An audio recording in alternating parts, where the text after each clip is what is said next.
wanted him to change his look. We said to him, "Okay, you're good. You can be in the band if you shave your head. Today. Show up later at Cantor's with your head shaved, and you have the job." Chad said, "Whoa, a shaved head. I don't know. The choice is yours. Shave your head and be in the band. Don't shave your head and don't be in the band." And we went to Cantor's and waited for him.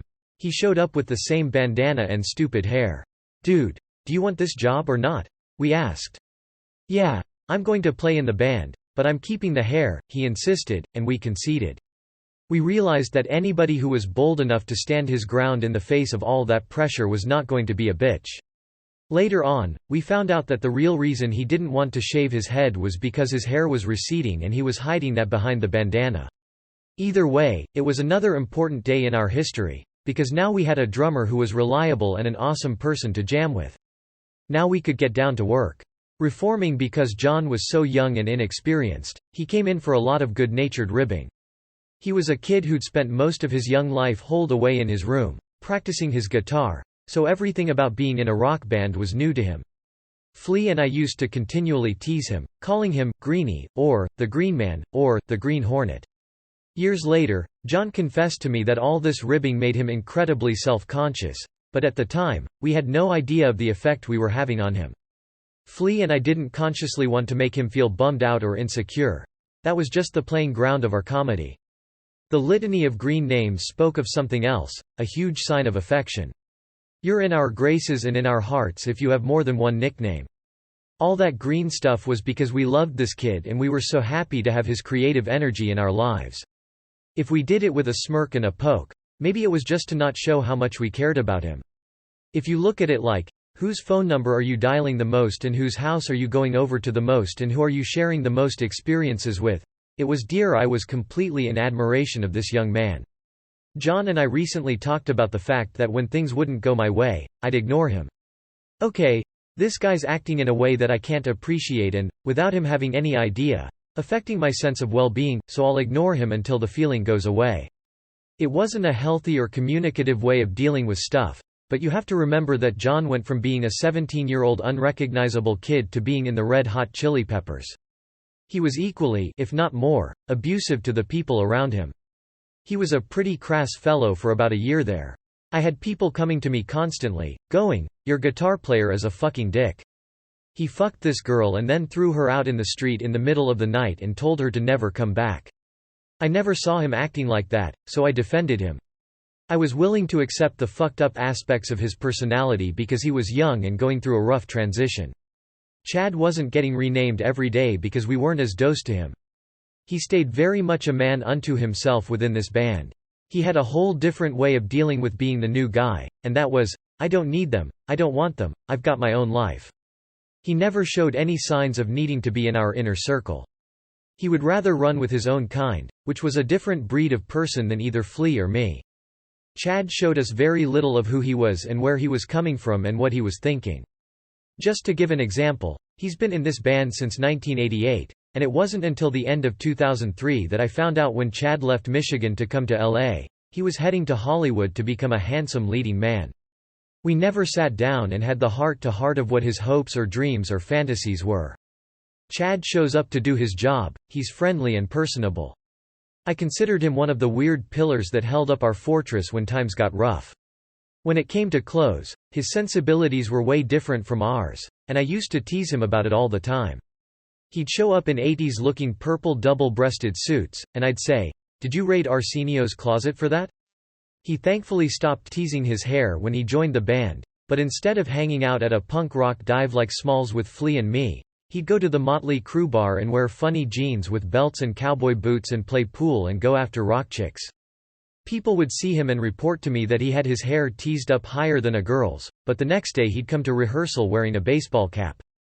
It wasn't that he was a chameleon by nature, he just wouldn't show off all his colors around us. We found common ground in the music. Even there, his musical sensibility was different, but his energy and passion and the power he had for creating rhythm were unsurpassed. Just about every time we had a rehearsal or a show and he was practicing by himself, I'd rock the mic and sing along, and it always felt exciting and fresh, even when he was playing simple, basic, you've heard that beat before, beats. He wasn't experimental or avant-garde, and he didn't listen to a super different variety of music, staying pretty much in the rock and pop genre, but what he did was fulfilling nonetheless. We'd never had a drummer who had a supercharged angst battery that never seemed to run low. I shudder to think that we ever would have made him feel unwelcome or unwanted by giving him the same rough love, bootcamp-style introduction into the band that we gave John. But we did it because we cared about him, we wanted him to be close to us. We had our new guys and started working. It was weird and difficult at first to develop songs, more so than ever before. Flea was showing up with parts, and John and Chad were trying to find themselves. Michael Beinhorn was throwing in another wrench. There were a lot of days when we had a lot of good ideas, but we didn't know how to craft a song out of all this music that was coming up. It was a lot to expect to pick up where Uplift Mojo Party Plan had left off. I think John felt a big responsibility to follow in Hillel's footsteps, though he wasn't trying to replicate Hillel's sound. He had a cleaner, more modern sound. We just needed new songs. When Cliff and Jack Sherman came into the band, we had already written a body of work. Now we had to write an album's worth of new songs. Slowly but surely, some pretty different sounding grooves started to develop. The drums had a new uber intensity. Cliff was artistic and creative and intricate, Jack Irons was very much the metronome, but Chad was moving more air than had ever been moved by a drummer, so that was giving us a new vibe. I'd listen to the jams and go home and sit in the kitchen with piles and piles of papers. It never dawned on me that you could write a song with 5 sentences of lyrics and a chorus. I thought because Flea was busy and the drums were busy and these textures were complicated, I had to do the same thing. When I sat down to write, I wasn't looking for 1 or 2 interesting ideas, I wanted a 5-page poem to rap. I'd sit there for 8 hours at a time, writing songs like, Good Time Boys, and, Subway to Venus, and, Johnny, Kick a Hole in the Sky, where the lyrics go on and on and on. Even my tribute to Magic Johnson was constant wordology. Anything that was hard to say, I was happy to write it. When it came time to record, we began butting heads with Michael Beinhorn. He had an agenda that, unlike Andy Gills, had more to do with sound. Michael had a lot of smarts and musical savvy in the studio, but he was also domineering. He wanted John to have a big, crunching, almost metal-sounding guitar tone, whereas before we always had some interesting acid rock guitar tones, as well as a lot of slinky, sexy, funk guitar tones. John wasn't into it at the time, so there was a lot of fighting between them over tone and guitar layering. It was not a good time for John. He was wrestling with a lot of different behaviors that were making him tense, and Beinhorn was pushy and manipulative. If it wasn't for the Tracy Lords porn tapes that were constantly on rotation in the lounge, I don't know if John would have made it through the sessions. We worked hard on all the songs, but Beinhorn put an extra amount of focus on our cover of Stevie Wonder's Higher Ground. Flea had been playing that bass line for years, and John and Chad came up with monster parts for the song. Beinhorn went through hell and high water to get John to play the layered sound on that cut. For me, doing the vocals was totally daunting and frustrating and challenging. A song like that was not my forte, but Beinhorn was sure I could sing it, so he kept pushing and pushing me. I know it sounds like a bullshit whine, but when you're in front of that damn vocal mic and you're having a hard time, your insides start to hurt. It took me forever to get that song. But it was well worth it. When we got to the choruses, we called all our friends to come down and had a room full of 25 people singing together. Half of them were competent singers, and the other half weren't, but it didn't matter, it still sounded surprisingly good. I had a great time up until the last few weeks of recording. I was just loving life and feeling so happy to be sober, to be making a record and to have these songs. But Beinhorn and I came to a relationship-ending moment of tension at the end of the recording process. When he wanted me to do ad-libs at the end of Higher Ground, I couldn't tolerate his direction any longer. He was trying to squeeze something out of me that I wasn't feeling, and we got in a fight and I knew that I was done with him. We didn't finish that record and say, "This is our best record ever," but I didn't feel bad about Mother's Milk, I did feel bad about the album cover. Flea had come up with the title of the album as an homage to Loescha's bodily fluids, which were sustaining their young daughter, Clara. We can put to rest the rumors that Mother's Milk was a slang reference to heroin. We went back to our good friend Nels Israelson, who had done the Pharos on our second and third album covers.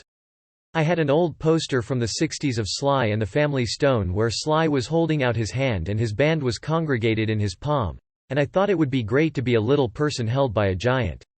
Only in my vision, the giant would be a naked female, and we'd be held near her chest. I brought this concept to the band, and they weren't 100% enthusiastic, but I was, so they agreed to humor me. Nels started to audition models for the cover, and because they were taking off their shirts, it had to be a closed set. Unfortunately, I showed up late and he had already decided on a girl. Emmy planned to cover up her nipples with some lettering and a rower, but they were definitely part of the featured package. Then we found out that the model was uptight about the whole concept. I couldn't understand why we couldn't have found a model who was happy to have her tits on a cover. I started to choose the Pharos of us that she'd be holding in her hands, and John despised every last photo of himself. He finally let me use one, and I think the cover came out great. It was like 4 Tom Sawyers being held by this giant naked lady. The album cover was printed, and her nipples were contractually covered, but Emmy printed up a couple hundred posters of her with her nipples exposed. These were for record stores and friends, whatever, and the poster signing machinery went into action. This was a period in the life of the band when we were all still pigs and heathens, brash and obnoxiously sexual. I think it was Chad and Flea who wrote some stupid, sophomoric, perverted things on one of the posters, and lo and behold, the model caught wind of the poster and sued the piss out of us. She won $50,000, which was a huge settlement back then. Despite the cover tempest, Emmy must have heard something in the grooves, because they gave us a budget to make 2 videos before the album was released. It was odd. We weren't coming off a successful record. Uplift had sold about 70,000 copies, maybe making its money back. But we were happy for the new level of interest and commitment, so we made the videos back-to-back to accompany the singles from the album. The first was for Knock Me Down, and Alex Winter played a Chaplin-esque vagabond who's paranoid and wanders around a house of horrors, shocked by the psychedelic, morbid images of dead rock stars on the walls. He comes to an all-white room where Flea, John, Chad, and I are rocking out and bouncing off the walls, playing the song. We shot the Higher Ground video on one of the famous Old Sur soundstages where the Three Stooges made their movies. We had a full makeup and a department and separate wardrobe people and a huge, huge stage, which was quite a departure. When we shot our Catholic School Girls Rule video, Dick Rude's mom catered the shoot. But now we got to dance around and outdo one another jumping off things, so it was a fun video to shoot. From Knock Me Down, I'm tired of being untouchable, I'm not above the love, I'm part of you and you're part of me, why did you go away? Too late to tell you how I feel, I want you back, but I get real, can you hear my falling tears making rain, where you lay finding what you're looking for can end up being such a bore, I pray for you most every day, my love's with you now, fly away, if you see me getting mighty, if you see me getting high, knock me down, I'm not bigger than life, it's so lonely when you don't even know yourself, that ending is lonely, sad, but true. Those are the feelings you feel when you're out there and enough dark energy possesses you and you think, who the fuck am I? What happened to me? I'm sure that was where Hillel ended up. He so clearly knew who he was and what he wanted early in his life, and he was a determined and hard-working, creative, life-loving guy. By the end, he forgot who he was, which I've seen happen to many people. Knock Me Down was the first single off Mother's Milk, and it actually got on the radio. Every now and then Lindy would tell us that a station had added the song, but that didn't really compute. A few months later, on a weekend tour to Washington, D.C., Flea and John and I flagged down a cab in the middle of the nation's capital. We got in and the driver looked at us and said, "Hey, aren't you those guys? What is it? Beat me up, slap me around, kick my ass. I love that song. You're those guys, right?" That was the first time somebody other than the musical underground had arbitrarily become aware of us. In September '89, we started a year-long cycle of touring behind Mother's Milk. Another indication of our escalating level of success was our upgrade to a full-fledged tour bus. But we needed the room, because we had so many people on the road. We hired Tree to play horn, but he came up with this cockamamie notion to play an electric hybrid synthesizer that you blew into and produced several different horn sounds. Then we hired Kristen Vigard and Vicky Calhoun as backup singers. Kristen was a full-on character who had been a successful child actor. She was a 5'0" red-headed freckled-faced madwoman who had been a jazz singer on the Hollywood scene. Vicky was a large black woman who had sung backup on Knock Me Down, and been featured in that video. Besides the band, we had Chris Grayson, our soundman, Mark Johnson, our tour manager, and a new face in the organization, a roadie named Robbie Allen. When we got to England later in the tour, Robbie developed an alter ego, Robbie Rule, who opened our shows for us. With the help of Flea and John, Robbie developed a musical comedy act where he would go on stage and pretend to cut off his dick. It was a sleight of hand magic trick. He'd go out with a proper butcher knife that was sharp on one side and extremely dull on the other. Then he'd stretch his dick out, put the knife to it, and subtly turn the knife over so the dull side would be doing no damage to his private parts. Like Bob Forrest, Robbie was a tortured musician working as a roadie, so we gave him his moment on the stage. It was a crazy play within a play, and Flea played comedy drums during the act. All the kids in the countryside of England had to endure this dick slashing before we came on. Since I was no longer chasing cocaine or alcohol, new entertainments had to be created. Something called The Job spiced up the tedium of being on the road. Since we were playing a lot of college dates, we'd routinely get fed meals at the venues, which consisted of reheated cafeteria food that had been topped with industrial-strength salad dressing. It was hard to tell if that mystery liquid was for garnishing your food or cleaning the floor. The first job we created was in Canada, where we encountered a super-sized bowl of bacon bits on our dining table. We came up with the idea of collecting some money and challenging Mark Johnson with the job of eating that entire bowl. It turned out Johnson was capable of eating some shit, and he successfully completed his job. My first job was to eat what appeared to be half a pound of butter brought to our table at a gig. I had 3 minutes to finish it off and $120 to gain, but I got only halfway through before I had to quit. I thought I could mind power the job, but my body rejected that much butter. Eventually, Flea, John, Chad, and I realized it was silly to torture ourselves with these jobs when we could torture those around us. Besides, we weren't as much in need of the money as the soundman or a backup singer or the roadie. One night we were backstage at some college in the middle of Pennsylvania, and our hosts brought us some inedible food. The girls had been bugging us for a job, so we took an empty wine carafe and started mixing up various salad dressings and condiments and wound up with a battle full of green stuff that wouldn't have been out of place in the 50-foot bug that ate St. Louis. Then we selected Tiny Kristen, who needed the money, and we all chipped in $180 if she'd drink the entire carafe and keep it down for 5 minutes. She was such a firecracker times 10 about everything that she not only accepted that job but offered to eat some various other foodstuffs if we threw in $50 more. Accepted. We didn't want to leave Vicky out of this, so we raised some money and gave her the job of eating an entire huge metal container of butterballs. She agreed and sat down and ate that whole bucket like it was whipped cream. Then we all watched Kristen. I would have been projectile vomiting at the smell of that sludge, but Kristen zenned out, took the liter of goo, drank it, and then ate the bonus bogus food. Then I got out the old watch and sat with her as she began to sweat, cry, and turn 15 different colors. But she made it to 5 minutes, and when that time was up, she calmly got up, turned around, and went into the toilet and it all came flying out of her. At the sound of Kristen's first heave, Vicky lost it and ran to the bathroom, and like two dragsters side by side, they egged each other on.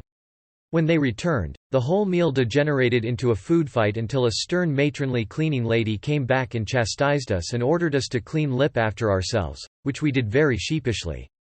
The road food was execrable, but a few months into the tour, sex had been added to the menu. That was possible only because I had broken up with Ione in December. I had managed to stay sober by not ingesting drugs, so my body had pretty much healed from all that tortuous activity. But my mind still wasn't healthy enough to work out the problems that come up in a relationship. Neither of us adapted after I got sober. I had been the needy, groveling fuck-up, and she had been the caretaker who, for whatever reason, loved me and nursed me back to health. When that changed, instead of us both finding a workable, healthier, more sustainable dynamic, we just didn't. I didn't have anybody in my life for whom I was willing to listen to, "Dude, you're sober now, but you're acting like a flicking asshole. Work through your steps and take an inventory and see who you are and get better." I was still the jealous, raging, controlling, selfish, bratty kid that I had been, only drug-free. We became another typical fighting couple, and I knew that our relationship was doomed. There wasn't anything horrible going on between us, but we weren't making each other happy, and we weren't giving ourselves completely to each other. We were fading and fighting, and I think we were both over it, but we were afraid to give each other up, because we were at times tighter than I'd ever been with anybody. At the end, it was my house, and I said, "Father Crassley, please take your stuff and just get out of here." She argued, No, I don't want to leave. I want to be here with you. That happened over and over again, and on the 10th time, I did the big, take your stuff and get the hell out of here. She looked at me and said, I think I will. Well, do it then. Just take your stuff and keep on walking, little lady, I said. She left the house and never came back. She moved back in with her mom, and I kept waiting for the pattern to play itself out, when she would come right back a day or so later, but she didn't. I was desperate and lonely and confused, and I wondered why I had told her to leave when I really wanted her to stay. About 3 days later, I called her up and said, Isn't this where you come back to the house like all those other times? She said, No, no, no, in face, nope. Actually, I'm never coming back again. I finally agree with you, it's over. This was right before Christmas. Before I went home to Michigan, I bought Ione an Art Deco statuette and delivered it to her house. Her mom answered the door. I've got this gift for Ione, I said. And she said, You're going to have to leave it on the porch. I thought, wow, so I left her gift, and bummed out on the plane ride, and wrote a sad and lonely heartbreak song about it, which never became a full-fledged song, just something to sing to myself.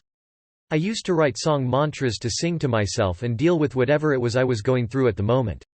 At my mom's house, I was alone for the first Christmas in years. I realized it was over with Ione and that she already had somebody else in her life, so I'd better accept that this was all part of the beauty and the flow and it was time to move on to a new chapter of life and love and adventure. Even still, there was a lot of unfinished business from the relationship. It would take years and years and years before I was even able to understand and cop to all of my lying and insanity and emotional terrorism. I'm glad that I was ultimately able to express that to her and try to make amends for it. When I got back from Michigan, the band played a big show at the Long Beach Arena, which was filmed for a documentary. In the middle of a backstage interview, the interviewer started asking me about Ione, and I told him we'd had a rough breakup. Just then, John peeked into the camera frame and said, That's right, ladies and gentlemen. Anthony's a free man, and you know what that means, it's time to fuck. It was John's way of bringing me out of my doldrums, and it was a tactic that we'd both use on the rest of the Mother's Milk tour. I might still have had reservations about the easy availability of girls on the road, but they remained theoretical reservations. Sex was once again on the menu. Once again, it was freely available. In Houston, we were coming off the stage on the way to the bus when I ran into another Marilyn Monroe look-alike. Unlike her New Orleans counterpart, this little Marilyn never broke character. She became my Houston girlfriend, and every time we'd play there, I'd wind up going back to her apartment and having sex, and she'd be in her own private Marilyn movie. Not all of my road affairs were consummated.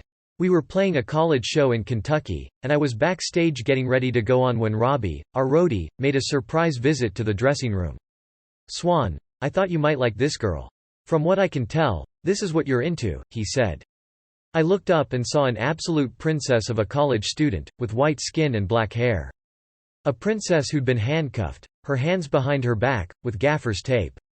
Thank you, Robbie, now go away, I said, and proceeded to provide this delightful young girl with explicit directions to my nearby motel for an after-show rendezvous. Oh, no, I was just having fun. I just wanted to say hi, she said in her adorable thick Kentucky accent. I'm out there with my girlfriend, and I have a boyfriend at home. Let's at least hang out. I'm not saying anything has to happen, I countered. I don't know if that's possible, she said. I'd like to be friends with you, but I don't know if he would like that, and I'm loyal to him. I was looking at her thinking that I would die if I didn't have this girl. There was no way I could continue to tour if I didn't get to know her.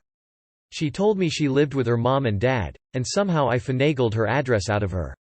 It was time to go on stage, and we played the show, and as soon as I got backstage, I searched out Robbie. Where's the girl? I implored him. Brother, I've been looking for her for the past half hour. She's disappeared, he said. There was no way I was going to let that girl disappear into the Kentucky night. I grabbed a pen and some paper and sat down and wrote her a poetic letter, and then I got some college kid to drive me to her house. It was around midnight, and I found the house and went around the back and started calling her name, but there was no answer. I left the note, along with contact numbers for the next hotels we'd be at, in her mailbox. A few days later, we were in Chicago, where I met a girl who looked like a 70s starlet with her kinky chestnut-colored full head of hair.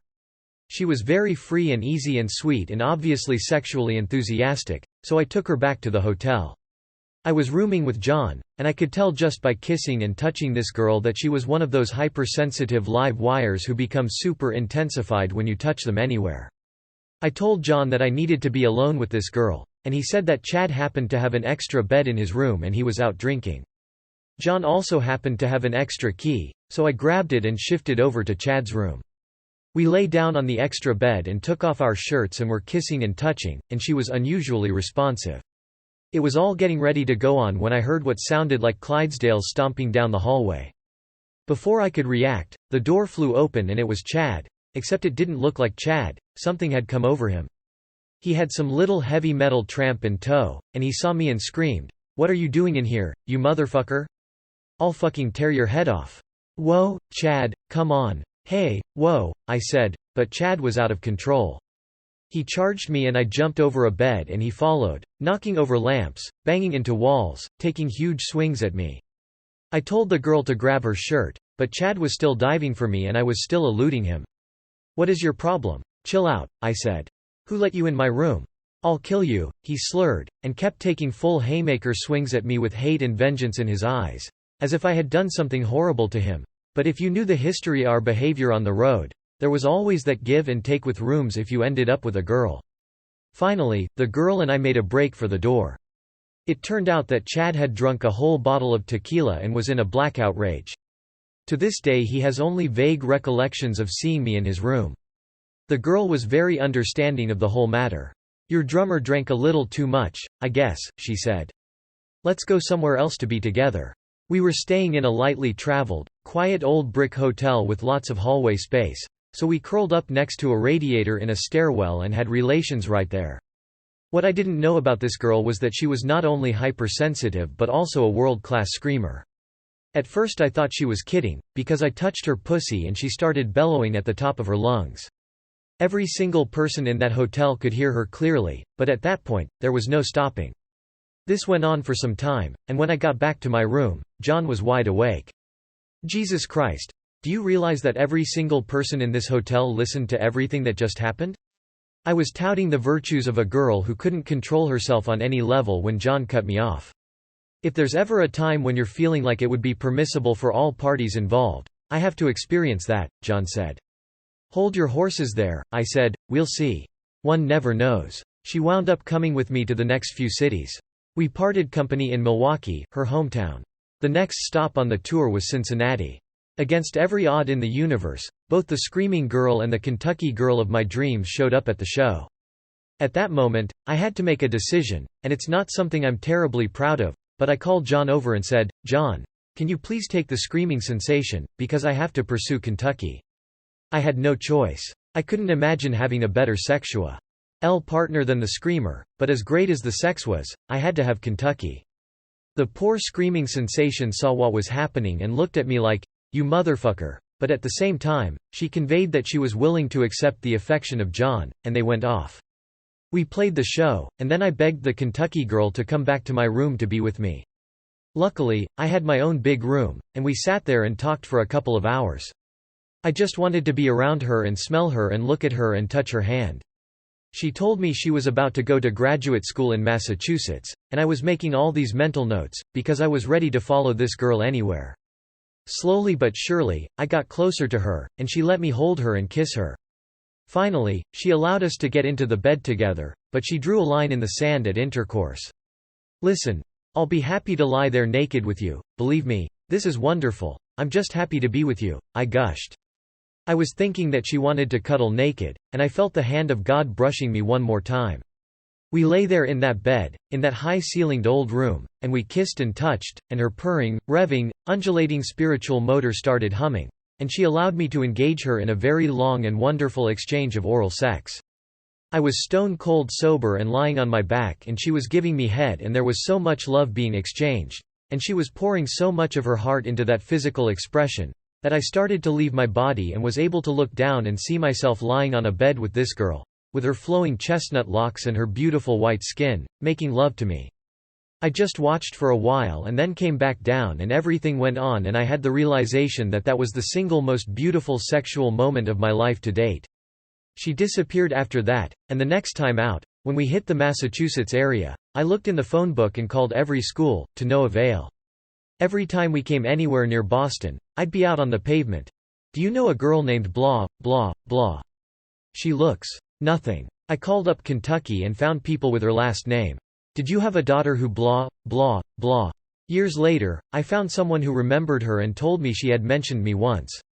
I never could get with her again, and she meant everything to me. I'm sure she's married with 10 kids by now, but you never know. Maybe she'll read this book. If you are reading this, my Kentucky dream, please skip the next story. Later in the tour, we were playing a gig at a restaurant, disco club in Baltimore. It was a couple of hours before the show, and I was hanging out in my room with John in another old crazy weird classic hotel, when the phone rang. It was Flea, who was rooming with Chad. Guys, you gotta get up to my room right away, he said. There's some craziness going on up here with some girls. Gotta go. Bye. John and I went running up the stairs and bounded into Chad and Flea's room and were struck by one of the most bizarre sights I'd ever seen. Chad Smith was sitting on a couch, fully clothed and calm and relaxed. In one hand he had a cooking spatula, and in the other he had a big wooden spoon. There were 3 girls in the room, 2 of whom were topless and ample of bosom, dancing on top of a table. One girl actually had one of Chad's shoes tucked under her breast, and the massive weight of her mammary was holding it in place. The other topless girl had a pile of coins that she was balancing on top of her grandiose globes. Chad was sitting there like some weird impresario, alternately spanking the girls with the spatula and tossing coins on top of their chests. "We want to dance, play us a song," the girls were pleading. There was no stereo in the room, so we broke into a cappella renditions of some of our songs and some Led Zeppelin covers. We were running around the room singing songs to 2 girls whose asses were pinkened by the marks of a spatula. One thing led to another, and John and I both wound up in the bathroom with the 2 topless girls, who had become naked girls. John was standing in the bathtub, and I was sitting in the sink, and we had a fevered little sex party. What's amazing was that the girls were so nonchalant about it, making small talk while they blew both of us. John and I looked at each other and shrugged. Hoo-ah, Baltimore. Who knew? By the time we got to Japan in January, not only were we all getting along, we were also starting to feel like a real band. We played a warm-up gig in Nagoya, then picked up momentum in Osaka. After the show, the promoter took us all out to a Japanese sushi feast, where Mark Johnson won a job by downing the largest ball of leftover wasabi. By now I had made the observation that Japanese girls were much more reserved and not as overtly sexual as their American or European counterparts. Normally, we'd all be carousing or at least trying to hang out with some girls, but their quietness and shyness seemed off-putting. You can't entirely be fooled by appearances, because in the end, we're all biologically driven creatures, and if you get your foot in the door, the biology can take over and the culture can lose its power. On the way out of the restaurant, I persuaded a gorgeous Japanese girl and her fairly homely friend to accompany John and me back to the hotel. After about 5 hours of non-stop subtle loving coercion, at the break of dawn, the gorgeous girl was so turned on and so unable to repeat that she couldn't possibly have sex that she gave in and gave up the whole enchilada of love. It was an incredible experience to see her go from, "No, I'm not that kind of girl," to, "Please fuck me more." It was all good, and she slept over and we spent the morning together. Now it was time to take the train to Tokyo, and she was a bit weepy. She insisted on meeting us at the train station to say goodbye. When I checked into my hotel in Tokyo, there was a demanding message waiting for me. "You must send for me now," she wrote sternly. Must send for her now? Maybe there was some Japanese etiquette that if you have sex with a girl, you must send for her now. I didn't know, but I didn't send for her. That night we played to another polite and restrained audience. After the show, I was sitting backstage when I looked up and saw the cutest girl I'd even seen in my life walk into the dressing room. She was a 5'9", 19-year-old blonde Nordic goddess with big blue eyes, a boyish bowl-cut hairdo, and an unbelievable smile. Plus, she was wearing a T-shirt with a huge face of Woody Allen on it, and her tits were poking out of each of Woody's eyeglasses so that his eyes seemed to be going in different directions.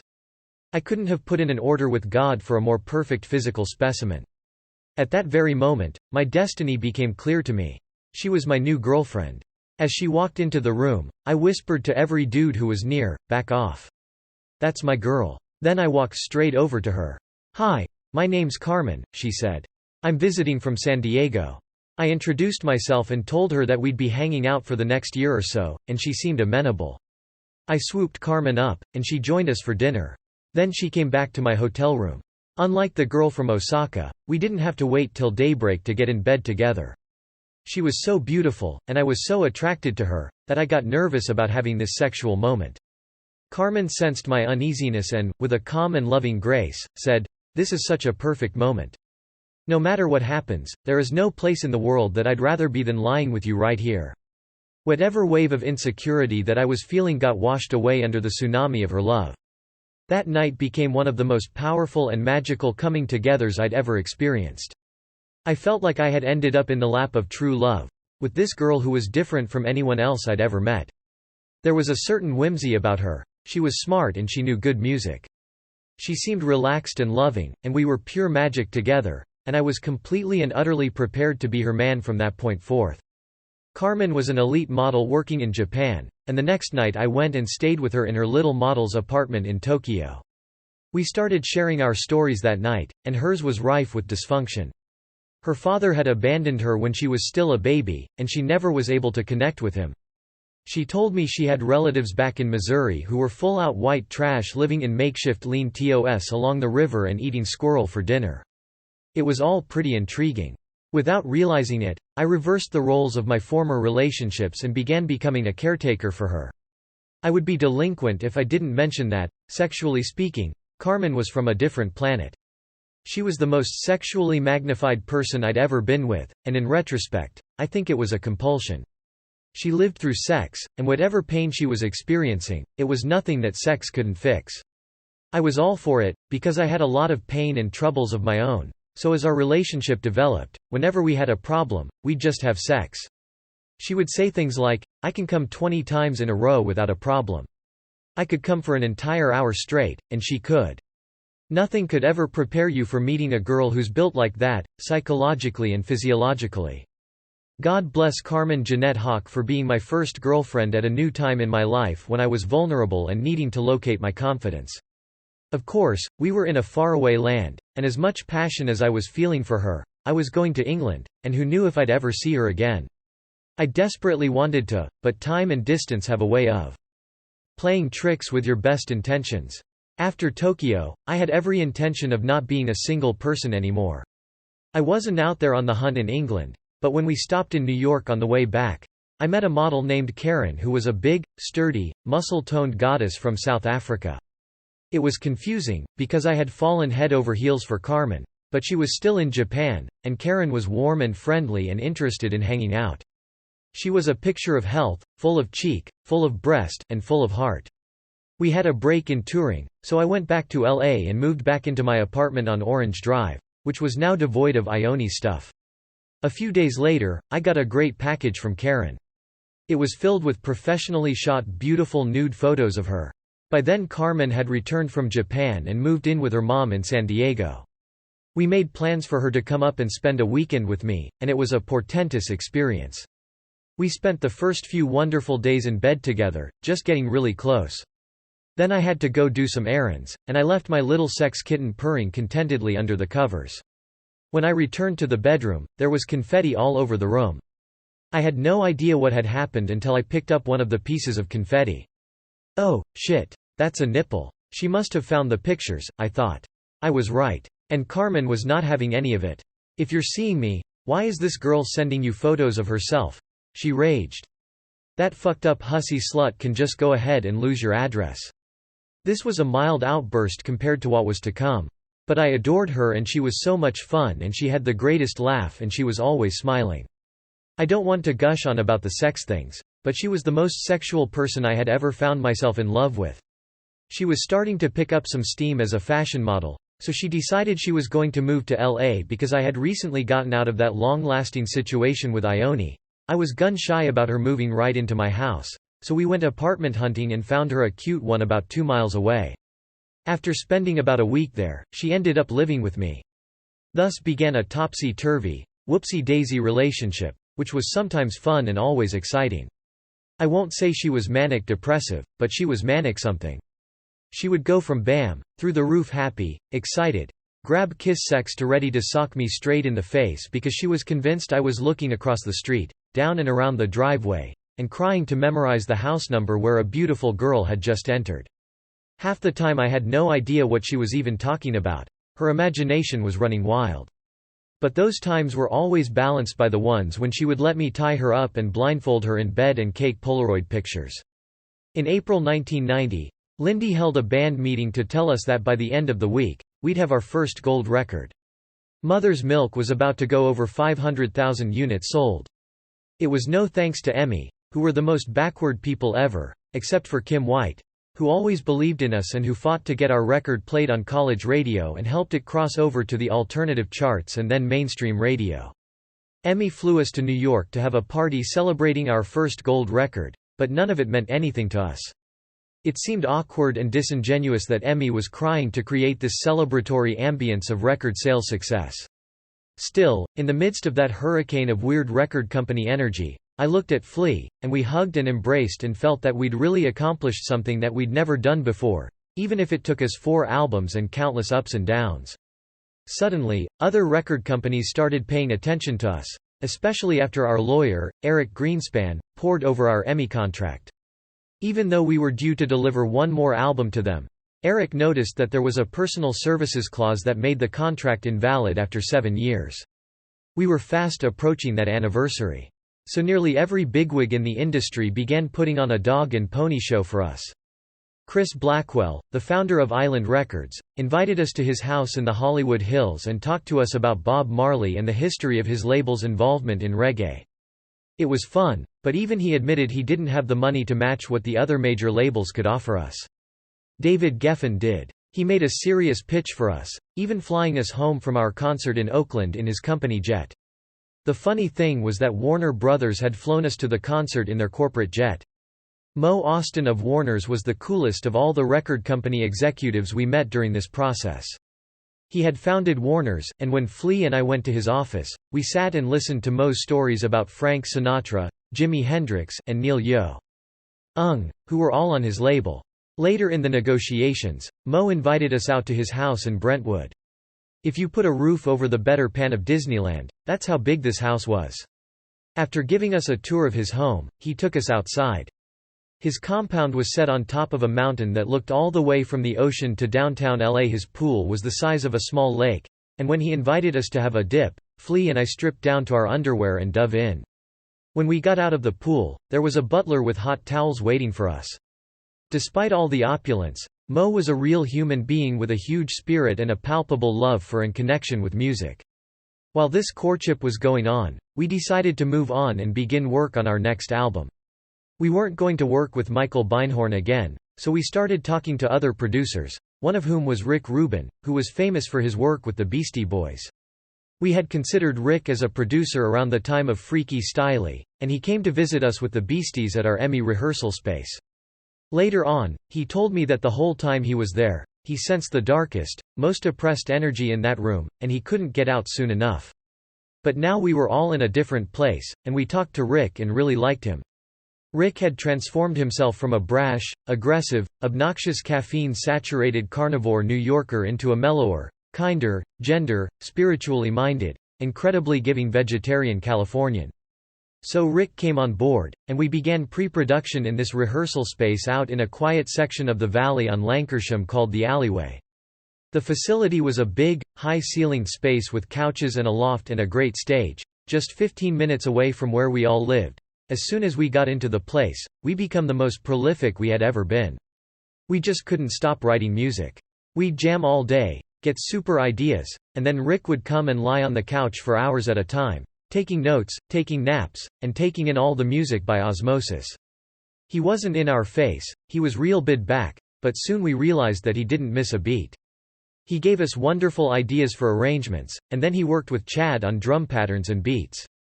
On Halloween we took a break from working to attend a costume party thrown by an enigmatic filthy rich guy who lived in a Bel Air mansion. He had built a huge outdoor stage and hired Jane's Addiction to play his party. All of us agreed that we would attend the party in matching costumes, which consisted of a huge rubber scrap on dildo and nothing else. I dutifully put mine on and went to the party with Carmen, who was appropriately costumed. We got there, and lo and behold, there was my good buddy Flea, totally naked except for his dildo. Then I saw John sporting his fake hard-on. Chad also didn't chicken out, even though it was the end of October, and it was pretty chilly. So we were 4 naked guys with hard-ons trying to act like nothing was wrong. Jane's Addiction started playing, and everyone started singing along. At one point, Stephen Perkins from Jane's Addiction asked us if we wanted to play, so we decided to play the Stooges' Search and Destroy, something we'd been rehearsing at the alleyway. There were literally hundreds of people at this party, and we got up on that huge stage naked as motherfuckers but with giant hard-ons. It was like walking on the moon. We were extra amped because of the nakedness and the coldness and the gesture of camaraderie from Jane's Addiction, who had always been in a little bit of competition with us over the years. The record company negotiations ultimately came down to 2 companies, Warner's and Sony. We went to see Tommy Mottola of Sony Epic in New York. He was currently riding a wave of success with Mariah Carey and Michael Jackson. Tommy was pushing the hardest to get us, and he made that clear by telling us he knew we were talking to all these other labels, but in the end, we'd sign with Epic. Our thinking was that we had been mistreated at EMI. We'd had 7 A&R guys in 7 years, no stability at all. We were looking for a good home. When Eric convened a lunch meeting and told us that Epic had upped their offer by $1 million, the 4 of us got up and started doing a conga line around the restaurant chanting, "Epic! Epic! Epic!" We had gone from being the earnest, "Let's have a family situation," to $1 million more? Let's go with the corporate monsters from New York. Eric dropped a bombshell on us at that meeting. He sat us down and said, "I've got news for you guys. Each of you will be getting a check for $1 million. We each had a few $1,000s to our names, and we were instant millionaires." It felt like we'd won the lottery. We were screaming and hugging one another when we realized that for the first time, we wouldn't have to scrape and scratch and live from week to week. Each of us decided on the spot to buy a house. Within 2 weeks' time, we all had new homes. My house was a brand new construction on the top of Beechwood Canyon on Hollyridge. It was a blank palette that I'd end up redoing in a very nouveau riche way. I took out all the carpeting and had antique teak hardwood from Thailand put down. In my bedroom, I painted each wall a different color. I had a crazy mosaic installed on the staircase so it looked like a river was coming down the stairs. But the pièce de résistance was my living room fireplace. I took out the standard issue 1 and had a stoneworker bring river rocks from Ojai. Then I had a fireplace fashioned into the shape of a giant nude woman. You'd load the logs into her vagina, and she had 14-inch across purple glass nipples. But the nicest thing about the house was my backyard, which backed up to the west ridge of Griffith Park, a large nature preserve. If you were lounging in the pool, all you had to do was look up to see the famous Hollywood sign above your head. We decided to go with Sony, with the proviso that they buy us out of the last album due to EMI. The entire brass of Epic, Sony Records flew out to the Four Seasons in LA for a lavish brunch to celebrate the decision and do some photo ops. We were ready to go to work as soon as they could extricate us from the EMI contract. But even though they told us it would be only a matter of days, the days dragged on and turned into months. Meanwhile, my relationship with Carmen was tumultuous. She was off her rocker. I got her to go to therapy so she didn't kill herself. One time we were in the car, and she started screaming and pounding on her face, giving herself a black eye. Then she tried to jump out of the car while I was driving full speed. I wasn't trying to force therapy on her. I was offering to pay for her to get help, because she was clearly in pain. If I was looking through a magazine, she'd come over, grab it out of my hands, go back a few pages, and say, "Why'd you stop on this page so long? Who is this girl?" We'd go to the movies, and we'd be walking out in the middle of this packed sardine crowd of people. I'd have my head bowed down, inching along, and she'd sock me and say, "Why are you looking at that girl?" By now we were verbal barriers, so when she'd bear herself up and then show up in front of my friends with a black eye, everyone would look at me like, "Dude, are you beating her?" Who would believe she was giving herself the black eyes? I kept trying unsuccessfully to end the relationship, but after I bought my house, she simply would not leave. She locked herself in the bathroom with a knife. She had gone in there to cut her wrists, and I had to knock down the door to get to her. She was standing there holding the knife, but she hadn't cut herself, thank God. The jealousy factor and the insecurity factor and the sex as medicine factor just got worse and worse. I think the minute she realized she was losing her hold on me, she felt she would perish. Anytime I suggested that we might not stay together, she would have a meltdown and start tantruming like an autistic child. The band had set a date to start working on our next album, and I had to become free of this crazed relationship so I could have the focus to work, because the record meant more to me than anything. I offered to get her an apartment, because she didn't have the funds, but she wouldn't accept that. I told her 100 times that it was over and that she had to leave and we couldn't be together, and she would come over and scream and shout and bang, and I would go down to the gate and say, "Carmen, you don't live here. You can't be here. We are not together, this is finished." She would stay lit there screaming and yelling and trying to force her way into the house. I finally bought her a plane ticket so she could go model in Italy, and that was the end of our relationship.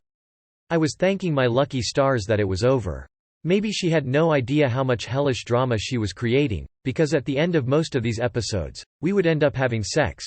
Maybe in her mind, that indicated that everything was fine. Shortly after that, I got a phone call from Mo Austin at Warner's. "I heard about the deal you made with Sony," he began. "Congratulations, it sounds like a fantastic deal, and Sony's not a bad record company, so just go out and make the greatest record you can make. Go get him." I hung up the phone, genuinely touched. The coolest, most real person we had met during all these negotiations had just personally called to encourage me to make a great record for a rival company. That was the kind of guy I'd want to be working for. I called up Flea, and he had gotten the same call. He felt the same way. We called Lindy and asked for an update on the Sony Emmy situation. Apparently, Sony was hitting a wall with Emmy. That was all we had to hear. We begged him to get us out of the Sony deal and go with Warner's. We let Mo step up to the plate, and in one phone call to his old friend who ran Emmy, we were off that label and signed with Mo. And we were ready to record the greatest record we could make. Funky Monks. We were all elated with our relationship with Warner's. Mo Austin and his associates Lenny Warnoker and Steve Baker were all such soulful and musical people. Even though Mo was the corporate executive officer of Warner Brothers, he rocked our world on a daily basis the entire time we were making our first album for him. He'd come down and hang out with us in the recording studio, happy to listen to anything we played. We'd never had a record company relationship like that before. Even though John and I had grown apart, the band was in the best space we'd been in for years. Chad and John no longer felt like the new guys, they were the guys. Flea and John had grown close both musically and as friends, and Chad was playing better than ever. We all trusted one another, and it showed when we'd get together for hours and hours and jam our songs. We were really in the pocket.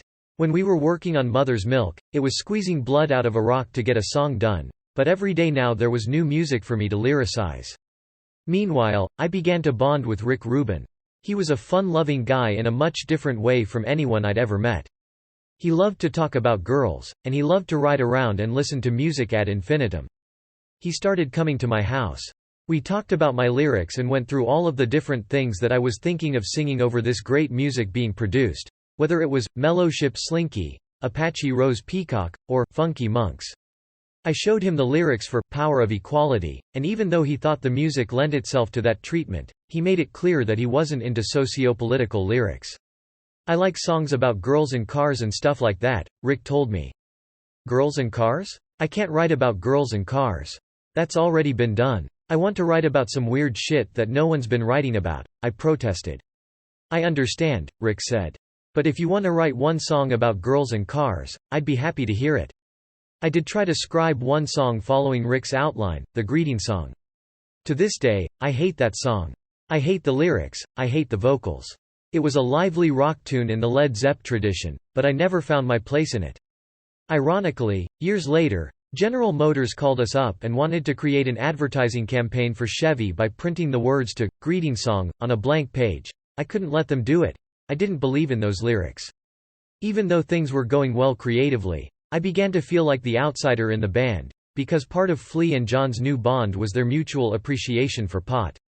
Maybe Flea felt that this was his chance to show me what it felt like not to be included in a three-point triangle of friendship with John. I'm sure John was probably resenting the fact that I always wanted everything to be clean around me and that he never got to do his own partying and drug experimentation. Plus, he felt that his creativity and songwriting ability were enhanced by smoking pot. It's ironic, because by then I'd shed my militant cleanster feelings and was getting better about accepting the drug use of people around me, But there was still a sense of, here comes the narc, when I'd intrude on a pot-smoking scenario. One day I showed up to rehearsal, and Flea and John were blazing on pot and in a "let's ignore Anthony" state of mind, and I experienced this melancholy sense of loss that John was no longer in my world. I could tell from the way he was looking at me that we weren't really friends anymore, other than the fan that we were in a band together and respected each other on that level. I rode home from rehearsal that day on the 101 freeway, and my sense of loss about John and the loneliness that I was feeling triggered memories of my time with Ione and how I'd had this beautiful angel of a girl who was willing to give me all of her love, and instead of embracing that, I was downtown with fucking gangsters shooting speedballs under a bridge. I felt I had thrown away so much in my life, but I also felt an unspoken bond between me and my city. I'd spent so much time wandering the streets of LA and hiking through the Hollywood Hills that I sensed there was a non-human entity, maybe the spirit of the hills and the city, who had me in her sights and was looking after me. Even if I was a loner in my own band, at least I still felt the presence of the city I lived in. I started freestyling some poetry in my car and putting the words to a melody and sang all the way down the freeway. When I got home, I got out my notebook and wrote the whole thing down in a song structure, even though it was meant to be a poem to deal with my own anguish. Under the bridge, sometimes I feel like I don't have a partner so met. I feel like my only friend is the city I live in, the city of angels lonely as I am, together we cry. I drive on her streets cause she's my companion, I walk through her hills cause she knows who I am, she sees my good deeds and she kisses me windy, I never worry. Now that is a lie. I don't never want to feel like I did that day, take me to the place I love. Take me all the way, it's hard to believe that there's nobody out there, it's hard to believe that I'm all alone, at least I have her love. The city she loves me lonely as I am, together we cry. I don't never want to feel like I did that day, take me to the place I love. Take me all the way under the bridge downtown is where I drew some blood under the bridge downtown, I could not get enough under the bridge downtown, forgot about my love under the bridge downtown, I gave my life away a month later. Rick was over my house one day, flipping through my notebook, which demonstrates how comfortable I felt around him then. "What's this?" he said, and handed me the notebook. He had stumbled upon Under the Bridge. "Oh, that's just a poem," I said. "That's dope. You should do something with that," he said. "It's not really our style, IEXP1 ain't. It's slow and melodic and dramatic. But it's good. You should show this to the guys and see if they want to do something with it." I was touched that he liked the poem, but I still had doubts that it was a song for us. A few days later, I was at rehearsal and had some time to kill, because Flea hadn't arrived yet. "Why don't you show John and Chad that thing I saw up at your house the other night?" Rick suggested. No, Flea's not even here," I said. But John and Chad were both paying way too close attention. They both sat down and said, "Hey, let's see that little gentle number you have in there." I sang it to them in probably 3 different keys from beginning to end, not knowing where to go with it. But after I had finished, they got up and walked over to their instruments and started finding the beat and the guitar chords for it. The next day John came over my house to polish the song. He brought a miniature Fender amp and plugged in. "Okay, sing it again. How do you want it to sound? What do you want it to feel like? Where do you want it to go?" I sang it to him, and he came up with 3 or 4 different chord options. We picked and chose until we came up with the perfect, most inventive chord progression for the melody. And that was the birth of one song on the album. John was instrumental in realizing another song that would end up on the album. It was a song inspired by my short and curious relationship with Sinead O'Connor. I met Sinead at a festival we were playing in Europe in August 1989. Flea and I were big fans of her The Lion and the Cobra, and I liked bald girls to begin with, because I knew that someone who would shave her head was tough and real and didn't give a fuck. Here was this super ridiculously hot bald Irish girl with a magical voice and great lyrics and a crazy presence. We were playing first, so during our set, I was retarded enough to dedicate "Party on Your Pussy" to this morally ethical, politically correct fighter for the rights of the underdog. When we finished our set, Flea and I stood by the side of the stage and watched Sinead. This was before she became famous, so she wasn't self-conscious, she was just bold. She came on stage in a dress and combat boots and hit her first note. Like a crazy little Irish princess warrior, she started belting out these amazing songs. I was dying a million deaths of desire watching all this, and then she made a reference to my mention of her, and it was positive. Okay, now she was aware of me, so that was a good thing. After the show, we sought her out and told her how much we appreciated her music. Instead of saying a cursory thank you, Sinead invited us to hang out. She was shy and demure, and we talked until her road manager stormed in and rounded her up for the ride to the next venue. Fearful that I was never going to see her again, I ran back to the dressing room and wrote her a pretty meaningful letter, letting her know that I had some feelings for her. I rushed back and caught her just as she was about to board her bus and gave her the letter. She accepted it and smiled and waved goodbye. And nothing ever happened. Not a word back. She disappeared into the giant cloud of a different world. And we went on our way, and that was it, adios. Life goes on. We toured Japan, and I met Carmen and had a year-long relationship with her. By then Sinead had released another album and overnight became the most popular female vocalist in the world. One day Bob Forrest told me she had moved to L.A., and there'd been a sighting of her at Victor's Deli, one of our favorite breakfast spots. A few weeks later, I was doing errands and ran into Sinead. One look at her, and I just melted. I would have married her on the spot. We struck up a conversation, and I reminded her that we had met back at the festival and that I'd given her a note. "Oh yeah, I know you gave me a note," Sinead said. "I have it. It's in my kitchen drawer at home." "That note I gave you is in your kitchen drawer?" I was incredulous. "What did you think?" She smiled. "You'd write a note like that and I'd throw it away?" The next thing I knew, she was inviting me over for dinner. Soon I began regularly hanging out with her and her son, Jake. I can't say that it was a typical dating scenario, because it was a strange time for her. She was gun-shy from everything that had happened to her. But we started going to movies and museums, and I gave her driving lessons in my '67 convertible matte black Camaro. We'd drive around and listen to music and kiss and whatnot, but she wasn't exactly letting me all the way in her door, so to speak. And I don't mean just vaginally. This went on for weeks, and it became the most wonderful, non-sexual relationship I'd ever had. I adored her, and every day I'd wake up and write her a little poem and fax it to her. Our relationship was progressing, she was showing me a little more love and affection, emotionally and physically, and then suddenly, it all came to an inexplicable hair. I had made a bit of an ass of myself when she told me that she was going to the Academy Awards. I suggested we go together, and at first she agreed. Then she called back to tell me she was going with her friend Daniel Day-Lewis. I felt slighted, not so much because she was hanging out with someone else, but because it wasn't me, and I wanted to be with her so much at that point. Even after that incident, she never gave me any indication that she was anything other than absolutely enamored with the time we were spending together. Whenever our time together came to an end, I looked in her eyes, and she was as happy as a blossoming flower. I was excited and probably a little heavy-handed and overbearing, but she had a soothing and subtle way of bringing me back down to a more reasonable state of mind. She was calm and laid back and not buying into the heaviness of my approach. It was good, we were finding a balance. One day I called and left a message on her answering machine, then went off. When I came back, there was a response on my machine. "Hey, Anthony, this is Sinead. I'm moving out of Los Angeles tomorrow, and I don't want you to call me or come by before I leave. Goodbye." I was shattered. It had gone overnight from, "Can't wait to see you again," to, "Don't call and don't come by."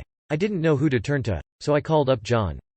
He was irate that she could treat me like that, and he suggested that I write about it and we'd get together later that night and create a song. It had been raining for 2 days straight when I sat down at my dining room table, put Jimi Hendrix's version of All Along the Watchtower on continual rotation for inspiration, and started writing some lyrics about what had just happened to me. From, I could have lied. I'm such a fool, my eyes could never keep their cool, showed her, and I told her how she struck me, but I'm fucked up now, but now she's gone. Yes, she's gone away, a soulful song that would not stay, you see she hides 'cause she is scared, but I don't care. I won't be spared. I drove over to John's house around midnight.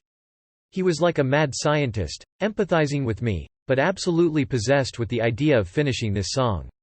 So we worked and stayed up all night, listening to that pouring rain. We finally finished the song at 5 in the morning and, cassette in hand, rushed out to drive through this rainstorm of rainstorms, straight to Sinead's house. It was her last night there, and I didn't knock, I just bundled up the tape and shoved it through her mail slot. She left town the next day. The years went by, and our record came out, and life moved on. There were tragedies and triumphs and successes and failures, and people died and people had babies, and I always wondered what it would be like if I ever saw that girl again. Years and years later, I was at the Universal Amphitheater for some stupid MTV Awards show where Flea and I were presenting with Tony Bennett, of all people. After the show, I was in the back parking lot, hanging and schmoozing, when a limousine pulled up. I looked in and saw Sinead and Peter Gabriel in the car. I walked over, and she poked her head out of the window, and we both said hi, and then nothing came out of me and she gave me a really fake smile. There was nothing to say. I can't even remember if I asked her whether she had gotten the tape. The whole encounter was the most horrible, awkward, poisonous, communication-less exchange. Maybe she did me a favor in the end. Who needs that kind of trouble? We really expanded our musical palette with this album.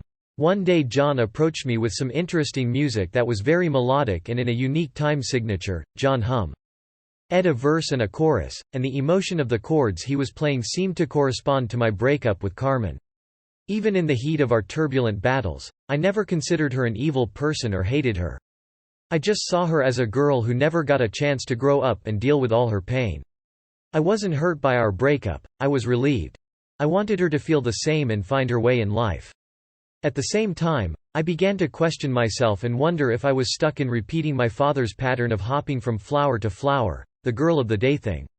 I certainly didn't want to end up like Blackie, because as exciting and temporarily fulfilling as this constant influx of interesting and beautiful girls can be, at the end of the day, that shit is lonely and you're left with nothing. The lyrics reflect both those points of view. From Breaking the Girl, raised by my dad, girl of the day he was my man.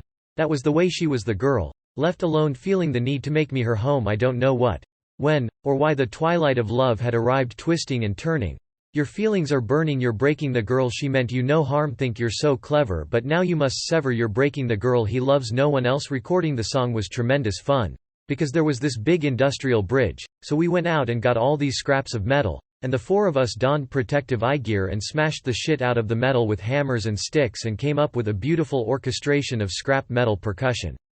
When we started figuring out which songs would ultimately make it to the recording stage, it turned out that the delay with Epic and Mo's last minute stepping up to the plate had enabled us to write almost 2 albums worth of new material.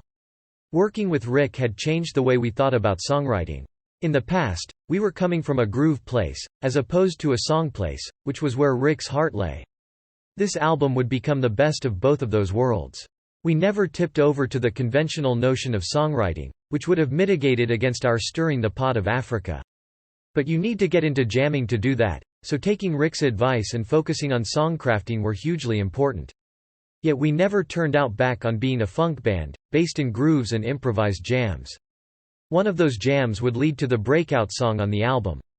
I was off on one side of the rehearsal studio, working on lyrics, while the band was jamming as a trio.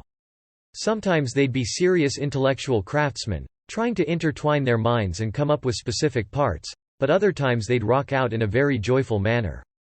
On one of those latter days, Flea started playing this insane bass line, and Chad cracked up and played along. I was so struck by Flea's bass part, which covered the whole length of the instrument's neck, that I jumped up and marched over to the mic, my notebook in tow.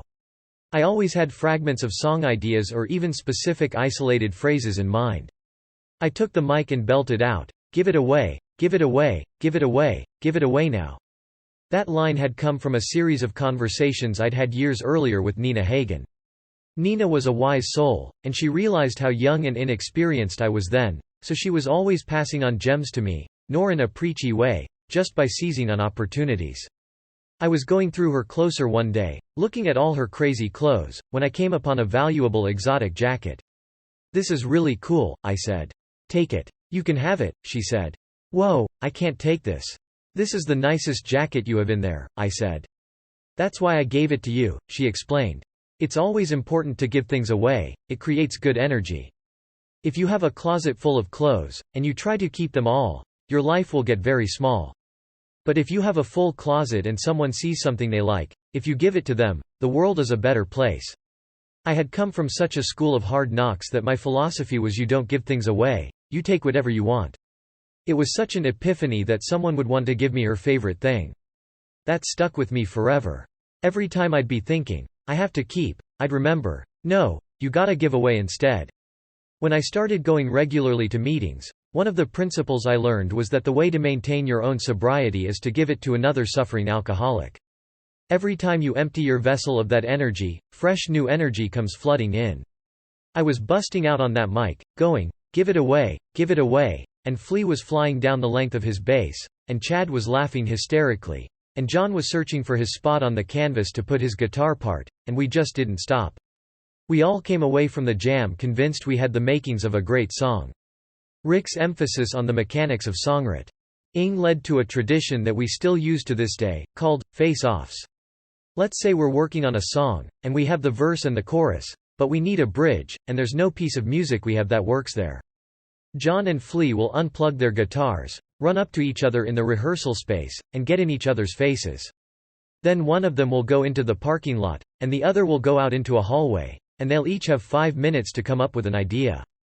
They'll both come back, and we'll all listen fairly and objectively and decide which part serves the song best.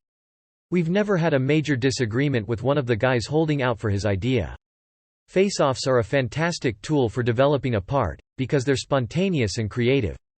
The idea appears competitive on the surface, but it's all playful and very much in the spirit of serving the song rather than an individual.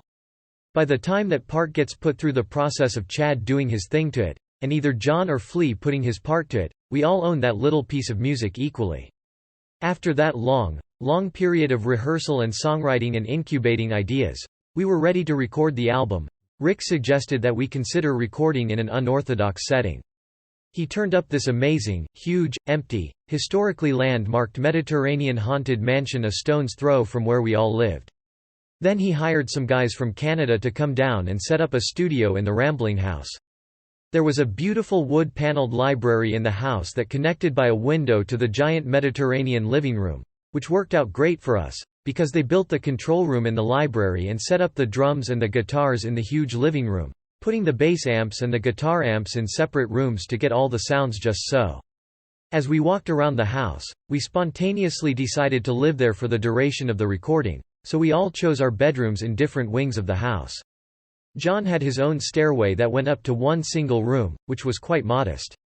That was where he would dwell in his own soup of weirdness for months on end, painting and recording and reading and listening to music. Flea's little daughter, Clara, had done some nice drawings for him on the wall of his bedroom. I was on the far and opposite side of the house, with a lot more space, and I'd end up recording all of my vocals from my bedroom.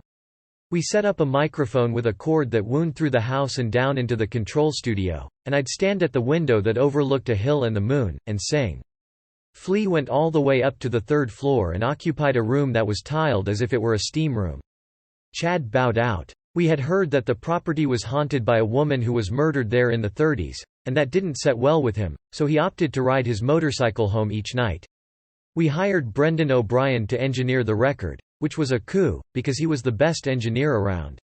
He'd go on to produce many important multi-platinum albums. Brendan was a whiz at getting the right drum sounds. Plus, he was a great musician in his own right. He wound up playing on the album and was a big part of both the sound of that album and creating a fun-loving atmosphere every day. We decided to document the recording process, so we hired Gavin Bowden, whom we had met in England when Flea and I went on our trip to Europe before our first record. Gavin had emigrated to America, and ironically, he wound up marrying Flea's sister. One of the requirements for the cameraman of the film was that he be completely invisible during this process, and Gavin was just the guy to do that, because he was mild-mannered and English. He could blend in, and he was someone you felt comfortable performing around. He was a one-man band, crawling on the floor, hunched over backward, working his ass off to document everything from the basic tracks to the control room to me singing up in my bedroom. He also interviewed all of us and put together a nice piece that was released as Funky Monks. Soon we realized that we needed someone to answer the phone, because we'd be trying to record, and the phone kept ringing off the hook. We also needed someone to get us whatever we needed, as soon as we needed it, so we wound up hiring a kid named Louis Matthew who used to work for our friends Bob and Pete with Thelonious Monster.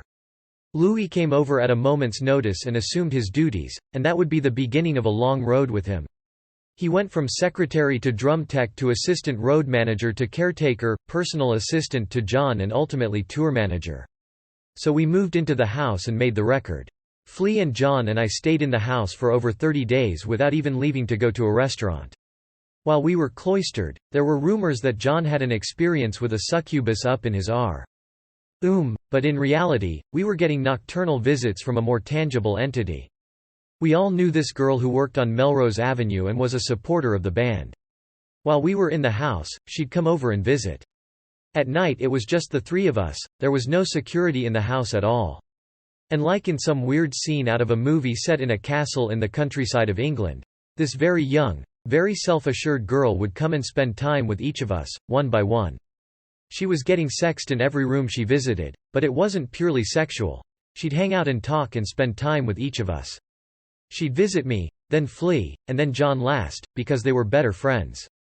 It was nice to put in a full day's work on the album and then have this girl come and be so loving and so unaffected by the experience of having 3 different men in one night.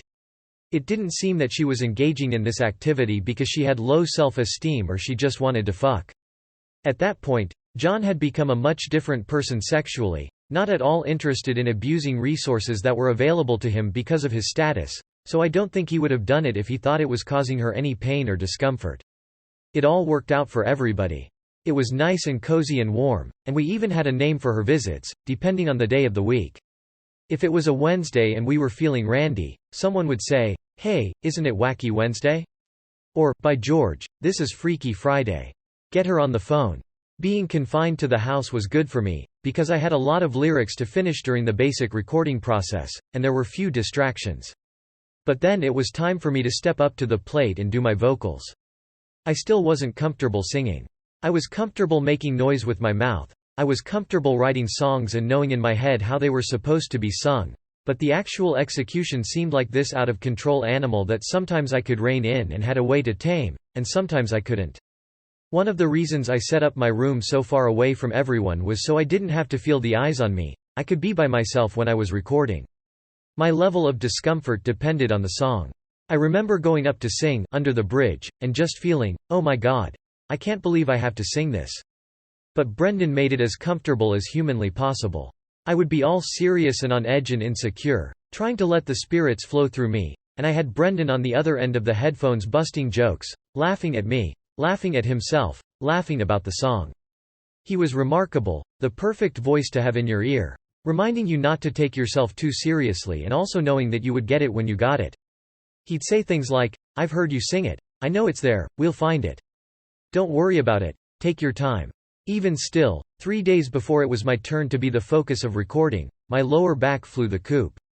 I'm sure it was all emotional, but my formerly broken back went kablooey, and Flea turned me on to an old Chinese acupuncturist named Zion. He not only fixed my back, he gave me a new exercise regimen, swimming, that I'd stick with up to the present day. I don't want to give the impression that we were monks the whole time we recorded. We'd often invite friends up to the house and have these elaborate dinner parties.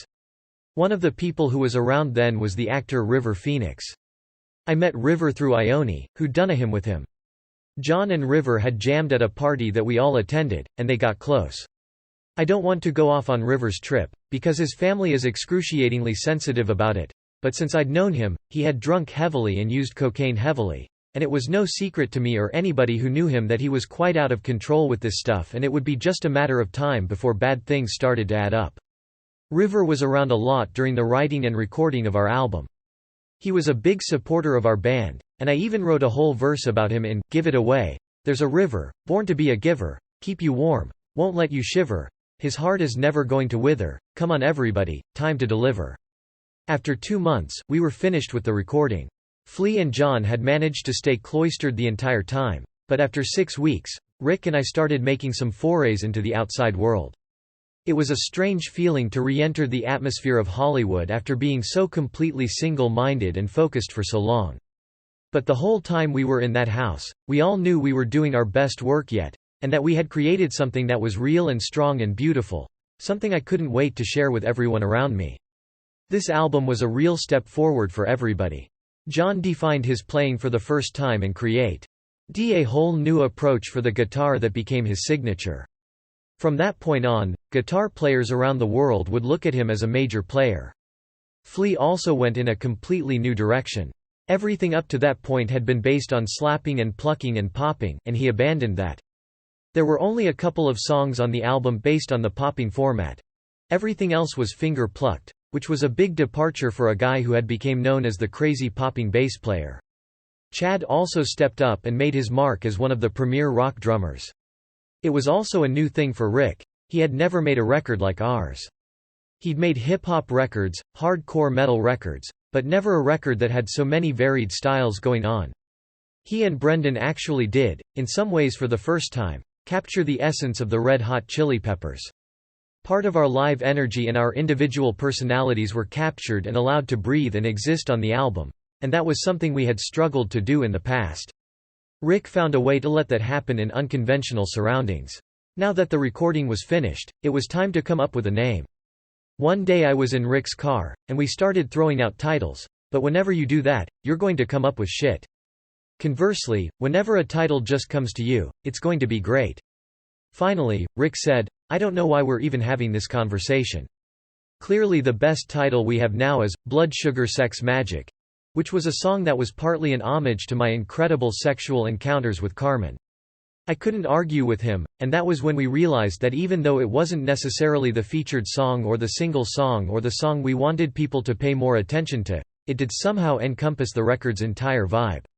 With the album in the can, it was time to shoot a video for the first single, which was, Give It Away. I knew we'd have the support of our record company, so I started viewing reels and reels and reels of video directors, but nothing looked good to me. Everything was the same. Boring, homogenized, contrived shit. Finally I came across a video for a French band made by a director named Stéphane Sednaoui. I was blown away by this video, which looked like nothing else. It was slower and poetic, shot in black and white. It seemed like authentic art, not something done for MTV. But when Warner's followed up, they told me to forget it, this guy was 100% booked up. I couldn't accept that, so I called him up and cajoled him to come out for a meeting. He agreed, and we met at Flea's house and spoke for hours about our favorite photographers and our favorite colors, and we all concurred on a silver theme. We set up a video shoot out in the desert, where all good videos are made. Stéphane brought an entire crew of French people. Designers, stylists, makeup people, hair people, caterers, ADs, all French. We spent 2 solid days out in the desert, and we were all on a creative roll, everyone stepping up to the plate and feeling great about the song. Chad was glad to dress up in his red devil horns. I was worried that when Stéphane told John he was going to cavort with a dancing ribbon, he'd say, "Fuck you and take that dancing ribbon and shove it up your French ass, buddy," but he gladly went off and made love to the air with this dancing ribbon. He would have danced around for hours with that thing. Blood Sugar Sex Magic was released on September 24, 1991. Give It Away was the first single, but the #1 radio station that Warner's wanted to break the song on, a station out of Texas, told them to come back to us when you have a melody in your song. That was bad news, since the conventional wisdom was that this station dictated what America was going to hear. Of course, Give It Away was never about melody. It was a party song. When the album was about to be released, John and I made a trip to Europe to promote it. Flea decided against making the trip. I was surprised that John was willing to take one for the team and go on this tortuous trip where you march around from city to city and talk for hours and hours to every silly publication imaginable, which is enough to drive anybody crazy. Well, it did John. Of all of us, I think John had the hardest time readjusting to life outside of the Blood Sugar House. He had such an outpouring of creativity while we were making that album that I think he really didn't know how to live life in tandem with that creativity. It got to a point where he wouldn't want to see a billboard for, say, the Arsenio Hall show, or an advertisement for lipstick. He wanted to be in a world that was a beautiful manifestation of his own creation. You're not going to find that on a promo tour. All of the interviewers' questions seemed to be coming from the wrong angle for John, so he became a dark, angry, resentful, "I'm too cool for this school" guy. The only thing that I imagine could have made him comfortable was to be back in LA with his new girlfriend, Toni. John started to dabble in using heroin. When you first start doing it and then you walk away from it and you're not feeling great, it's something that weighs heavy on your mind, like, whoa, there's a girl and a fucking dope dealer waiting for me at home. I could live without the German weather and the food. John may have acted like a prick, but it's not difficult to imagine why someone gets that way in the middle of 12 interviews, because sometimes the interviewers are decent and thoughtful and considerate and interested in music, but sometimes they're abominable, and you want to slap them and tell them to leave because they're so thoughtless and small-minded and the things they want to talk about are rude. I remember being in Belgium with John at a really cool old boutique-style hotel. We were checking out in the morning, but he didn't look so good. Then the guy at the front desk told him, "And that's $2,000 for the phone bill." He had been on the phone with Tony in LA for 6 hours. By the time we got to London, he came to me and apologized. "I'm sorry to do this, but I really want to leave badly. Can you finish this by yourself?" and frantically rushed to get the next plane back home. In France we met with record company people, and Lindy and I got to see the "Give It Away" video for the first time. I was more hysterically ecstatic about that piece of visual footage than any we've ever done. But the record execs had reservations about it, worried that it was too weird to get played on television. The first 2 salvos from "Give It Away" had now been met with reactions that didn't suggest we'd be getting much radio or TV play. But the tide turned around when K-Rock in LA started playing "Give It Away" all the time. That was the beginning of the infusion of those songs into mass consciousness. The Blood Sugar Sex Magic tour seemed to augur a changing of the musical guard. There was definitely a sense at that time that the whole late 80s musical mentality was dying out. Cheesy pop metal bands like Warrant and Poison and Skid Row were finished. Cheesy family sitcoms like The Cosby Show were on their way out. There was something new in the air. I remember getting a tape of a new album by a band called Nirvana and driving around the valley in my Camaro with the tap down and marveling about where these guys had come from. The songs were so out of this world. We were getting ready for our tour, and one night I saw a video on MTV from a band called the Smashing Pumpkins. The song was "Jish," and it was a really beautiful song, with a different texture and energy from the usual trash on MTV.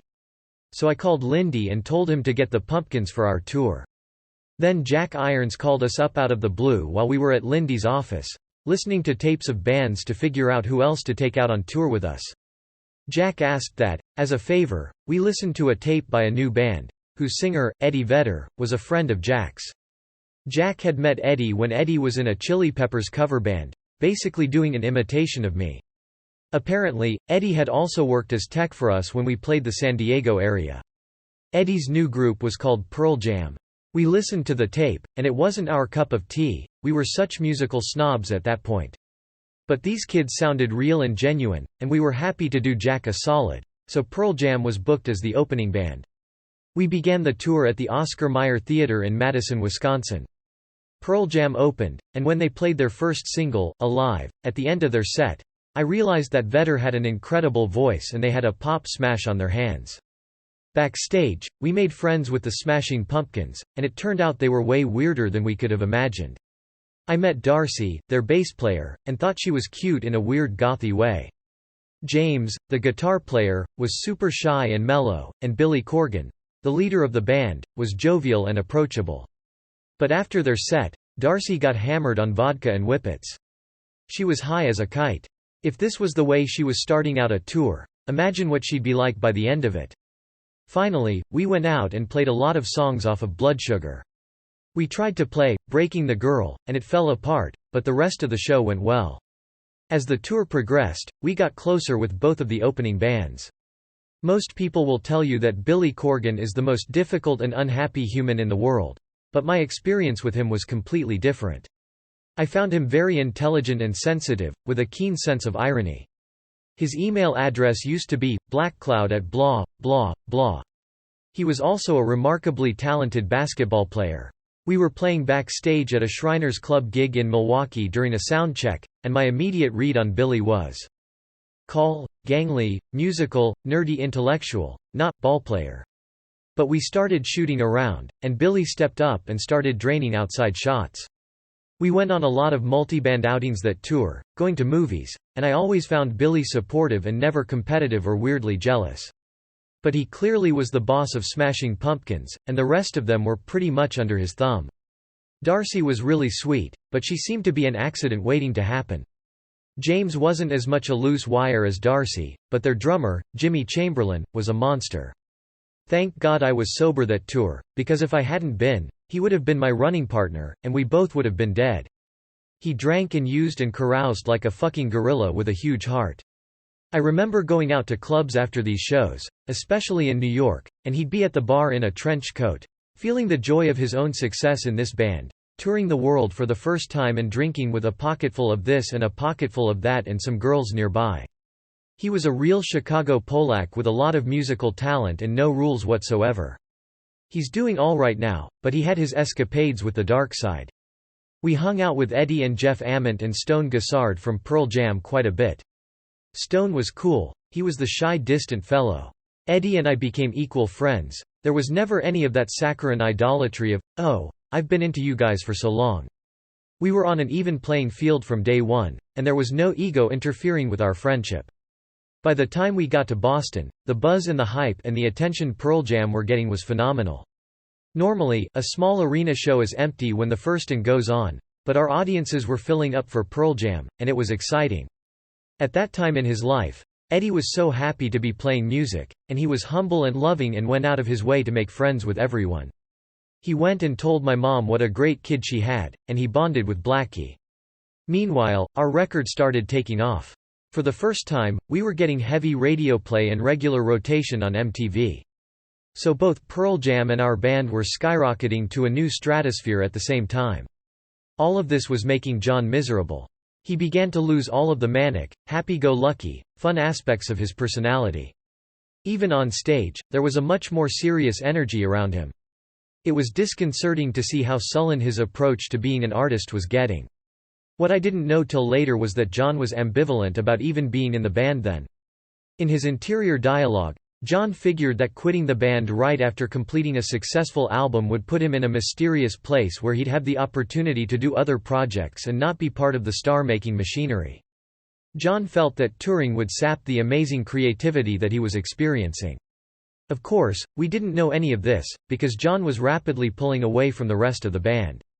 He brought Tony on tour with him, and they cocooned all the time. Warner's was thrilled with the initial reaction to the album, and they immediately began discussing a second single and video. We were about halfway throughout U.S. tour, playing in the Midwest, and some record company people came to the show to discuss the possibility of releasing Under the Bridge as our next single. That was a song that had been hit or miss for me as a vocalist. Sometimes I could get through it, and other times I couldn't sing it in tune. That night we had a huge audience, and it came time for Under the Bridge, and John started the opening chords, but I missed my cue. Suddenly, the entire audience started singing the song at the spot where I was supposed to have come in. At first I was mortified that I had fucked up in front of the Warner's people, who were there to hear me sing that song, but it turned out that they were way more impressed with the audience singing it than they ever would have been if I was singing it. I apologized for fucking up, but they said, "Fucking up? Are you kidding me? When every single kid at the show sings a song, that's our next single." I saw our newfound success as a monumental blessing. It wasn't that I thought we were greater than we used to be, it was more that we were the same guys, but we were singing to a lot more ears and a lot more eyes and a lot more hearts. I felt we should be respectful of this gift, this incredible stroke of good fortune. We didn't sell out, we didn't change what we believed in to reach more people, we just did it. John, however, saw our newfound popularity as a bad thing. We used to have these raging backstage discussions. "We're too popular. I don't need to be at this level of success. I would just be proud to be playing this music in clubs like you guys were doing 2 years ago," John would say. "It is not a bad thing that these kids showed up," I'd argue. Let's fucking be there for them. We don't have to hate ourselves and be mad at them because this is what happened. He'd be all pissed off and hide and pout and not do what I wanted him to do, which was my huge mistake, wanting everyone to react to this new situation the same way I had. John had made up his mind about what was credible and what was cool, and playing for an arena full of kids stopped being cool for him.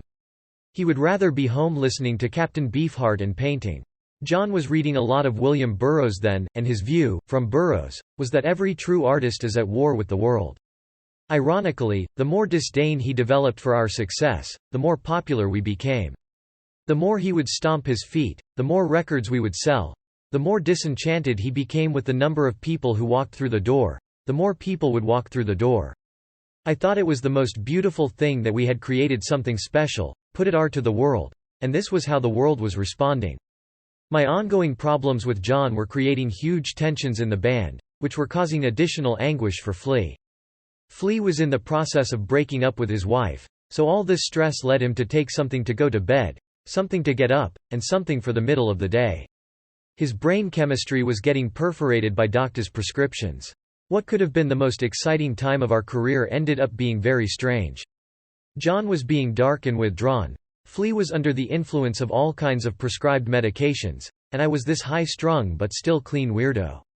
And Chad was Chad. My tensions with John came to a boiling point at a show we did in New Orleans. We had a sold-out house and John just stood in the corner, barely playing his guitar. We came off stage, and John and I got into it. "John, I don't care what you're thinking or where your head's at or where you'd rather be. But when we come to a show and there are this many people who are paying money to see us and care about us and they want to experience these songs with us, the least you can do is fucking show up and play for them," I yelled. "That's not how I see it. I'd rather be playing for 10 people, and blah, blah, blah." The argument just went on and on. Flea was watching us, thinking, "Oh no, this was bound to happen. Control freak Anthony against hater of this experience John, and they're finally having it out." John and I went from fighting to going into a bathroom and trying to get to the bottom of it so we could understand each other. Ultimately, we didn't see eye to eye. But we did come to an understanding and agreed to disagree and accept each other's differing perception of reality. The longer we toured, the larger the crowds got. By the time we were scheduled to play the West Coast, we had jumped from theaters to full-fledged arenas, so the promoters felt we needed to add another band that was bigger than Pearl Jam. Nirvana's second album, Nevermind, had just exploded, and I was crazy about that record, so I suggested we get Nirvana to take Pearl Jam's place. Eddie and the guys were understanding about it, so Lindy called Nirvana, but their managers told him that they were unavailable. I picked up the phone and called Nirvana's drummer, Dave Grohl, myself. "Anthony Kiedis. Wow, we love you guys. We grew up listening to you in Seattle," Dave said. He told me they had just come off a huge tour, and Kurt Cobain was pretty worn out, but he'd try to talk him into doing the West Coast shows. And he did. Nirvana joined the bill, but then Billy Corgan pulled the Smashing Pumpkins off the bill. Apparently, he used to go out with Courtney Love, who was then Kurt's girlfriend, so he refused to be on the same bill with Nirvana, let alone open for them. So Pearl Jam was back aboard. Our first show was at the LA Sports Arena, and I was desperately trying to get John excited, telling him what a trip it would be to play with Nirvana, but he was just like, "Nirvana, Shirvana, who cares?" Eventually, he would discover Nirvana on his own and became a live concert, obscure B-side devotee. But this time he didn't care, although his ears pricked up when Nirvana opened their show with a cover of a Who song. This was a big deal for us to be back home playing our biggest show ever. Perry Farrell from Jane's Addiction came to the show dressed up like a handsome prince, and to me that was a sign of our newfound status. That night was the first time I met Kurt Cobain. Before the show, I went back to Kurt's dressing room to say hello, and he was back there with Courtney. He looked torn up, like he had just come off a hard bender. He was wearing a ripped dress, and his skin was bad, and he looked like he hadn't slept for a few days, but he was just so beautiful in a different way. I was blown away by his presence and his aura. He seemed really kind. We had a nice chat, and I thanked him for playing these shows, even if going back on tour again was the furthest thing from his mind. I kept looking over at Courtney, convinced I knew her from somewhere. Then she started yelling at me, "Anthony, don't you remember me? I used to pick you up hitchhiking down Melrose in the middle of the night, when you and Kim Jones were all strung out. I was a dancer back then, and I lent you $20, and you never paid me back." It was time for Nirvana to play, and Kurt dragged himself up and out of that dressing room. But this guy who looked like death warmed over got on stage and slayed the entire audience, putting on as good a show as you could ever want to see. Their raw energy, their musicality, their song selection, they were like a chainsaw cutting through the night. We'd saved a couple of tricks for our hometown audience. Our show opened with Flea's thunderous bass, but he wasn't on stage, he was attached to a special harness that was propelling him down to the stage from the roof of the arena, upside down, while playing. John was in one of his moods. I don't know if he was secretly terrified to go out there and have that kind of responsibility, or if there was just so much energy going on that maybe it was too much for him to be comfortable facing, but he was very moody and very distant. He played well, but there wasn't a lot of interconnectedness happening among us. For the finale, we donned the socks, an event that was becoming rarer and rarer. The next show was in Del Mar, a town just north of San Diego. We played a giant airplane hangar of a room, and once again Nirvana went out and destroyed with their set, and the kids went insane. It was so packed in there by the time we came on stage that steam had risen off the audience and formed a discernible cloud. We played better that night. There was less pressure, for one, and John felt like rocking a bit more. Maybe Nirvana was pushing him. That night was the beginning of my ongoing battle with tinnitus. Chad and I both came off stage and hugged backstage and realized that our ears were perceptibly ringing. By the end of that tour, I'd have permanent ear damage, which, unfortunately, is one of the hardest things to cure. Our next gig was in San Francisco at the Cow Palace for a big New Year's Eve bash. We stayed at the Phoenix Hotel, which was a glorified motel in a scurvy neighborhood. After the show, I rang in the new year by sitting poolside with Kurt and Courtney. We sat there for about an hour under the stars, just talking, having a bonding session. Kurt was the most relaxed I'd ever see him, and probably the straightest, too. By the time we hit Salem, Oregon, my vocal cords were shot.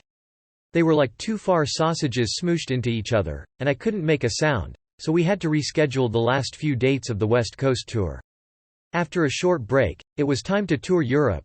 John was not only continuing to distance himself from the joy of being in the band, he had started losing the battle of psychic wellness. He went through a period when he was convinced that someone, our driver, the hotel bellman, whoever, was trying to kill him every day. I'm pretty sure he believed it, so we had this constant struggle of having to convince him that no one was trying to kill him. "Well, I don't know," he'd say. "I saw our driver talking to someone on the street, and I think that someone is connected with the people who want me dead." I think John was experiencing good old-fashioned weed paranoia taken to an extreme.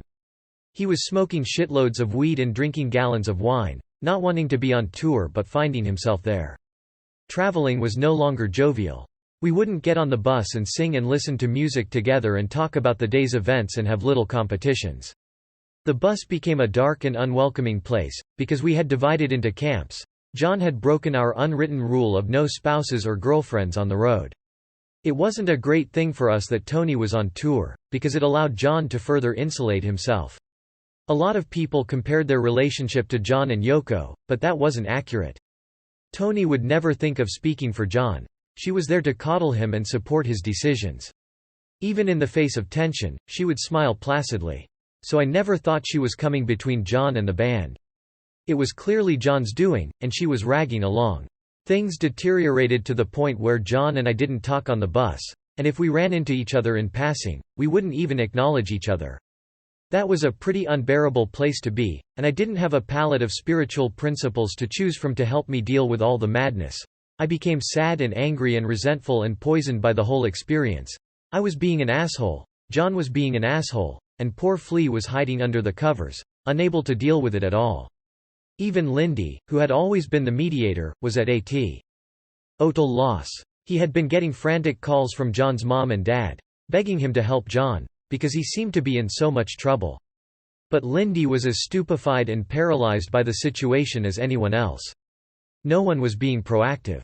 We didn't stop to assess the whole situation. We just tried to get through it from week to week, which didn't create a healing environment.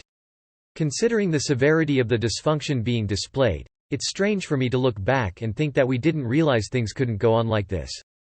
It got worse before it got better. We interrupted our European tour to fly into New York City near the end of February to do Saturday Night Live, which was a disaster from beginning to end. We weren't there for 5 minutes before John started fighting with the staff. The music supervisor, a guy who'd been up there for years, came over and made an innocuous remark to John, and John turned his back on him and told Louis, "This guy says another word to me, I'm not doing the fucking show." I was already apprehensive, because we were planning to do Under the Bridge as our second number, and that song always was a challenge for me to sing. I was entirely dependent on John for the musical cue into the song, and when we did the dress rehearsal, he was playing something in a different key, out of tune, in a different timing, basically reinventing the song for himself and nobody else. I was flummoxed. We retreated into our dressing room and tried to hash it out, but there was no talking to him. He'd find Tony and go into another room. But he was in the dressing room long enough to feel dissed when Madonna came by to visit. She was going to be in one of the skits that night, so she came by to say hello. I had known her for years and years, going back to her holiday video, when she wanted to cast me if I would agree to change my hairstyle, which I didn't. The whole time she was back there, she inadvertently ignored John, and he stormed out, irate that she had given him no love and no props. The show began, and we did our first number, Stone Cold Bush, an uptempo rocker. It went well. Then we came back to do Under the Bridge. I've since heard that John was on heroin during this show, but he might as well have been on another planet, because he started playing some shit I'd never heard before. I had no idea what song he was playing or what key he was in. He looked like he was in a different world. To this day, John denies that he was playing off-key. According to him, he was experimenting the way he would have if we'd been rehearsing the tune. Well, we weren't, we were on live TV in front of millions of people, and it was torture. I started to sing in what I thought was the key, even if it wasn't the key he was playing in. I felt like I was getting stabbed in the back and hung out to dry in front of all of America while this guy was off in a corner in the shadow, playing some dissonant R of tune experiment. I thought he was doing that on purpose, just to fuck with me. We got through the song, and it sounded like 4 different people playing 4 different songs. At the time I was dating Sofia Coppola, another one of my unfulfilled attempts at a relationship during this period of my life. She was by far the coolest girl I had gone out with, especially in that period after Carmen, and I told her to make sure to watch the show, and now I was just fucking dying. When something happens like that, it's like the kicker who misses a held goal as the clock is running out. The only thing that's going to take away that pain is playing another game and getting another chance to kick the held goal. That pain was there for a long time, because we went back to Europe, and John's behavior got even more erratic. When it came time for him to solo, he would pull the cord out of his guitar and create a jarring noise and then plug it back in and, if he felt like it, play the chorus. The ironic pan about Saturday Night Live was, the week after our performance, our record went through the roof. Maybe it was a coincidence, but maybe people heard something in that chaotic performance that touched them. After we finished the European leg of the tour, we went back home and had a couple of weeks off before going to Hawaii, Japan, and Australia. When we came home between legs of tours, I saw less of Flea, and I never saw much of Chad. John disappeared and started pursuing his drug use. So I'd hang out with whatever girl I was seeing at the time, although I was mainly doing the random dating thing, and nothing was sticking. Since my split with John, I had room in my life for a new running partner, and I found one in Jimmy Boyle. He was a friend of Rick Rubin who looked exactly like Rasputin, with a full beard and mustache and long Jesus hair and crazy psycho blue eyes, and he dressed like an elegant ragman. The more we saw each other, the more we realized the many things we had in common. He was a Ricove ring drug addict who had just gotten divorced from a tragic young beautiful dope fiend whom I dated as well. He was also a vegetarian, a practice I had picked up from Ione. He loved music, and he loved chasing girls. Every day I was in town, we'd meet for a ritualistic breakfast of blueberry pancakes at a Votre Santé on La Brea. I invited Jimmy to come to Hawaii with us. He loved it because he loved to be around the excitement of music, not to mention the girls. Plus, we were going to Hawaii, for Christ's sake. John was still being distant while we were in Hawaii. Our record had been doing okay. Better than any of our previous ones, though still only okay, barely in the top 40. Once we were in Hawaii, we got a call from Lindy, "Guys, I do not know what to tell you, but this record is going through the roof. It's charting next week at number 8, he told us. For me, that was cause for celebration. Flea was feeling the same way, but John was staying removed from the whole thing. That whole trip was teeming with hot young Hawaiian girls, and it was a fun time for all, because everyone was feeling full of life in the sunshine and the ocean. Boyle and I were sharing a room, and at 4 in the morning, we were asleep when there was a knock on the door. I went to answer, and it was this young Hawaiian maiden. "Can I come in?" she asked. "Well, my friend's sleeping." "It's not really a good idea, it's 4 in the morning, I reminded her. "Really, I can't come in?" she pressed. It's kind of an uncomfortable situation. Right there, in the hallway of this hotel, she dropped to her knees and gave me a blow job. Jimmy was so jealous. "I can't believe this. You fucking hear a knock in the middle of the night. You go to the doorway, and the most beautiful girl on the island gets down on her knees and gives you a blow job. What is that? What have I done wrong in my lifetime not to deserve this kind of treatment?" I wasn't overjoyed about all this new adulation I was getting. I wasn't having the same reaction John was, but on a personal level, I wasn't letting it all go to my head.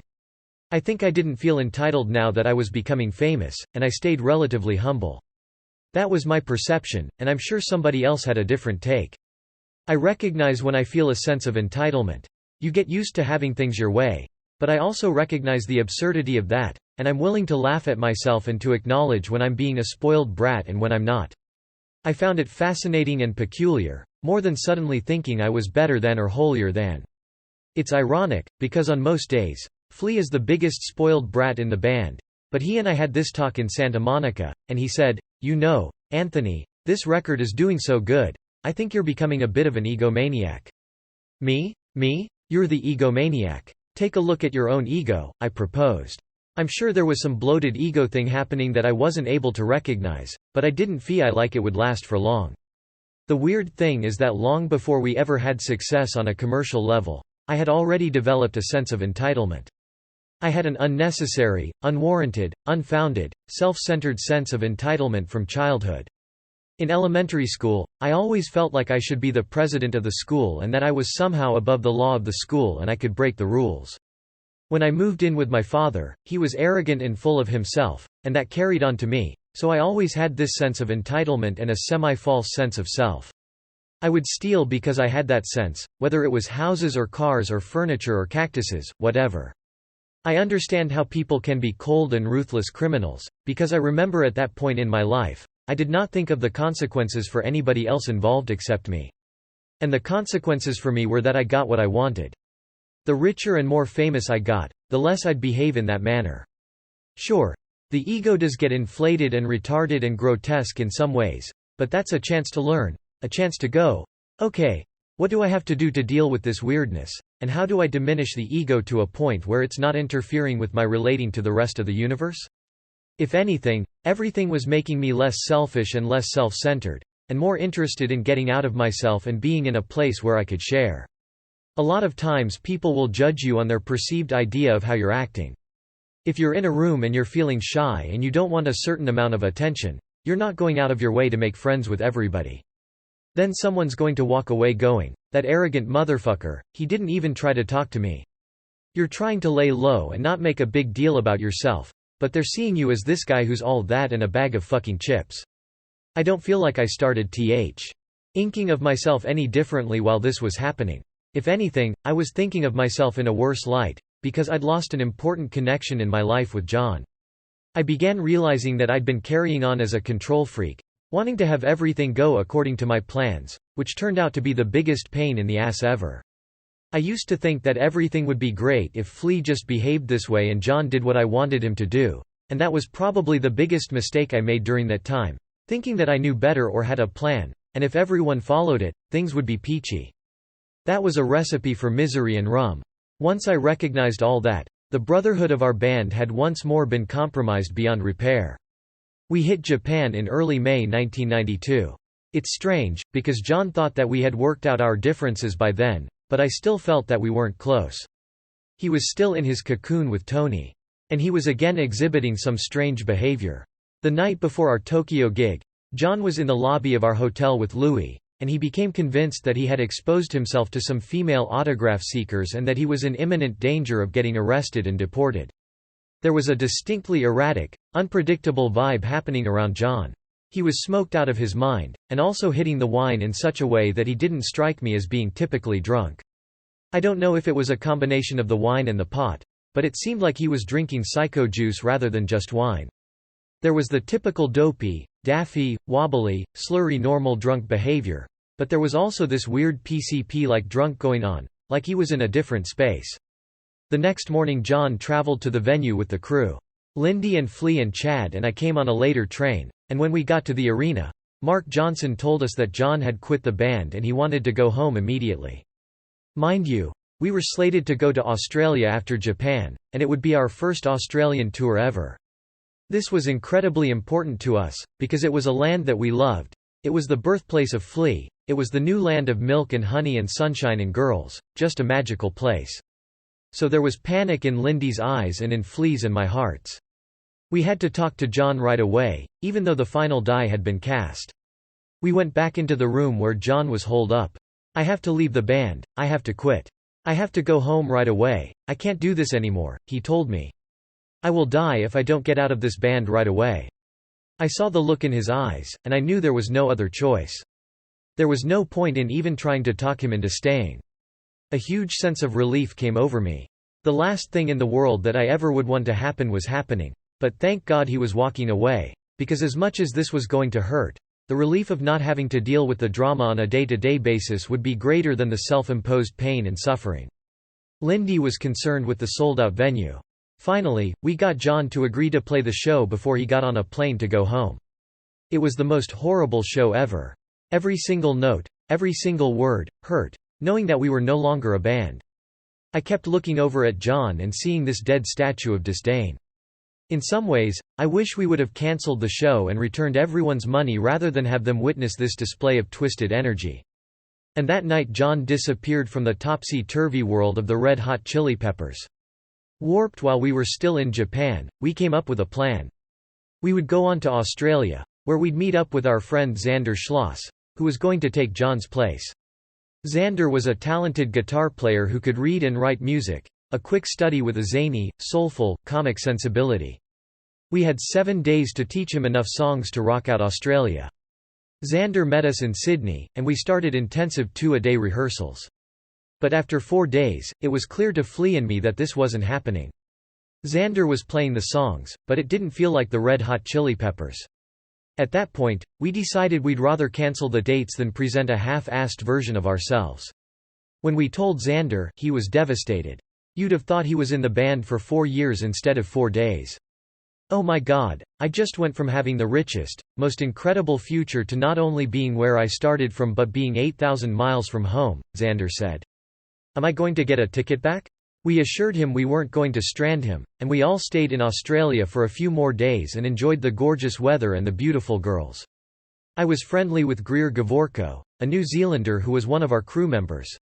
When he showed me pictures from a recent trip he'd taken to Thailand, I thought, I'm in Australia, which is nowhere near Hollywood. I have no idea what's going to happen with my future, because we're now limping through life as a band. My left nut, in the person of John Frusciante, has just departed my testicle sac. So why don't I just go to Thailand by myself? Greer recommended some islands in the Gulf of Siam. So I flew to Bangkok, stayed the night in a hotel airport, and then flew to the south and got on a boat to Koh Samui. It was a beautiful island, and the weather was incredible, but the place was teeming with Eurotrash party animals. It was coke, bad music, and half-naked beautiful women all high on ecstasy. I hadn't come to Thailand to immerse myself in a techno-fantasy world, so I traveled to the next island, Koh Pha Nan. It was a little more laid back and beautiful, but I was still discontented, so I got a recommendation from some Thai natives to go to Koh Tao, a small island with no hotels. Koh Tao was exactly what I had been dreaming of. I rented a little house from a Thai family and stayed for a week, going scuba diving every day. I left the island feeling recharged and cleansed, and more prepared to deal with John being gone. As soon as I got back, Flea and I went to the drawing board. We were familiar with an LA band called Martial Law, which consisted of 2 brothers, Lonnie Marshall on bass and Eric Marshall on guitar. Both of these guys were funky, freaky oddball prodigies on their instruments. They were from South Central, and they were half black and half Jewish, the old bluish thing. I had seen them a number of times, and Eric's guitar playing, especially, had blown me away. It was funky but also hard-rocking and inventive. We auditioned a few other people, including this guy called Buckethead, who would play his whole set with a Kentucky Fried Chicken bucker on his head while encased in a chicken coop. When Eric jammed with us, it was fun and inspiring, so we ended up hiring him, and he was thrust into the insanity of our world. Even though we had just lost John, who was such a fundamental element of our huge success with Blood Sugar, the promoters and MTV and the whole music industry didn't perceive us as being finished, because nothing was stopping. We were offered to headline Lollapalooza, the biggest tour in America that summer. Lindy had booked some huge European festivals for us in June as well. Luckily for us, Eric was an incredibly fast study. He could hear a song on the radio and, within 60 seconds, play it with the same vibe and spirit of the original. But going to Belgium a few weeks into his tenure in the Chili Peppers before 70,000 people was truly a baptism by fire. He was petrified. Eric had hardly ever left LA County, and now he was in an exotic country in Northern Europe where they speak 3 languages. Eric was extremely introverted, so he dealt with all this pressure by sleeping. The motherfucker would sleep all day and all night, then get in the van on the way to the show and sleep some more. But he never let us down in concert. He just stood up there and played his ass off. Headlining Lollapalooza was a pretty big-ass deal for us. It was the 2nd year of that festival, and the idea of traveling across the country with a bunch of like-minded maniacs appealed to us. Anytime you're part of a festival, the pressure is cut in half. Even if you're the headliner, you don't have to carry the weight of the whole show. Since this was a rough time in the life of our band, thank God the shows were not all about us. Plus, you get to meet some interesting performers whom you might never encounter if not for this. I was never a fan of Ministry, but they wound up blowing me away every night. I didn't know how they could be so fucked up on booze and heroin and coke and whippets and go out there and crush it. After a few shows into the tour, everybody started jamming with everybody else. Ice Cube was rocking the house, and Flea and I used to go on stage for a song. We danced, happy to be part of his flag-waving posse. Then he joined us on Higher Ground. Eddie Vedder, who was there with Pearl Jam, would sing backup for Soundgarden, but in keeping with his humble servant of music attitude, he'd stand way off by the back of the stage. Chad played drums on one of Ministry's songs. The whole show was a lovefest except for the Jesus and Mary Chain, this British group, who were just bitter. They'd polish off a giant bottle of booze by 2 in the afternoon and curse and put everyone down. One time they went too far with the guys from Ice Cube's band, and they got themselves a beating. I bonded with these giant gangster Samoans called the Boo-Yaa tribe, who were playing on the secondary stage. I was enthralled. Listening to their stories of gang warfare in East LA, they told me that their friends would get shot and not even know it because they were so big, so they'd walk around for a couple of days with bullets in them. By the end of the tour, I got one of the Booyah guys to come on stage during Higher Ground, and he put out his arm, picked me up, and perched me on his forearm. I rocked the whole song sitting like a puppet on his arm. We added some special elements for our Lollapalooza shows. We built a giant psychedelic Twilight Zone-looking spiraling wheel that we placed in the center of the stage for hypnotic purposes. But the ultimate touch was the fire helmets that we wore for our encore. Whenever I think of performing, fire comes to my mind. It's such a visual thing, and it goes so well with music. I wasn't thinking in the grand pyrotechnical arena of bands like Kiss or The Who. I just thought it would be great if we wore helmets that belched fire. So we went to a prop designer Lindy New, and he came up with a silver construction helmet that had a spigot sticking out of the top and a tube that ran from the spigot to a can of propane housed on a waist belt. We each had a valve at our side so we could control the intensity of the F1 aim. But when you're dealing with fire and a delivery system, there are bound to be some screw-ups. We'd be able to spew out a good 3-foot plume of fire, but on some nights, someone wouldn't hit the valve right, or the propane can would be nearly empty, and there'd be 3 guys with raging volcano heads and 1 guy with a 3-inch Bic lighter coming out of his head. Only he had no idea his flame was so small. It was very emasculating. Flame envy. At several venues, fire marshals tried to stop the show. Lindy used to have to carry extra cash, and when the marshal told him that we could be fined if we lit up those helmets, Lindy pulled out his wad and asked, "How much?" In another city, the fire marshals required our roadies to wear firemen's outfits, complete with helmets, when they lit us up. Mark Johnson, our tour manager, was, in some ways, the original Homer Simpson. So just imagine Homer with a full fire retardant outfit trying to get it together to turn the right knobs and light the fire. It's amazing we got through that tour alive. In September 1992 we played the MTV Awards show and picked up 2 awards for the Give It Away video and the Viewer's Choice Award for Under the Bridge. It must have been awkward for Eric to be on stage accepting awards for work that John had done. We were full of ourselves and obnoxious and loud that night. When we went up to get the Breakthrough Video Award for Give It Away, Flea simulated masturbation. I had a list of 30 people I wanted to thank. Artists, musicians, filmmakers, scholars, and Satan. Back in Florida, my grandmother, who was a devout Christian, didn't realize I was joking around and disowned me. A little while later, I asked my mom why I never got any letters anymore from Grandma Kiedis, and she said, "She thinks you're in league with Satan." I had to write Granny a postcard on her 80th birthday, explaining that I wasn't really a Satanist. That fall we traveled to Australia and New Zealand to make up the dates we had cancelled. Even though we weren't on an arena level yet, since this was the first time we'd ever played there, the audiences were amazingly responsive. As soon as we set foot in New Zealand, I fell in love with the place. It seemed like a home away from home. There was more plant life than I'd ever seen, and towering majestic mountains and very few people. After our shows, everyone raced back home, but I decided to stay and explore the country. I got a room in a cool Art Deco hotel in downtown Auckland and hung out with Greer, who was a native Kiwi. One night we were playing pool when a long-haired brunette goddess out of a Kiwi fairy tale walked into the room. She stood at the bar and watched me, and I got up the courage to approach her. "What are you doing here?" I said, since she was out of place in the seedy bar. "I came to find you," she explained. "I heard you were in town, and I've come to get you." Julie got me, all right. We spent the rest of my stay together. We took a trip to the Rotorua, and checked out the giant hot mineral lakes and the mud pits. We broke into a national park and made love at the edge of a mud pit that was a big bubbling cauldron of steam and mud. On November 1st, we celebrated my 30th birthday at the seaside home of Mr. and Mrs. Murdoch, who owned Warner Brothers Records in New Zealand. They organized a beautiful picnic on the beach for me. It was a bittersweet milestone.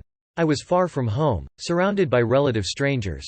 The band was doing great, but it also was not right. Ever since John left, we had kept forging on without stopping to look at the lack of perfection, just moving forward to try to keep it alive. I was also lonely without a true love in my life. A lot of my close friendships had unraveled.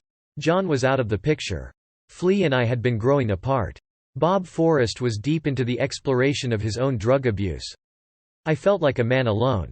With nothing compelling me to return home, I decided to go on an adventure to Borneo. Even as a kid, I was always reading about the most remote tropical jungle locations in the world, and of all the places I'd ever read about, from Mongolia to Papua New Guinea to Tuva, Borneo always struck me as the most remote, the least westernized.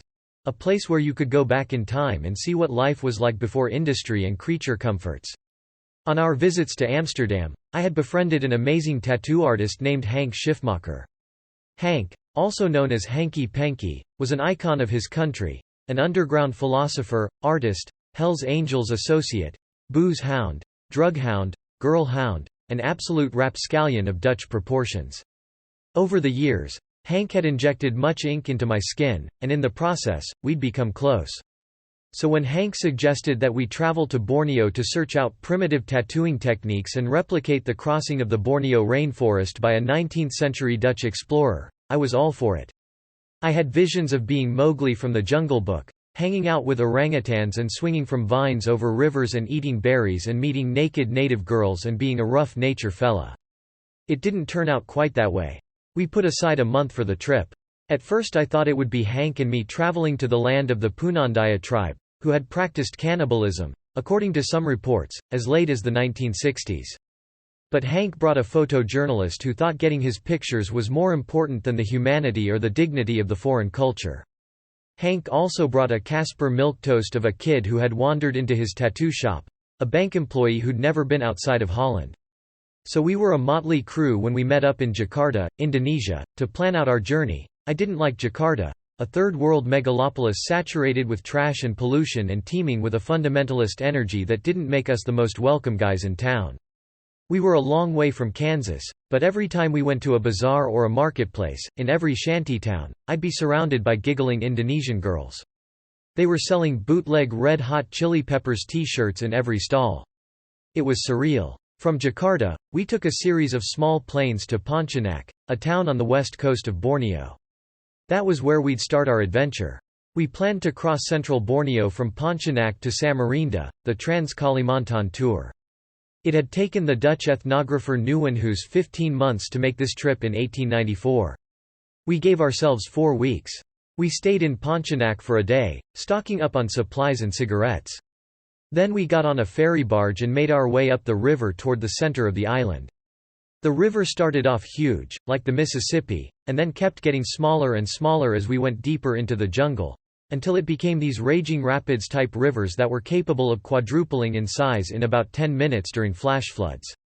Everyone was in fantastic spirits, viewing this beautiful confluence of 2 rivers, until we saw miles and miles of decimated jungle. The logging industries had infiltrated this ancient civilization and raped the forest. It was as if an area the size of Rhode Island had been shaved clean off the map. After changing to a smaller boat, we reached the fishing village of Patusabao, the last outpost before we were confronted with true wilderness. Patusabao consisted of 2 main streets, one transvestite, and a Dutch missionary priest who almost gleefully warned us of the dangers that lay ahead, things like malaria and poisonous snakes. According to him, all the anti-malaria pills we'd been taking were completely useless, and if we ended up catching malaria, we were dead meat. Nice. The next day we set off in our own boat. We stopped after a few hours to explore an authentic longhouse, which was a jungle version of an apartment complex, except it was a commune where everybody lived together, sharing one common porch. Then we went on and on and on, deeper into the jungle. The farther up we got, the faster the water moved, the fewer the villages, and the more difficult passage became in general. Then the rains came. After changing to smaller and smaller boats, we made it to Tongjiang Lokum, the last village before the terrain became too mountainous and too perilous to travel by boat. It was a serene setting before the maze of the jungle, where there was no river or even a path to follow, just an overlap of mountains, forests, and streams. It was here that we'd hire our guides from the Punans, a nomadic tribe considered the masters of the forest. The local Punans could probably cross the mountains in 5 days, but there was no telling how long it would take when they were bogged down with 4 slow white guys. I was uneasy with the guides they were choosing for us, because one was the grandpa of the village, a guy in his 70s, and the others were barely teenagers. I couldn't figure out if we were Edding worthy guides or whichever nomads happened to be in town. We had a nice day or two of rest in the village, and then we set off on foot. It was a wild landscape, like nothing I'd ever marched through. The density, the heat, the wetness, the noises, all of it evoked a prehistoric feeling, especially when we spotted the giant hornbilled birds flying overhead. This was a different reality. After a day of hiking, we had to come to terms with the fact that there were no paths to follow. It was just wet and mucky terrain. When nightfall came, we needed to find a dry, level space protected from the inevitable rains. We stumbled upon an old decrepit outpost shack, so instead of building a lean-to out of huge leaves, our guides told us to stay in the shack. It didn't look inviting. The structure was teeming with insects and covered in spider webs, but we lay down in there like sardines, crawled into our sleeping bags, and tried to sleep. I was starting to doze off, half conscious of the spiders dangling over me, when, all of a sudden, my entire skull started to vibrate. It felt like a woodpecker practicing on my skull. I was terrified that I had been bitten by something poisonous and the toxic venom was going to work on my nervous system, so I bolted up and screamed for Hank to help me. The horrible vibrating noise in my skull was intensifying, and I couldn't bear one more minute of this agony, so I begged Hank to take out his flashlight and look inside my ear. "No, I don't see anything. Everything looks ARRGGGHH, he screamed, and dropped the flashlight. A huge sense of relief came over me, and my head stopped vibrating. "Oh my God," Hank said. "Some little animal came scurrying out of your head, man." It turned out that a cockroach had somehow squeezed into my ear canal and gotten lodged there. It took the light to get it to depart my head. I was glad to be rid of the roach, but then I started worrying that the monster had laid eggs inside my head and my brain would become dinner for a family of insects. But after a while, that obsession left me, probably because I was too busy dealing with the leeches that had begun to burrow into my body. Because the jungle was so dense, we sought out the rivers, which were anywhere from knee to waist deep. While you were in the water, these leeches would swim up and attach themselves to your skin. They'd suck your blood and become enormous, and every day we'd have to burn them off with a lit Marlboro. Then we'd be left with gaping open wounds, which could get infected. If you didn't pick up leeches in the river, they'd also be in the trees, waiting for you to walk under, so they were coming at us from all angles. About 5 days into the trek, we had our first major crisis. Our guides realized that we were totally lost, and they began to have powwows to figure out what to do. No one had any idea which direction to go. Our food was running out, and I got the distinct impression that they were looking at us like, let's ditch them or kill them or just eat them. But I think the grandpa nixed those stirrings, and we all set out to try to find our bearings. Then the sickness began. I started having severe nausea and diarrhea and vomiting, though I had no choice but to march tens of miles every day, straight up mountains and cliffs, carrying this heavy backpack. I couldn't sleep. All night long, I'd flame diarrhea and simultaneously vomit.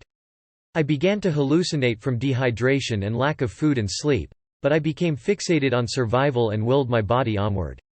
We started splitting up, sending out groups to climb to the tops of the mountains and figure out where the mighty Mahakam River began. Once we found that, we would be home free. One day I went off with a guide and climbed to the top of the nearby mountain. The only way back down was a sheer vertical drop, which was, thankfully, covered with vines. I followed him seep by seep down the cliff, holding onto the vines. We came to a spot where there were no footholds, so now we were dependent on vine power alone to get us down. He scaled this 10-foot traverse clinging to the vines, but when it was my turn, I questioned whether the vines would hold my weight. He assured me it was okay. I was still dubious. The minute I let go of the cliff and put my weight on the vines, the vine ripped loose from the cliff, and I went falling over backward. Now there was nothing to save me from plummeting to a certain death on the ragged rocks hundreds of feet below, except for the fact that on the way down, my foot had gotten tangled up in another series of vines. I was dangling upside down off of this cliff. My guide was safe above me, laughing hysterically. I had to claw myself to an upright position and untangle myself before I could reach a safe spot. Days later, we came upon the Mahakam, this fat mountainous river with deep, blue, fast, treacherous water. We were still a few hundred miles from the ocean, but now it was a doable trip by boat, which we could hire at the first village, about 20 miles downriver. We were celebrating on that bank, kissing the ground, when we spied some locals in a boat. They had a whole deer, and our guides cajoled them into giving us a leg of the deer and a turtle. I had been a vegetarian for years, but I had no compunction about tearing into that poorly cooked venison. Before the natives departed, our guides ordered a boat to come get us the next day. Then the dreaded rains came. We were in a canyon, and there was no shoreline, just sheer rocks, and the river rose and spilled over our campsite. We were forced up this steep slope that had some vegetation and a few trees, and we had to spend the night standing up against the mountain, resting our feet on some tree stumps below. The next day the boat showed up. We made a deal for passage to the ocean, and said goodbye to our guides, who turned around and scurried back over the mountains to their village. That night we stopped at a village and managed to rent a room, but my fever returned with a vengeance. Again I was up all night spewing out of both ends, feeling weaker than I ever had in my entire life. My condition wasn't helped when we got the news that a few days earlier, a team of Australians doing the same trek had died in a flash flood. The next day I was so sick and so desperate to get back to civilization that I went to the local communications base, got on the shortwave, and ordered a helicopter to come get us. Hank and I were choppered to Bollock, where I found a doctor who prescribed some antibiotics, which seemed to take the edge off my illness without curing it. Then I hugged Hank goodbye. Our bond had been strengthened by our conquest over death by making it through that damn jungle. On the way back to LA, I stopped in New Zealand, but I still wasn't feeling normal. A few days later, when I got on the flight to LA, I sat down and nearly passed out. Buckers of swear started pouring out of me, my fever escalated, and I started hallucinating again. When we landed, I could barely get off the plane. After spending a day on my couch, I checked into the UCLA Medical Center, where they were baffled by my condition. They gave me some painkillers, which I was willing to take even though I was sober. I went back home, but now I was going into feverish, painkiller sweatbaths. I checked into Cedars-Sinai, where, after days and days of testing, they determined that I had a rare tropical disease called dengue fever.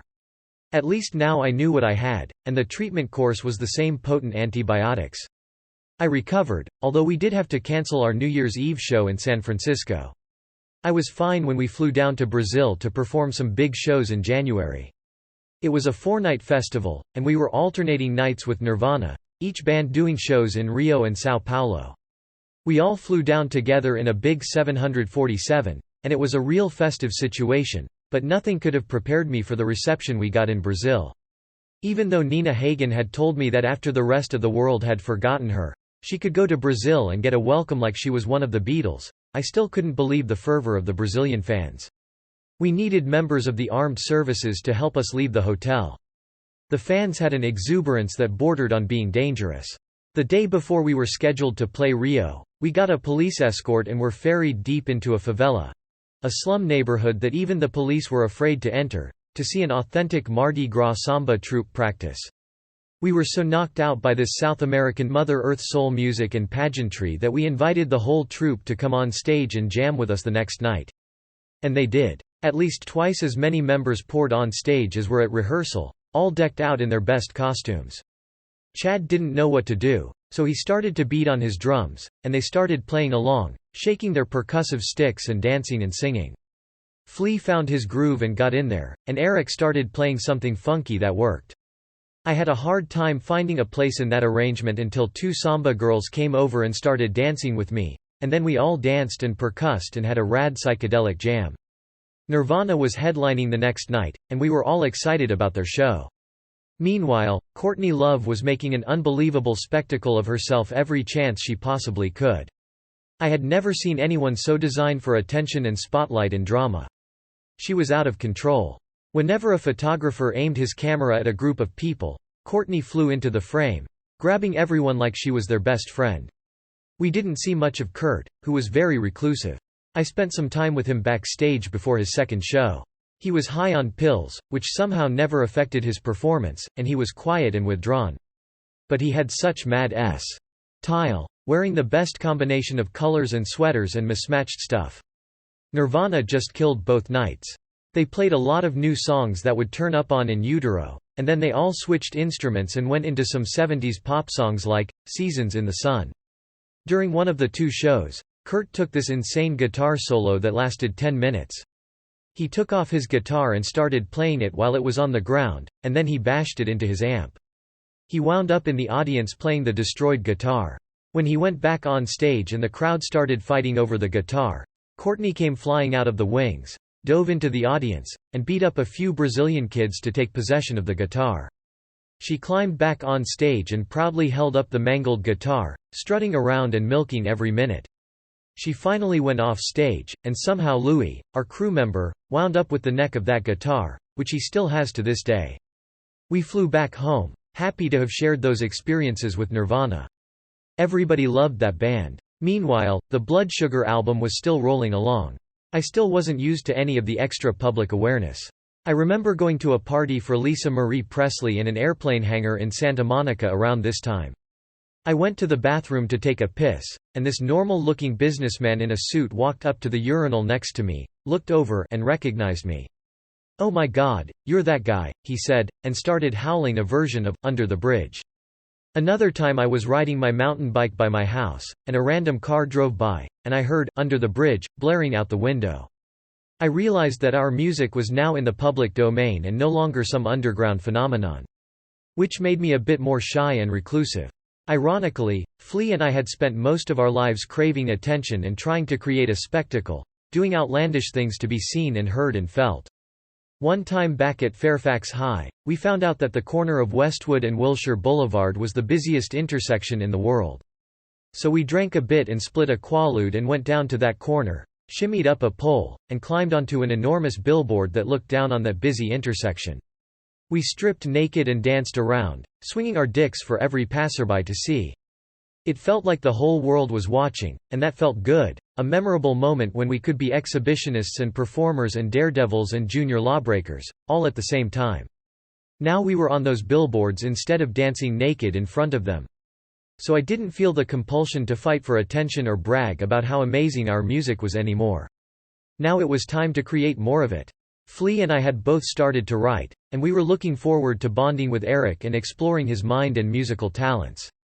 After we finished touring, Eric rented a nice apartment close to my house. But every time I tried to get together to work with him, he wasn't available. I wound up going over to his house and dropping off some lyrics and a half-baked tape because he didn't seem comfortable getting out the guitar at that moment, but again, there was no response. No callback, no, I've got some ideas. It wasn't long after that we decided he might not be the writing partner we were looking for. That was when we got the most god-awful idea, which was to advertise and audition guitar players. We thought we could audition every guitar player in the world and find the most perfect, talented, soulful, and fun player around, but it doesn't work that way. It's like finding a wife, you have to hope she crosses your path. We put an ad in the LA Weekly and held auditions. It was a circus, and it went nowhere. Some people could play, but some kids came by hoping to meet the band. Around that time, I had seen a band called Mother Tongue at the Club Lingerie, and I liked their guitar player, a kid named Jesse Tobias. I told Flea about him, and we decided to bring him in. We jammed, and it was very raw and energetic. He definitely had the most exciting chemistry of anyone we had played with, but Flea was mildly concerned that he might not have the technical range required to play our music. In the end, we hired him, and he quit his band, and we began to play and write music. After a couple of weeks, something wasn't right. We jammed and jammed with Jesse, but no one was satisfied, particularly Flea. I was still holding a lit hope that it could work when Chad came to me and said, "I have a feeling that Dave Navarro is ready to play with us." Dave had always been our first choice after John left. We had approached him early on, but he'd been too busy with his side project after Jane's addiction broke up. Lately, Chad had been hanging around with him, and he was sure Dave would love to come over. It was the ideal situation, because when Dave was in Jane's addiction, they had virtual. Y invented a sound and shared a spirit of music that was unique and enormously emotional and was the voice of LA for a long time. It was passionate, original art coming from all the right places, with all the right insanity and love. So we fired Jesse and hired Dave. Navarro had the best line. He told us, "I heard a rumor out on the street that the reason you fired Jesse was 'cause he was too cute and was stealing some of the female attention away from you. And then you hire me. What does that say for me?" He had the most sardonic sense of humor. When he first joined the band, he made up guitar picks that listed each guitarist we'd ever had in the band. After his name, there was a question mark. With Dave in the band, it was inevitable that our sound would change. He had a different style of playing than anyone we'd had before, but he was very competent and quick to learn our songs. He didn't carry with him the mysterious essence of funk, but we weren't stressed about that. We were prepared to explore other territory. I couldn't have predicted his incredible kindness. He was a very sensitive, tender, there-for-you person right off the bat, which was wonderful in combination with his sardonic wit. Despite all this, we got off to a strange beginning, because not everyone adjusted right away to our dynamic. John had been a true anomaly when it came to that. He made it even easier than Hillel, in some ways, to create music, even though I'd known Hillel for years. I just figured that was how all guitar players were, that you showed them your lyrics and sang a little bit, and the next thing you knew, you had a song. That didn't happen right off the bat with Dave. I remember going over to Dave's house, and he and I wanted to learn a Beatles song together, and it was a much slower, more difficult process than in the past. We all liked Dave, but unbeknownst to me, he was feeling like an outsider. I don't think he knew how open we were to making him an equal partner. He had been through a lot of battles with Perry Farrell in Jane's addiction, and their writing styles were independent, so he wasn't used to our collaborative style. It wasn't until years later that he told me he was concerned he would get fired any minute. At the end of October 1993, I decided to take a short trip to New York to both celebrate my birthday and accompany my good friend Guy Oseary of Maverick Records to all the festivities surrounding Fashion Week. Guy was hot on the trail of Kate Moss, and I had no aversion to hanging out with him and going to runway shows. We stayed at the Royalton and got in late from a Halloween party. A few hours into my sleep, the phone started ringing off the hook. I picked up the receiver, and it was my dad. He was in a frenzied state, babbling, "Did you hear what happened? River's dead." I was half awake at the time, so it took a few seconds for me to process the information. After I did, I called him right back, and he told me that River Phoenix had died the previous night outside a club in LA of a drug overdose. Once again, I felt an unbelievable sense of loss. I called up Flea, who had accompanied River in the ambulance from the Viper Room to the hospital, and we both sobbed for quite some time. River wasn't my best friend, but he was a completely enchanted spirit of a human, living every day in a very free way. It was my birthday, but I didn't feel like celebrating. I spent some of the day with my friend Acacia, who had been the girlfriend of both Flea and Joaquin, River's brother. I went to her apartment in Chinatown, and we lay in her bunk bed together, sobbing. I was feeling gutted and hollowed a lit. I made my way back to the Royalton, and Guy-O forced me to let him take me out for a birthday dinner. As is Guy-O's wont, we went to the trendy, goofy restaurant of the moment. We ate and played some pool, and then Guy dragged me to a place called the Soul Kitchen. There was a great DJ that night, and at one point I got up and tried to dance my blues away. When I got back to our table, there was a cluster of humans around Guy, including two hot, model-looking girls who were doing the typical things young model girls do, drinking alcohol and smoking Marlboros. I couldn't take my eyes off one of them, this glowing pixie with a butch haircut, especially when she started making out with her girlfriend. I could tell that they weren't girlfriends, they were just kissing for entertainment purposes. We didn't have much of an exchange that night, but she did tell me she would be in the Calvin Klein show the next day. By now my crosshairs were fixed on this girl. I'd been touched by something about her, and it wasn't simply a random biological reaction to a gorgeous girl I wanted to sleep with. There was a more metaphysical feeling about her and our possibilities. I told Guy O about my attraction, and he pooh-poohed it, telling me to keep my options open. Then we went to the Klein show the next day, and here was that hot blonde's picture on the cover of the Daily W newspaper for the fashion show. All at once Guy O took a lot more interest in her. We watched her walk, and I was smitten by Cupid's arrow. I have an overwhelming tendency to get ahead of myself in these matters, so if I see a girl I like, even if I've never talked to her, I'll sit there and look at her and go, I could marry that girl. She looks like she'd be a good mom and a good sex partner. I was convinced that the young Jamie Risher would be thinking the same way, and she'd be my girl. That night we all met at Indochine, a trendy downtown restaurant, but the interaction was nothing like I had imagined. She was sitting there with a table full of hens, quacking away, all models, all drinking way too much, smoking way too much, and taking what they do way too seriously.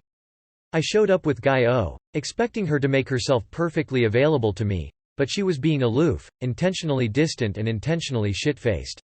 I was patient and tolerant. Christy Turlington started talking to Jamie and filling her head with negative information about me. Stay away from that guy, he's a womanizer, he's a slut, he'll love you and leave you, blah blah blah. I started to lose some of my interest in Jamie, thinking she was too young and too wrapped up in the nonsense of her micro-community.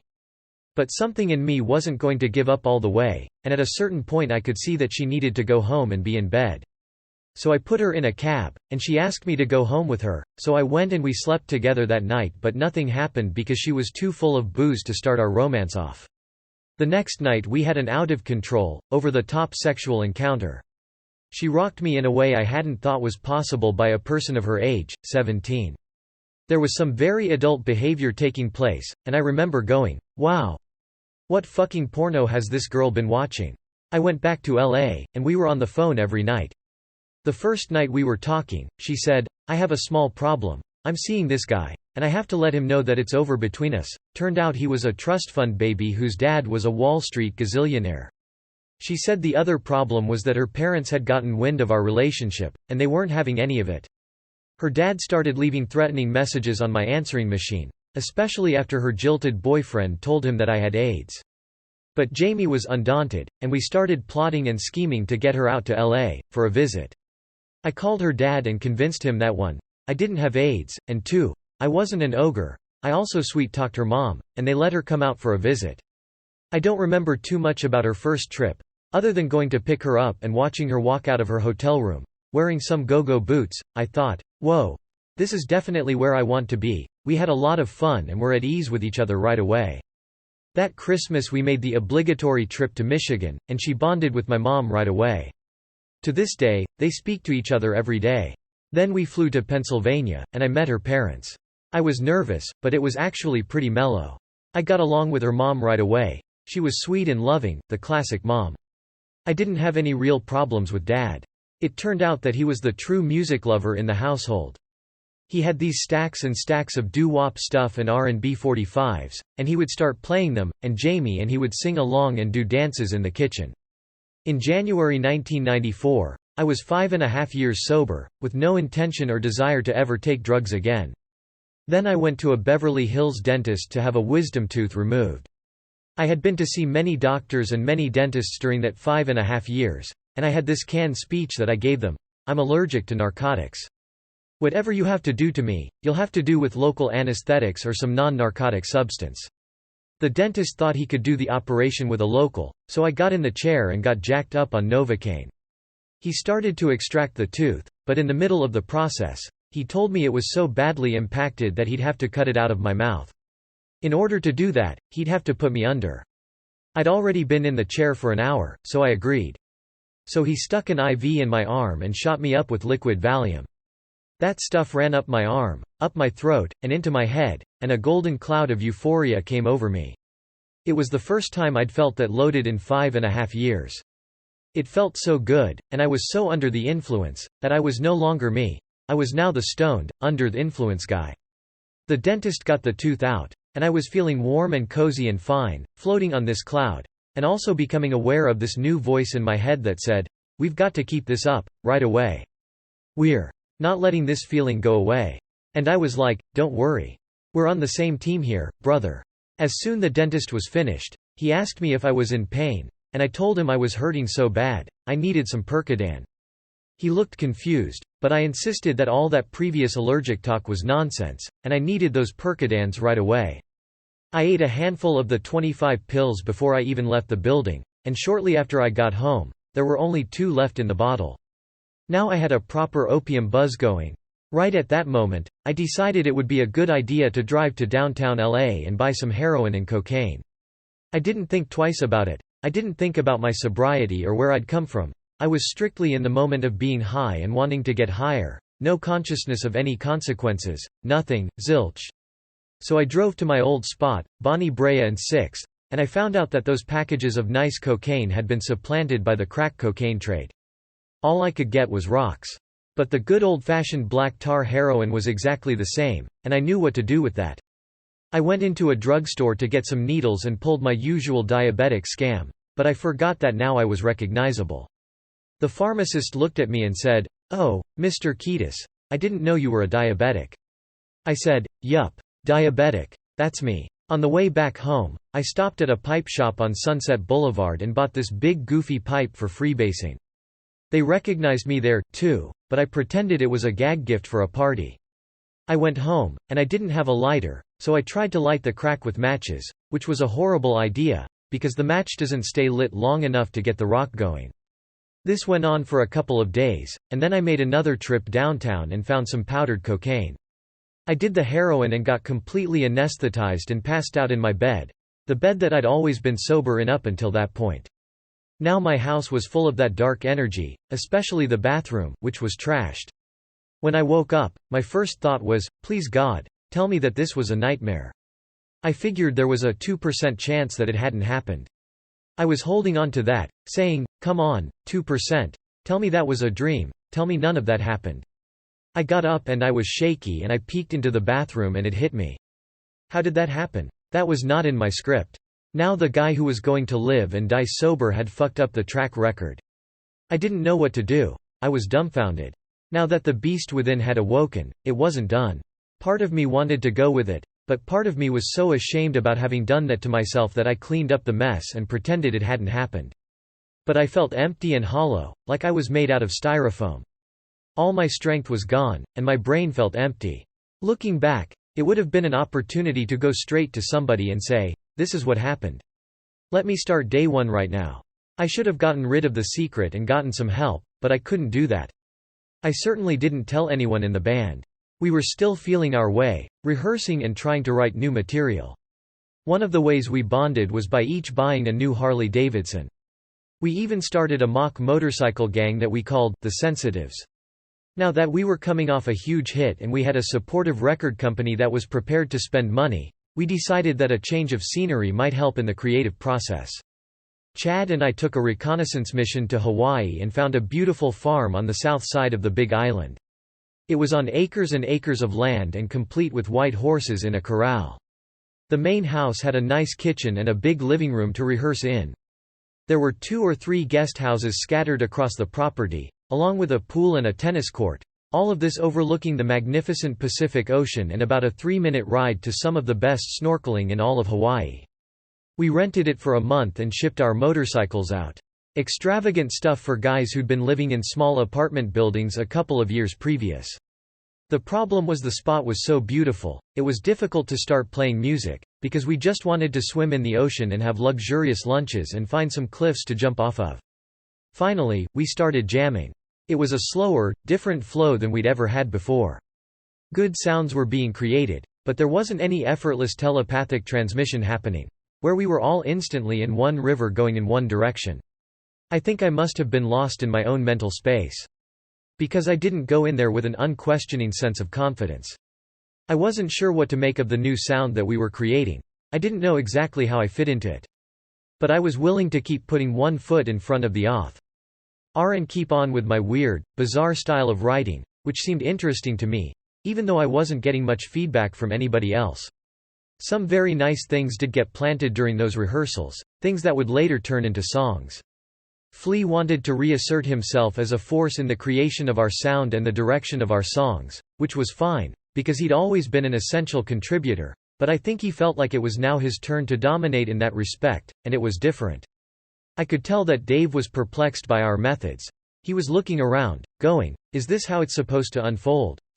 Anthony goes over there and writes in a corner all day while we jam? Are we getting anywhere?" Chad and I were like, "Yeah, that's how we do it." In retrospect, there was pressure because we were following up such a massive hit album. I don't think it was conscious pressure, where we talked about it, "Okay, it's time to do better than we did last." It was more low-grade, subconscious pressure, a sense that we were under a microscope, that there was a built-in number of people who were looking at what we were doing. We had removed ourselves from mainland America, which gave a further bizarre flavor to everything. While we were there, I would write lyrics for hours every day, but sometimes there were periods when new music would accumulate and I wouldn't have ideas for all of it. To get a change of atmosphere, I'd get on my motorcycle, drive to a corner of the island, find a bed and breakfast, and hole up with my tapes and write lyrics. I remember coming back once and Chad saying out of nowhere, "What's the matter? Are you having writer's block?" I had to educate him that there was no such thing as writer's block, that writers write when they write, and when they don't, they don't. But he was convinced that I had it, and he actually gave an interview to Rolling Stone in which he told the guy that the sessions were going well except I had writer's block. That was a bone of contention for a while, coming from him, of all people. Back at the ranch, we'd work in the morning, then we'd go snorkeling and have lunch. We'd work for a few more hours and usually spend our nights playing poker and Screw Your Neighbor. It was fun to sit outside, drinking beverages, after a long day of playing and writing, and just joke and shoot the shit and play cards. When we got ambitious, we'd take a day off and explore some of the places I'd found on my outings. We went scuba diving and volcano hiking, everywhere, on our 4 choppers. All this time in Hawaii, I'd talk on the phone to Jamie for hours every night. After a month of work, our lease ran out on the house, and everyone went home for a week. But I stayed in Hawaii, and Jamie came out to visit. I picked her up and brought her back to the house, where we spent a very nice first night together. We had an arrangement. I was to do no ejaculating of any kind in her absence, no masturbation, no wet dreams, no other girls. I had to save every last ounce of my kai. Jamie was quite a sexual young girl, and she needed repeat performances, so she didn't want me having a shortage of juice. After that, we rented a treehouse in the magnificent YPO Valley, which was an enormous Garden of Eden. Then we spent a few days in Maui before it was time to reconvene the band and work again. When we came back, we rented an old tropical mansion on the north side of the Big Island, which was a vastly different environment. It was a large bed and breakfast, and we rented the entire place for a month. By then we had about half of the album written. We worked but played, too, taking 2 scuba diving trips, including one where we saw an amazing school of melon-head whales pass right by us. One day we were working and got a call from Lindy, who informed us that Kurt Cobain had killed himself. The news sucked the air out of the entire house. I didn't feel like I felt when Hillel died. It was more like, Jesus Christ, the world just suffered a great loss. Kurt's death was unexpected, because even if I see somebody who's on a mission to hurt himself, I always hold our hope that he can recover. Some of the worst junkies I've ever known in my life have gotten sober. It was an emotional blow, and we all felt it. I don't know why everyone on earth felt so close to that guy. He was beloved and endearing and inoffensive in some weird way. For all of his screaming and all of his darkness, he was just lovable. So his death hit us hard, and it changed our whole experience out there. It did wake up a thing inside of me that wanted to express my love for him, in a particular way, without having it be an obvious ode to. That day, I retreated to a back house on the property and started writing the lyrics to Tearjerker. Tearjerker, my mouth fell open hoping that the truth would not be true. Refuse the news, I'm feeling sick now. What the fuck am I supposed to do? Just lose and lose first. Time I saw you, you were sitting backstage in a dress. A perfect mess, you never knew this, but I wanted badly for you to requite my love left on the floor, leaving your body when highs are the lows and lows are the way, so hard to stay. Guess now you know I love you, so I liked your whiskers and I liked the dimple in your chin. Your pale blue eyes, you painted pictures, 'cause the one who hurts can give so much. You gave me such. We finished the rough outlines for probably 10 songs in Hawaii. Now it was time to go back and finish the lyrics and begin work with Rick Rubin in the studio. Then I got detailed again. Someone had given me a coffee table book about drug use in the New York projects. The book was rife with incredible tales of drug street life and resplendent with amazing photos depicting that world. I was sitting at home alone one night, and that book was on the coffee table looking at me. So I picked it up and started reading it, and a light bulb went off in my head, and the little horns came out. I checked my pockets to see how much money I had, and I checked my schedule to see if I was free for the next few days. I realized it had been a few months since my last slip, and I could get away with this. My intention was always to go out just for the night and sleep it off, and then I'd go back to being a normal guy. The drive downtown is an experience unto itself. You're controlled by this dark energy that's about to take you to a place where you know you don't belong at this stage in your life. You get on the 101 freeway and it's night and it's cool outside. It's a pretty drive, and your heart is racing. Your blood is flowing through your veins, and it's kind of dangerous, because the people dealing are cutthroat, and there are cops everywhere. It's not your neck of the woods anymore. Now you're coming from a nice house in the hills, driving a convertible Camaro. So you get off at Alvarado and make the right. Now your senses go into this hyper-alert radar situation. Your mission is to buy these drugs, and you don't want anything interfering with that. It's like being in a battle where your life is going to depend on seeing everything around you. The guy on the corner, the undercover cops, the black and whites. You don't want to commit any obvious traffic infractions, so you signal and make your left onto 3rd Street, cognizant the whole time of any cars behind you. Then you go 2 blocks and you're passing Mexican families and a couple of motels and a corner store, and there's a grocery store on the left, which was the scene of many incidents in your life with Jennifer when you used to shoot up in the car and start throwing up out the window. All these memories are flooding back at you, and the minute you make the right onto Bonnie Brea, half a block up on the left, you see groupings of dealers. They're incredibly aggressive, and they watch every car that comes around that corner to see if it's a car there to buy stuff. You either pull straight up on Bonnie Brea or you make a left onto the next side street, and they come swamping down upon you. They're in your passenger window, they're in your back window, and you have to choose which madman you're going to buy from. The dealers are used to people buying $20 worth, or $40 or maybe $60, but you pull out a wad of hundreds and tell them you want $500 worth. They can't even keep $500 worth of crack in their mouths, which is where they store it, just like the balloons of heroin, under their tongues, so they start hustling and pooling their resources and come to you with a handful of saliva-covered crack. You make the deal and then you ask these guys, "Who's got the chiva?" And they point. Chiva is the dope. Then you go to another block and buy 3, 4, or 5 balloons, the whole while trying to make it happen quick, because the cops could be there any second. By now you know where to get pipes, and you're buying the little Brillo pads to use as screens in the pipe, all the techniques that you picked up from the street dealers. Then you go home and get high. As soon as you hit the pipe, boom, there's that familiar instantaneous release of serotonin in the brain, a feeling that's almost too good. You instantly start short-circuiting in your brain, because to get all that serotonin at once is so crazy and so intense that you're liable to stand up and take off your clothes and go walking into the neighbor's house because you feel that good. And on one occasion I almost did do that. I came back to my beautiful, sweet, blessing from God home, up against this park, and I walked into the kitchen and took that first hit, and it's always about the first hit. The other hits are all in vain, trying to recapture that first one, and I stuffed as much rock as I could in the pipe and as much smoke as I could in my lungs, and I held it for as long as possible, and then I released the smoke, and all that manic, psycho THC energy came swirling around me again, and I instantly became a different person. I was no longer in control of this person. I threw off my shin, and it made perfect sense to go next door to my neighbor's house with half of my clothes off and see what was going on. I knocked on the door, and she came out, and I said something like, "Did I leave my keys in there?" And she said, "No, I don't think so, but let's have a look." I was ready to take off the rest of my clothes and see how things went, because I wasn't in control of my faculties. She was kind and sweet, and fortunately, I didn't make too much of a scene. 3 minutes later, that feeling evaporated, and I realized I was over there half naked, looking for keys that didn't exist, so I mumbled an apology and went back home and hit the pipe again. Absolute madness. I'd been struck with a couple of bolts of relapse lightning, and my thinking wasn't that great. I was carrying around this secret inside of me, and it was poisoning my entire thought process. I was pretending that everything was okay, but the integrity of my entire psychic structure was starting to collapse.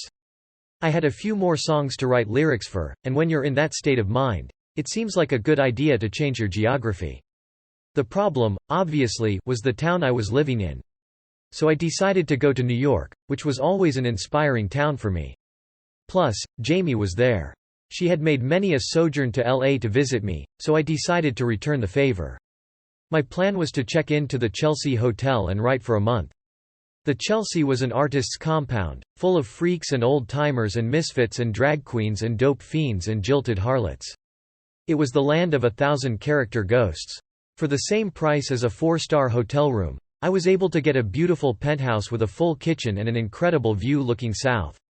I moved in, but I wasn't feeling right inside my own skin. Here I have this wonderful space in which to write, I've got great tapes to work with, I've got tons of notes and ideas, my girl's a 10-minute cab ride away, I've got the city in my view, but I feel fucked up inside. I set up my workspace, and I went to work and wrote a little bit and ate a little bit, and Jamie came over and we watched movies. But I didn't feel like myself, which is a horrible feeling. I was edgy and UGGGHHH, in that limbo of not being on a run and not being sober. One night a week after I'd checked in, Jamie must have been off doing her thing, and I was home alone and it was nighttime, and this overwhelming notion came over me to go down to Washington Square Park and see what the action was with the drug dealers. I jumped in a cab, went down there, and started talking to some of the local scalawags. I scored a handful of rocks and couldn't find any dope, so on the way back, I bought a couple of bottles of red wine.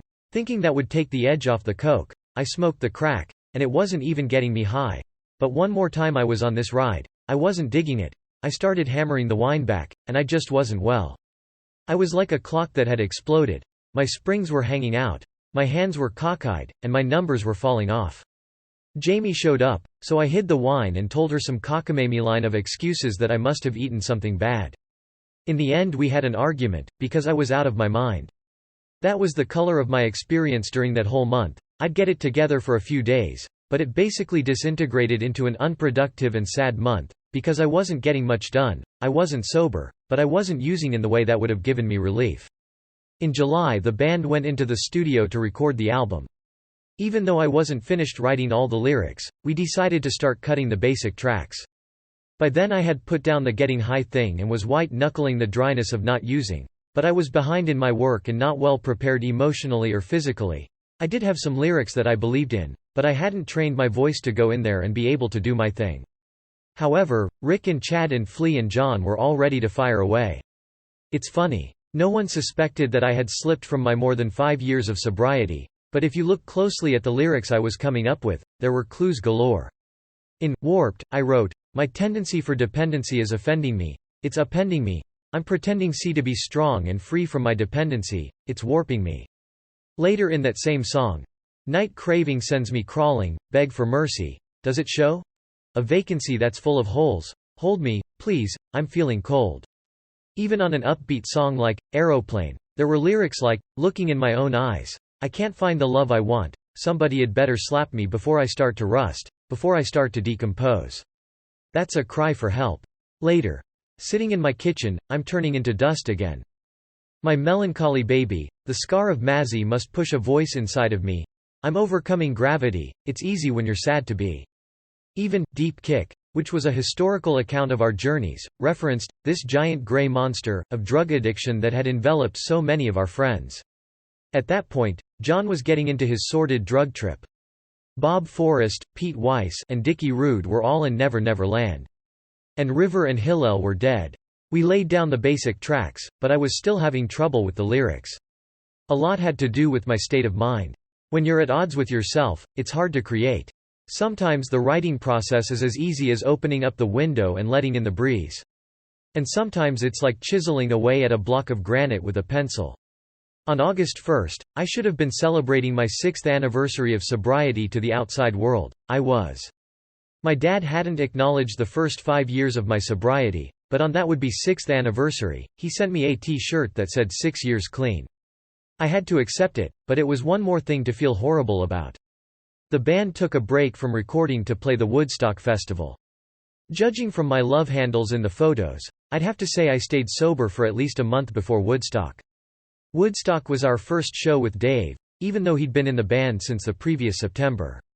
Lindy came at us and said, "Okay, you're headlining Woodstock. Anything special you want to do?"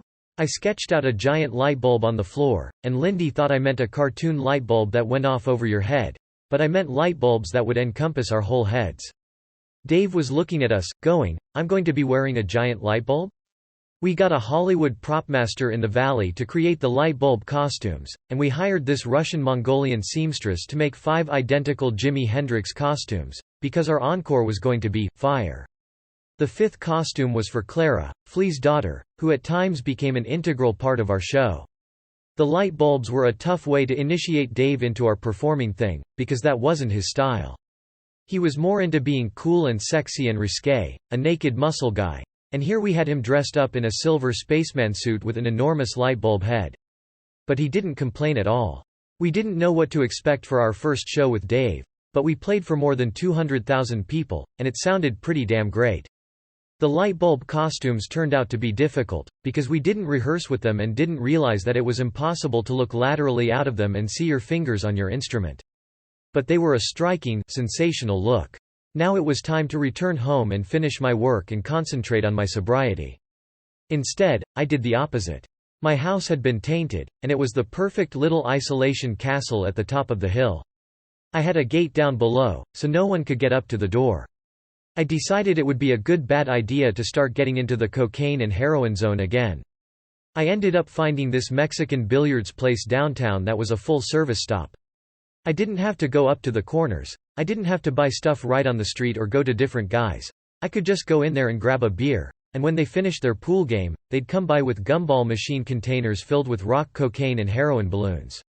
Occasionally, I'd see somebody I didn't want to see, some young white males from Hollywood who might recognize me, but I had taken to pulling my hair up under a baseball cap and wearing glasses, and that was a pretty good disguise. Then I'd hop onto my motorcycle and drive to a deserted, derelict area of downtown. I'd take out my pipe, pack it full of rock, and smoke it, and it would be like a steam engine exploding in my head. My eyes would fall out of my head, my heart would start racing, and there'd be this ringing in my ears. Then I'd fire up the bike and kick that thing into high gear and take off like a rocket for home. I'd come home and dose the front gate, lock the front door, and turn off the phone. I had 2 or 3 places in the house that I would spend my high time in. One of those was the kitchen, which was where all the implements of destruction were. But I'd end up on the 3rd floor of the house. I had this weird old 50s couch, a television, and a boombox on the floor.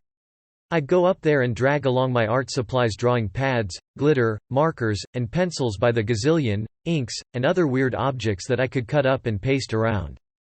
I'd get into this fixated thing where I'd get high and go to work on these bizarre creations, meticulous and precise drawings of faces and nude women, bizarre bodies and breasts and mouths and eyes, and also scary Japanese demon faces. Days would go by and I'd just sit there, very comfortable, because my whole body was acclimated to these chemicals.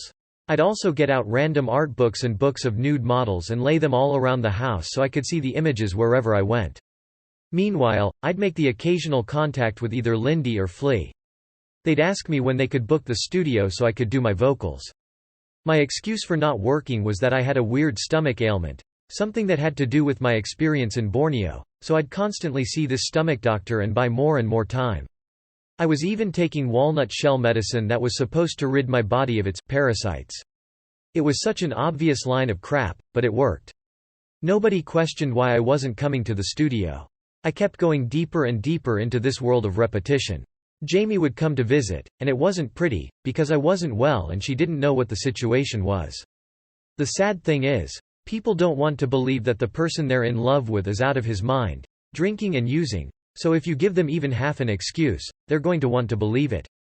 A girl with no prior exposure to the disease had to be blissfully unaware of the nefarious tricks of the dope fiend. That's how I was able to get high all late summer and autumn and pretend like it wasn't happening. I was saying, I'm sick. I am deteriorating physically and emotionally. Jamie was tolerant, and it did speak well of her character, because she was not the type to abandon ship during a crisis.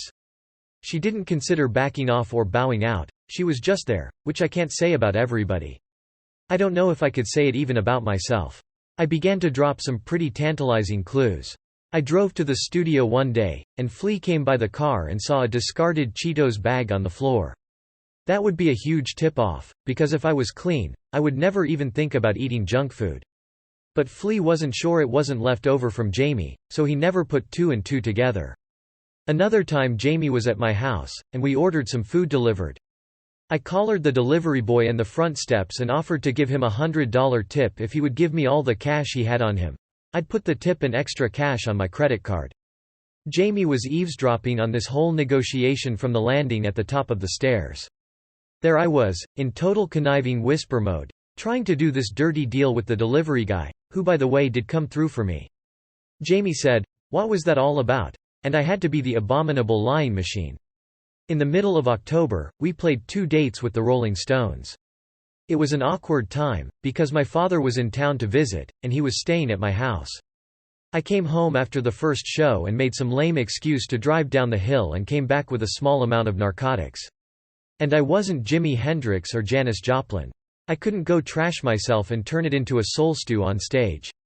I would trash myself and be half a man with half the joy in my step. But opening for the Rolling Stones is a shite job anyway. I can't recommend it to anybody. You get the offer and you think, historically speaking, they're the second most important rock band in the history of music, after the Beatles. So we should have a brush with history. But the fan is, the Rolling Stones audience today is lawyers and doctors and CPAs and contractors and real estate development people.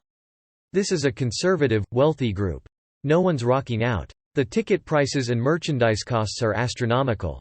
It's more like, let's go to the Rolling Stones Mall and watch them play on the big screen. The whole experience is horrible. First you get there, and they won't let you do a sound check. Then they give you an 80th of the stage. They set apart this tiny area and say, "This is for you." You don't get the lights, and you're not allowed to use out sound system. And oh, by the way, you see that wooden floor? That's Mick's imported antique wood flooring from the Brazilian jungle, and that's what he dances on. If you so much as look at it, you won't get paid. You're basically like a little TV set on the stage, playing your show as 85,000 wealthy, boredom of their minds fans are slowly finding their seats. They're all wearing their Rolling Stones leather jackets and leafing through their catalogs, deciding which Rolling Stones t-shirt and which pair of Rolling Stones slacks they're going to get. We were the music to be played for ushering, seating, snack getting, and clothes buying. It was a nightmare. In November I tried to go back into the studio and do some singing, but I wasn't in any kind of shape to do it. I did a mediocre job.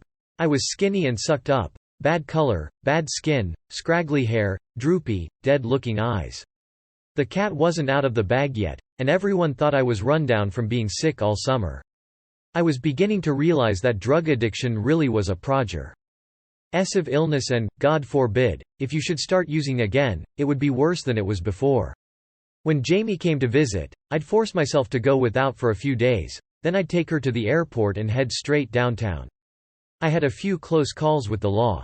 One time I was smoking coke in the car and was way too high to drive safely, and I had a bunch of paraphernalia and drugs right under the seat. I must have been driving erratically, because a cop pulled me over. I got the window halfway down, and this young, vicious-looking LAPD cop shone his F1 ashlight on me and said, "Oh, Mr. Kiedis. My bad. I'm sorry, sir, excuse me for the interruption, but I really have to tell you that this is a pretty dangerous area, so you might want to exercise caution around here. You have a good night now." That wasn't quite the reception I was expecting. Another time I had purchased both of my produces and peeled away, cutting through traffic, and a black and white pulled me over. I had stashed the coke under an ashtray, but I had the balloons of heroin right in my hand. I didn't want to get busted, so I quickly swallowed the 3 balloons, which weren't digestible, so I wasn't in any danger.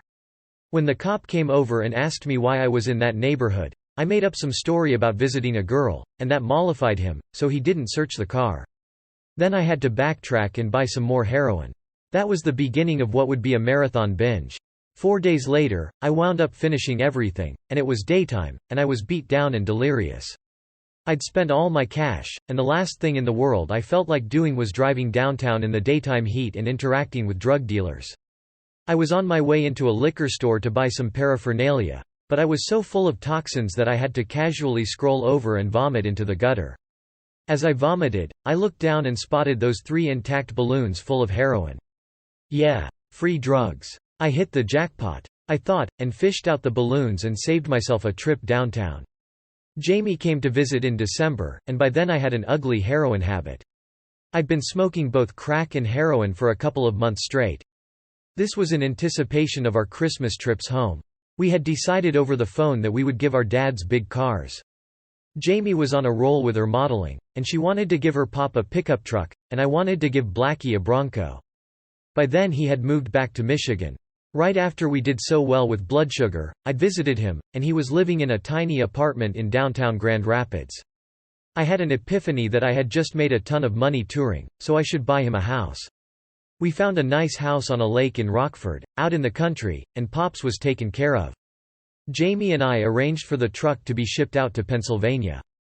Our plan was to drive Blackie's brand new, luxurious, spacious Bronco to Michigan. After the 2 holiday celebrations, Jamie and I would go to the Caribbean together, to a resort on Kinneil Bay on the island of Senior John. She still didn't know what the hell was going on with me, but since my clothes were hanging off my emaciated frame, she could see that I was sick. I was like, "Oh, we're going to go away for Christmas, I'll get healthy, we'll go to the Caribbean, everything's going to get better from here on out." Unbeknownst to her, my foolish notion was that I'd buy a bunch of coke and a bunch of heroin and wean myself as we went across the country. This is never a good idea. But I'd convinced myself that the farther away from LA I got, the fewer drugs I'd do. I had to make a number of sojourns downtown, during which I bought out every dealer I encountered. Jamie still had some last-minute Christmas shopping to do.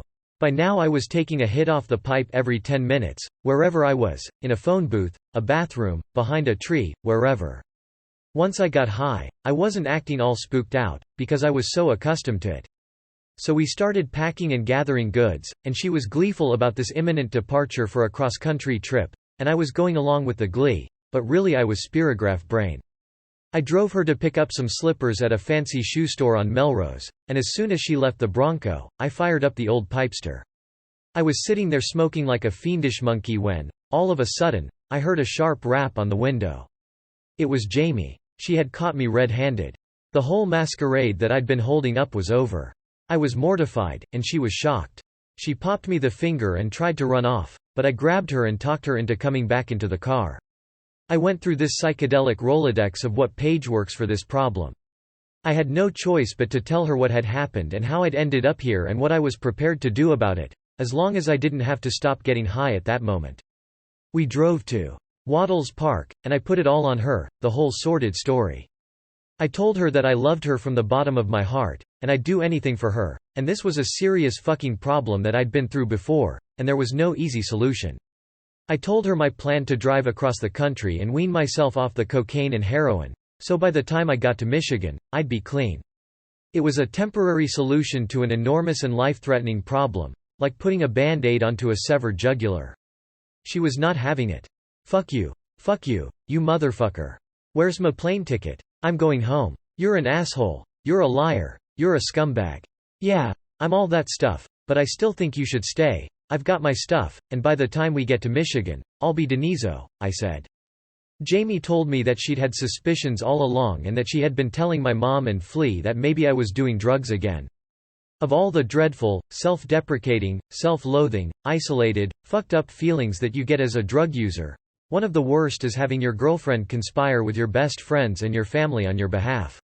It's the ultimate in humiliation, knowing that your best friend and your girlfriend are talking about you behind your back because you're using. Then your family's in on it, and you feel pathetic. You know they feel bad for you and want to help you, and it's just like a GGHHH, stay away, don't even bother. I don't need your help, I don't want your help. Don't even talk to each other, please. Finally, she agreed to take the trip with me. I don't think she realized how disconcerting it would be for her to be in a car with me getting loaded every 10 minutes until the stuff ran out. We left California and got to the desert, and I was having to make all these stops, not sure if I should be getting high in front of her or if I should hide it. I was getting more comfortable with the idea of her watching me get loaded, but it was still not my favorite thing in the world, because the physical act of ingesting the drugs is so ghoulish. We kept driving, and at one point I was too high to drive, so she took the wheel. We were listening to Nirvana Unplugged and Mazzy Star, and she was crying her eyes out. Then it was nighttime and we were in the mountains of Arizona. The road was slick and icy and dangerous, and out of nowhere, what looked like a gigantic super elk, bigger than the whole car, leapt across the road. Jamie swerved to avoid it and we were fine, but I looked at the road sign and realized that the town was where my grandmother had driven off the road to her death. I took it as an omen, as if the spirit of that elk was saying to me, "Wake up, motherfucker, because you're dying." That wasn't the first time I had experienced interactions with spirits while I was doing drugs. One time during this era of relapsing, I came back to my house in the middle of the night, pockets full of drugs, ready to be the mad scientist. I was fiddling through my pockets to get my keys out when I heard this crazy scream. I figured it was somebody I knew who was on the balcony screaming at me like a crazy witch. But I didn't see anybody. I stepped back from the house and said, "Hello? Anybody there?" Again I heard that horrifying scream. I looked up on the gable above my bedroom and saw a giant hawk sitting there, staring right down at me, screaming his lungs out in this tortured human voice. I thought that this guy did not want me to do what I was doing. And if I didn't stop it, I would probably die. This would happen periodically. Once a month or so, there'd be a bird, sometimes an owl, screaming at me at the top of its lungs when I came home on these furious misadventures of drug use. When you're using drugs, you're driven by this mystical black energy, a force inside you that just won't quit. And the weaker you get, the more you feed into that energy, and the more it fucks with you. When your spirit becomes dark and your lifestyle becomes dark, your existence is susceptible to infiltration by dark spirits. I've seen it so many times with addicts. You can see that they're controlled by dark energy, the way they look, their appearance, their voice, their behavior, it's not them. I remember when Hillel died and I was just getting clean, I had a dream lying in my bed next to Ione. It was one of those horribly vivid half-awake, half-asleep dreams. All of this terrifying energy came flying into my bedroom along the top of my ceiling. There were demons and goblins and ghouls and creatures, a full assortment platter of scary motherfuckers. I could tell that they were coming to fuck with me, to say, "Okay, we did our job on your friend, now we've come for you." At first I was like, "I'm not having it, you guys, you came to the wrong house." As I was putting up this psychic fight, the granddaddy of all dark forces, this vast dark angel, came flying in and encompassed the entire ceiling of my room. But I wasn't open to them. No, no, no. Be gone. Bye-bye. That was the beginning of my getting clean. I noted the message from the elk, and we drove on and found a motel. I kept getting high in the room, and Jamie was beside herself. A lot of her pain and suffering were coming to the surface. She took a bath and locked herself in the bathroom and stayed in there for 3 hours. I was getting loaded and doing an art project with reflective letters I'd bought at some truck stop, and periodically knocking on the door, saying, "Jamie, are you all right?" After a while, I started to worry. When she finally opened the door, I saw that she had taken a razor blade and carved an A into her arm. That whole episode was scary, and even though I was loaded, I was starting to come to grips with the fact that I had created a lot of pain and suffering around me, not just within me. The next day we got up and drove into Flagstaff. Neither of us had really slept. I kept getting high. Jamie was sad and pissed off and confused and tortured by all of this, so I went into a Native American arts and crafts jewelry store and bought a couple of matching rings. In my mind, it was a promise to get better and be together ring. I think she may have taken it as an engagement ring, but I was desperate and lost and grasping for straws. Deep down inside, I loved this girl a lot, and I wanted nothing other than to be with her, but I couldn't stop using. We got back in the car and drove to the end of New Mexico and checked into a motel. I was down to my last balloon of heroin, and we'd been gone only 2 days. The coke had long since run out, but I was more concerned about having enough heroin to get through the next few days. Still, I announced, "This is it. This is the last time I'm going to be getting high." She was so sick of the whole drama. I got every last grain of that stuff into my body and didn't even get high. I tried to sleep that night, and the next day I awoke to the fucking hell that is heroin withdrawal. I was shaking and feverish, and we still had a long way to go. Jamie became the one and only driver, a tiny, beautiful blonde princess behind the wheel of this huge truck. I pushed the seat back, got on the floor, crawled inside a sleeping bag, drank a whole bottle of NyQuil, and went into a raging dope kick, sweating and shaking and fainting, just out of it. And Jamie kept driving. She drove for hours and hours and hours while I was in this fever inside of this sleeping bag. She drove straight through to Michigan. Once again, I was home for the holidays with a raging heroin habit. Over the wall it was hard to hide my drug problem when I got to my mom's house. For one, I looked like a walking skeleton. Besides, Jamie had already voiced her suspicions about my drug use to my morn, who then had talked to my dad. Anthony was having stomach problems when I was out there for the Stone shows in October, Blackie told my mom. He had to go out in the middle of the night and get Pepto-Bismol. Hello. "What are you talking about?" Peggy said. "He's using." Blackie always seemed to be in denial about my drug use. It was probably too painful for him to deal with, so he carried on as if everything was okay. Now the cat was out of the bag. I ceded into the comfort of being home. I knew I had to start going to meetings and eating lots and lots of food. I was okay with the idea of not getting high, but again I didn't recognize how serious my problem was. The measures I was taking to deal with it were light in the loafers. It's a good start to go to a meeting and get the truth on the table, but it's another thing to think that's going to work.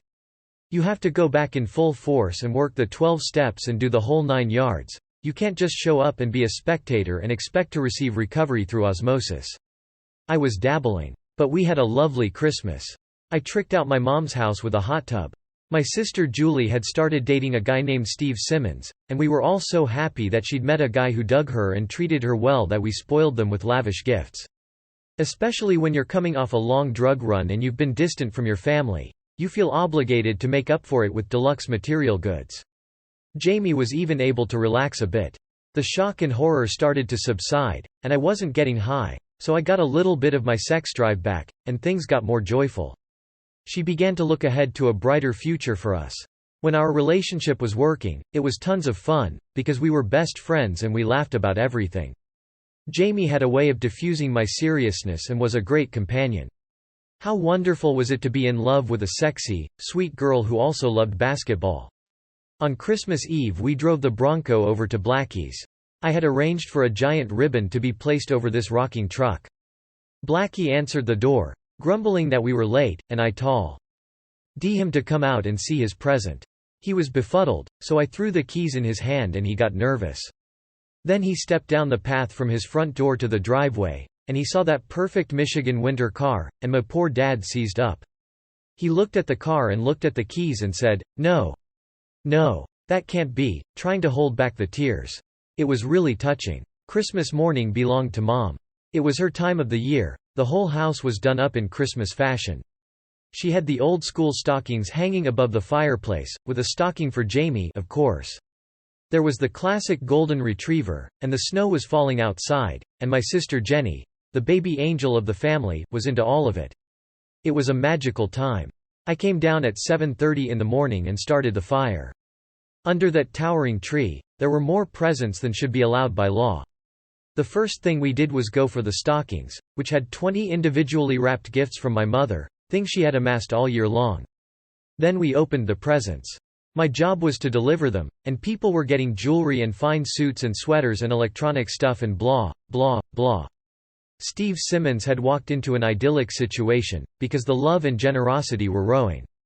The dog had a ribbon around his head, the fire was blazing, various delectable foodstuffs were constantly coming out of the oven, Johnny Mathis and Frank Sinatra and Bing Crosby were on the stereo. So this crazy guy Steve, who was the new love of my sister's life, stopped everything and said, "I just want to take a minute to say that this has been the best Christmas of my life. You've all been incredibly generous and given me so much." We were thinking, yeah, he's right. I guess we really have lavished stuff on this guy. And he continued, "But I'm not quite done asking you for something." The room got silent. "Geez, what more does this guy want?" He said, "I'm going to have to take this moment to ask for your daughter and sister's hand in marriage." He reached over to Julie and said, "Julie, with the support of this family in this room, will you marry me?" Everyone started crying. I couldn't believe this guy was busting this incredible proposal right there in front of the whole family. It was the ultimate capper to the morning, and Julie accepted. After a few days, it was time to fly to Pennsylvania. Jamie was thrilled to give her dad the F-150 truck, which was a badge of honor in his community. Jaime's parents were liberal enough to let us sleep in her old bedroom, with them down the hall. I felt so awkward about having sex with her in that house. She was a go-getter fireplug, and she'd rip off my clothes and throw me down on the bed, and I'd be whispering, I can hear them in the kitchen. "We can't make too much noise." She didn't care, she just wanted to be loved. From Pennsylvania we flew down to the Caribbean for some R&R. I had called my travel agent and asked her for the most pristine spot on the islands.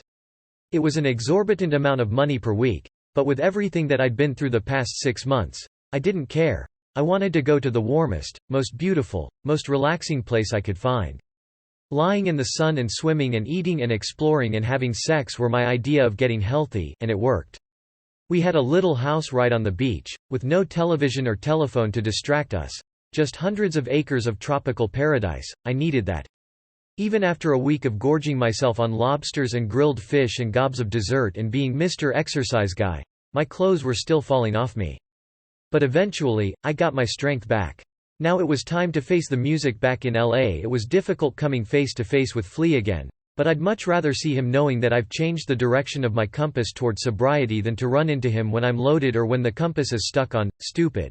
When push came to shove, Flea was incredibly supportive of me. I came back with some shame and embarrassment and regret for having disappointed the whole operation, but we'd been through it so many times that it had become customary. Flea is the type of friend who can be off doing his own thing, but when the shit hits the fan, he'll be there for me. At moments like this, he's non-judgmental and accepting of the chaos. I don't feel like, oh shit, now I have to go get an earful.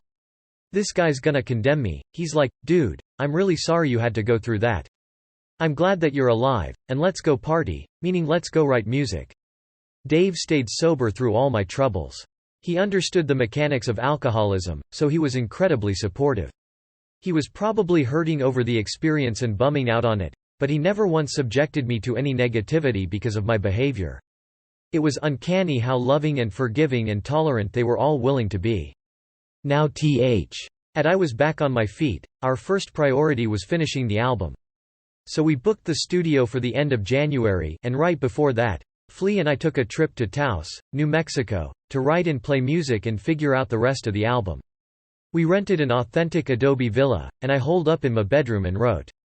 Then Flea would take out his acoustic bass or a guitar, and we'd work on the song together. We were there only 4 or 5 days, but each day we finished a new song. Flea had stepped up to the plate in my absence, even contributing lyrics to the album. He wrote the bulk of the lyrics to Transcending, which was his tribute to River. P was his attempt at flying his humble rag. But he also wrote the intro to Deep Kick, and the vocal melodies to the verses for My Friends, and Tearjerker. He was supplying me with a lot more information than I'd been used to receiving, but I was open to it, and it was a necessity, because I'd been so disengaged from the creative process. Taos was productive and fun. We even went up to the mountain one day and skied through a blizzard. There's a peculiar thing that happens every time you get clean. You go through this sensation of rebirth. There's something intoxicating about the process of the comeback, and that becomes an element in the whole cycle of addiction. Once you've beaten yourself down with cocaine and heroin, and you manage to stop and walk out of the muck, you begin to get your mind and body strong and reconnect with your spirit. The oppressive feeling of being a slave to the drugs is still in your mind, so by comparison, you feel phenomenal. You're happy to be alive, smelling the air and seeing the beauty around you and being able to fuck again. You have a choice of what to do. So you experience this jolt of joy that you're not where you came from, and that in and of itself is a tricky thing to stop doing. Somewhere in the back of your mind, you know that every time you get clean, you'll have this great new feeling. Kurta. A year later, when you've forgotten how bad it was and you don't have that pink cloud sensation of being newly sober. When I look back, I see why these vicious cycles can develop in someone who's been sober for a long time and then relapses and doesn't want to stay out there using, doesn't want to die, but isn't taking the full measures to get well again. There's a concept in recovery that says, half measures avail us nothing. When you have a disease, you can't take half the process of getting well and think you're going to get half well. You do half the process of getting well, you're not going to get well at all, and you'll go back to where you came from. Without a thorough transformation, you're the same guy, and the same guy does the same shit. I kept half measuring it, thinking I was going to at least get something out of this deal, and I kept getting nothing out of it. We went back in the studio, and by the end of February, I had knocked out my vocals. We'd gone from getting nothing done for months to Shazam! Finishing the vocals. After I completed my last vocal, I was so jazzed about being done that I thought, you might have to go get high. It was the same celebratory cognition that I'd had with Hillel after Uplift Mojo. I was a fucking broken tape. I had to rush into the bathroom at the recording studio right after this idea, because the thought of going downtown and copying was making my bowels churn in anticipation of getting high. Then I said goodbye, told everyone I'd see them in a week or so, and bolted for the darkness of downtown to start up the unstoppable chain of madness one more time. Unfortunately, Jamie was coming to visit me in a few days. When she arrived at LAX, I was AWOL. She had to go right from the airport to a modeling job, and she kept calling me from the job, saying, "Where are you?" It takes away a lot of the thrill of killing yourself when people are looking for you and you're disappointing them, because it is a lot of fun when you're out there killing yourself. You're escaping from the cops. You're avoiding getting stabbed to death by dealers. You're running the risk of overdose. You're having escapades of delusion. It's exciting, but when it becomes, "Oh shit, someone's looking for me," it puts a damper on the insanity party. I hid out in a motel. This was the beginning of the Great Motel Tour. I didn't check into the Peninsula or the Four Seasons, places that I could have easily afforded. No, I opted for the Viking Motel or the Swashbucklers Inn, shitty, torn up, dirty ass, dope fiend motels that were for poor families who had no place else to go, or for prostitutes, dealers, pimps, hoodlums, and other scandalous motherfuckers. And a bunch of white drug addicts who were sneaking away from their real lives. I started checking into these places up and down Alvarado Street, because they were a few blocks away from where I bought my drugs. Maybe that's part of the thrill. You can ache your score and then drive 3 blocks, check right in, and you're smack in the middle of this circle of hell. If you're in a reputable hotel, chances are that you'll run into somebody you know. When Jamie was looking for me, my motel sophistication hadn't evolved that far yet. I had made it only to the Holiday Inn in Hollywood. That was where she and Dave Navarro tracked me down. Dave had the smarts to call up Bo, our accountant, and ask her where my last credit card transaction had occurred. She called the company and told Dave that I was at the Holiday Inn. I was in there trying to sleep off the heroin and escape from myself and this latest mess I'd made when I awoke to a crazy knock on the door. I went to the peephole and looked out and saw Dave and then Jamie lurking in the back of the hallway. It was that bad combination, your loved one and your friend conspiring together. "Come on, dude, open the door," Dave said.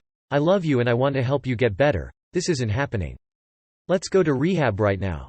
Throw away your junk and let's go." I wouldn't open the door. "No, you don't understand," I called out. "I feel really bad. I need to sleep. I'll call you later and we'll go tonight." "Nope. I got the car outside," Dave said. "I've already called Exodus. They've got a bed waiting for you. Open the door." I opened the door. At that point, I couldn't fight or argue anymore. I had fucked up, and the only way I had to appease these people who were unhappy with my behavior was to acquiesce and go back to rehab. So I went. By April 1995, the world of rehab had evolved into a much different animal than my first stay in 1988. Going to rehab had become commonplace. Among rehabs, Exodus was famous for 2 reasons. It was the place that Kurt Cobain had left right before he died. Kurt had climbed a 4-foot fence to escape when all he had to do was walk out the front door. They can't keep you in Exodus against your will, but I guess if you don't want to see anybody on your way out, you bolt. Exodus was also famed for the renowned doctor of rehab-ology who ran the place. Guys like him claimed to know how drugs affect the body, but to me, all that information amounted to nothing. As long as a dope fiend is high, he's crazy. The minute he isn't high and he starts working the program, he'll start to get better. It's the simplest plan on earth, but they try to complicate it with psychiatric jargon and detoxology. Just get a junkie off the streets, get him 3 squares, and get him working on his steps, and he'll get better. I've seen it in thousands of drug addicts I've come across who have attempted to get well. It doesn't matter how wonderful their detox or therapist was. Exodus was off the beaten path in a larger hospital in Marina del Rey. It wasn't connected to the prison system, so there were no end-of-the-liners there who chose rehab over prison. It was plusher than a Section 36 facility, but not as much so as Promises, a Malibu rehab that makes the Four Seasons look like the Holiday Inn. But again, the place doesn't make the difference. You're either going to do the work and figure out your problems, or you're not. You don't need Promises. You can get better at the Salvation Army on Skid Row. I've seen people get well in both, and I've seen them not get well in both. Being there that time was actually a beautiful experience. I made 10 of the most atypical friends I'd ever make in my life.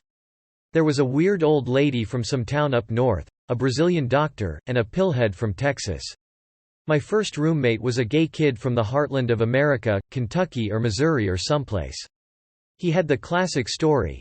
Young misunderstood kid grows up in a football town in the Midwest. Doesn't get the whole macho deal that his whole world is revolving around. so he's alienated, isolated, and ostracized by his family. He moves to Hollywood, finds his gay brethren and the drug and alcohol world, and hits the downward spiral. He was so into Vicodin that he'd crush them up and sprinkle them on his cereal for breakfast. He left, and my next roommate was a black anesthesiologist from Inglewood who came from a highly respectable family. Made his family proud by becoming a doctor, but then it turned out that he'd been abusing all the best medical drugs he could find for years. So he came in, like the rest of us, for 30 days. You could tell that he was keeping secrets and destroyed that he had let his family down. A couple of months after the rehab, I got a call. He had relapsed and couldn't bear the agony and the shame of facing his family, so he locked himself in a closet at the hospital where he worked and chose the most unpleasant drugs to overdose on. A few of us from Exodus went to his funeral, and it was really emotional. He had a big family, and one of his brothers was a preacher. There was a holy roller vibe at the service, and everyone was crying their eyes out, including his rehab buddies, who were all in the back row. There was an uncommon array of people in there with me, and I became friends with all of them. You recognize the possibility of your own demise in the lives of these other people. You're doing the same thing they are, but you can't see it in yourself. However, you start seeing all of these tragedies and potential miracles in other people. It's a real eye and heart-opening situation. Here you are in a fucking hospital in Marina del Rey, sleeping in a small bed, sharing your room, and having to go to the cafeteria for your breakfast. You're forced to think, where did I go wrong?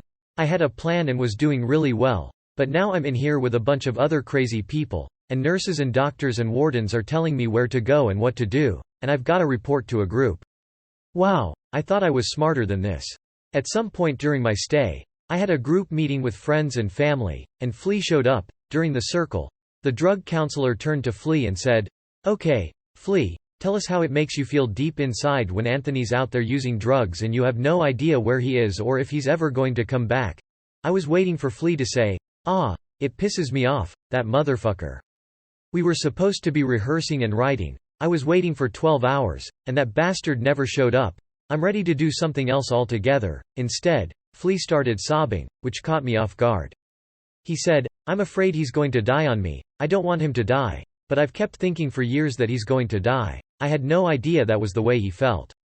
I began a practice at Exodus that is a major part of my life to this day. During the 5.5 years that I'd been sober, I never got into prayer or meditation. I wasn't clear on what it was to cultivate a conscious contact with a power greater than myself. At Exodus, someone who worked there suggested that I start each morning with a prayer. Now, to anyone in recovery, that's Get Well 101. That's where you begin your program. I had never thought that it was what I had to do. But one morning I looked in the mirror and thought, you're throwing your life away here, so maybe you're gonna have to try something that's not your idea, but an idea from someone who's actually doing well in life. I started praying every morning. Once I opened my mind to the concept of a greater power, I never struggled with it. Everywhere I went, I felt and saw the existence of a creative intelligence in this universe, of a loving power larger than myself in nature, in people, everywhere.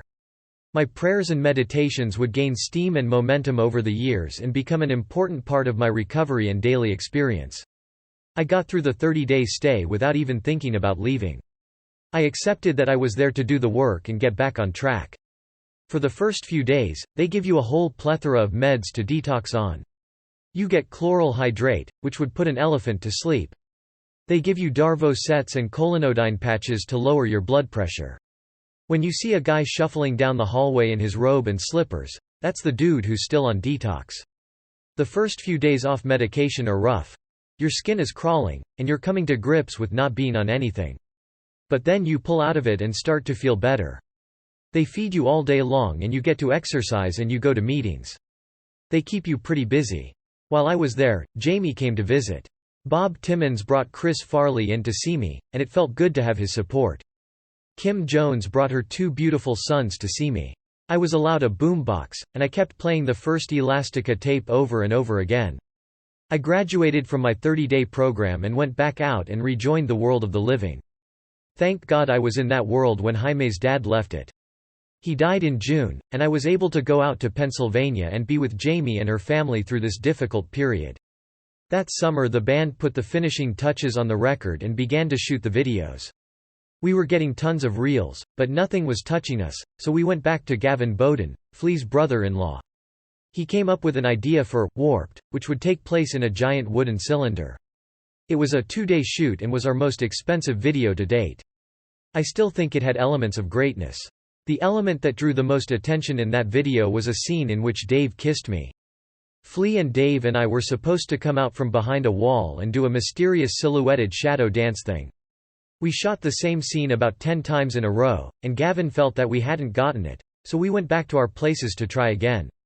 Dave turned to me and said, "This time when we walk out, I'm going to turn around and give you a kiss to spice it up." I said, "Okay, good idea," thinking that he would give me a friendly smooch.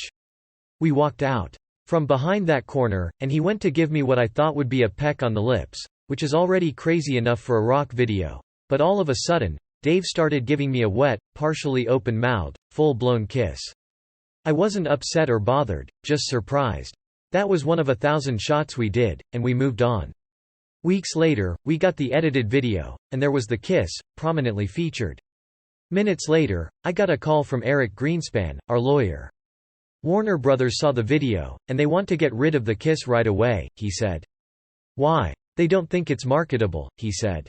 And I think you might want to get rid of the kiss, too. I think you're in danger of alienating a large segment of your fanbase. When I saw the kiss, I was thinking I could take it or leave it, but the minute the corporate suits started saying, "No kiss," was the minute I started saying, "Nope, the kiss stays."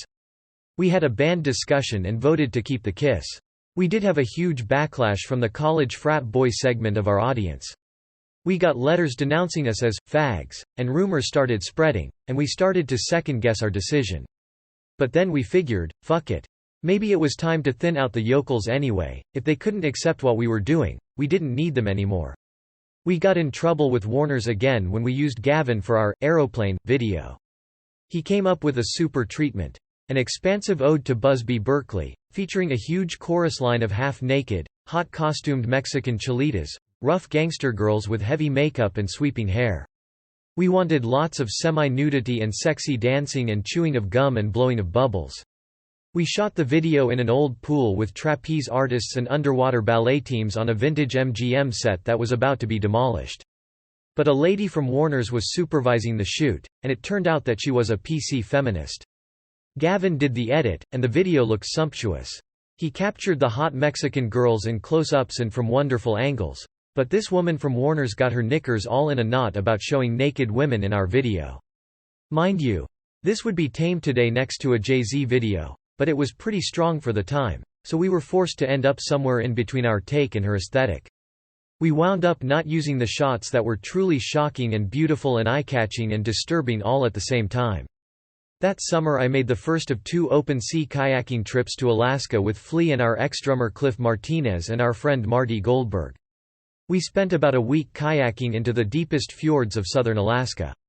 It was an amazing trip, especially since both Cliff and Marty were gourmet chefs who were able to whip up 3-star meals in the middle of the wilderness. In September, One Hot Minute was released. We were proud of it, even if it wasn't as good a record as we could have made if we'd kept the band together after Blood Sugar. But for a brand new band, it was a pretty good effort, along the lines of, say, Mother's Milk, the first album we made with John and Chad. Before we began our touring, I was set to do some interviews to promote the album. Right about then, I started getting loaded again. I was holed up in my house on an absolute tear one day in September, and the phone wouldn't stop ringing. I finally answered it, and it was Louis. "Dude, MTV is outside your house. They're ready to shoot." I remembered that I was supposed to do an MTV shoot at my house with the VJ Kennedy. I dragged myself downstairs. I looked sick and lifeless, and I had to answer all these questions on camera in my living room from the bubbly, sweet Kennedy. "It's been a while since you had a record, blah, blah, blah." What a disaster. Now it was time to tour. Even though I'd been on a run beforehand, I never considered using on the road. I knew that would destroy everything overnight. We started in Europe. It was the first time we'd played before audiences since Woodstock, so we were like a car engine in need of a tune-up. I felt some responsibility for not allowing us to be as good as we could have been. I wasn't as focused on my musicianship as I should have been.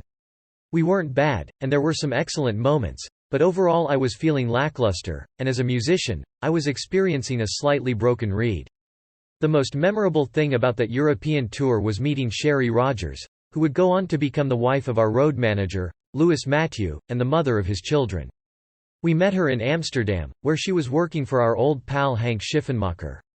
Whenever we passed through Amsterdam, we made a beeline to get some more tattoos from Henky Penky, and this trip we encountered a hot, lovely, full of spunk young lady named Sherry. She'd routinely dress up in a Rubbermaid's outfit, and the thought of having her come on stage in that get-up was appealing. Our next gig was in Belgium, and she came along and blew everyone's mind when she took off all her clothes in front of everyone in the dressing room and donned the rubber costume. During the show, we had her come on stage periodically to wipe the sweat off our brows, serve us beverages, and light Dave cigarettes. Our U.S. tour, which was supposed to start in mid-November, got postponed, through no fault of mine for once, until the beginning of February. So I went straight from Barcelona, our last gig in Europe, to New York to be with Jamie. Jamie had left her dingy high-rise in Chinatown and moved into a charming, cozy, deluxe apartment overlooking the statue of LaGuardia just south of Washington Square Park. It was a tranquil, gorgeous neighborhood.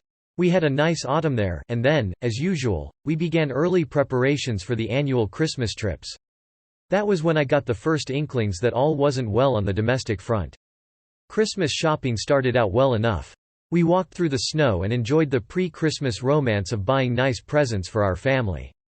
I decided to buy Blackie some furniture for his house, so we went to ABC Carpet on Lower Broadway and picked out a nice selection.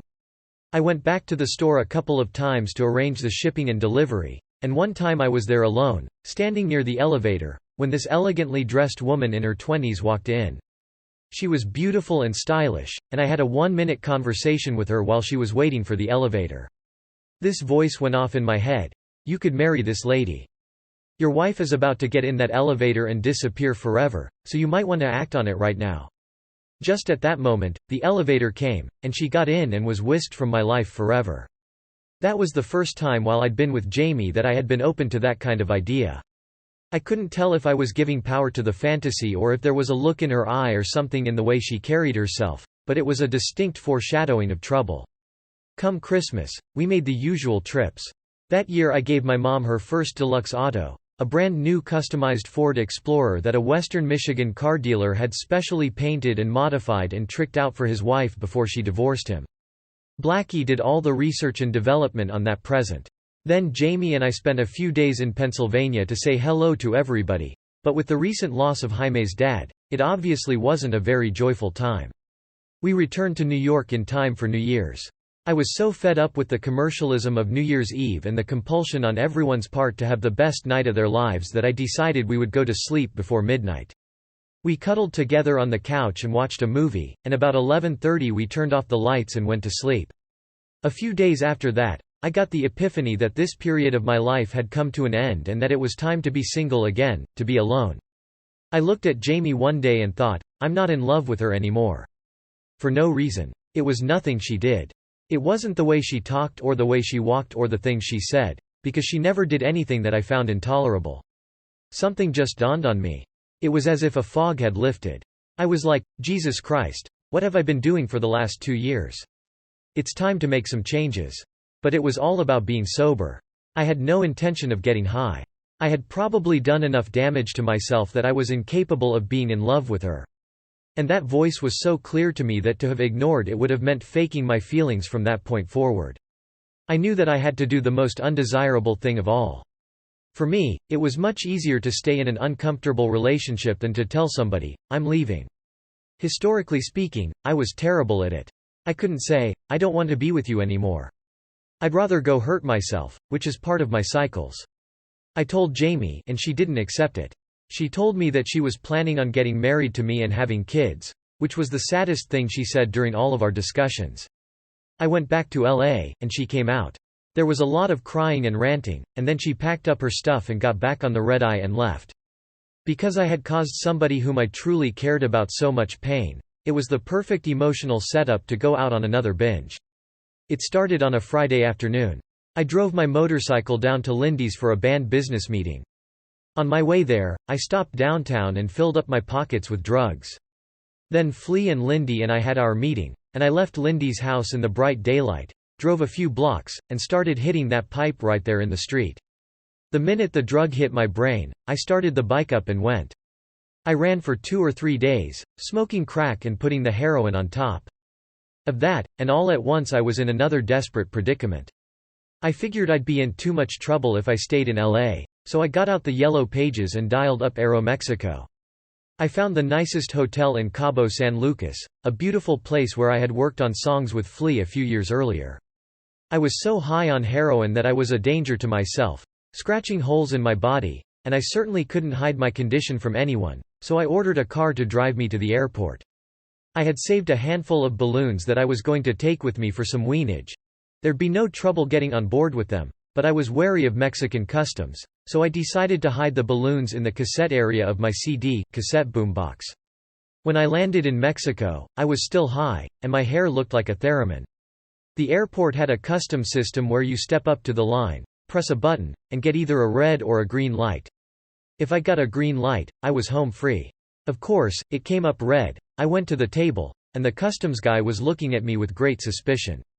He searched my bag and my pockets and then said, "Let me see the stereo." My heart started racing.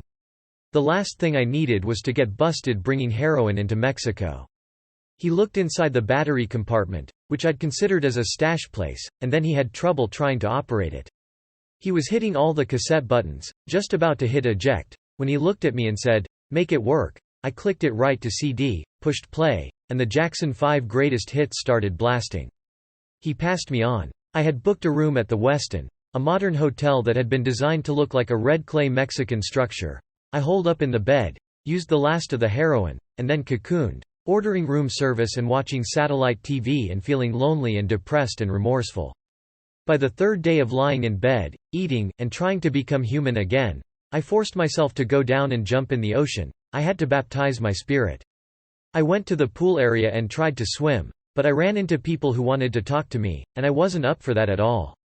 On that trip, I made friends with a pelican whose wing had been damaged in a fisherman's net. He had become the mascot of the pool area. I sat there and fed him and talked to him. We were two creatures nursing our wounds. I even wound up writing a song about that pelican. At some point, I performed the selfish and errant act of calling Jamie, even though I knew in my heart of hearts that our relationship was over.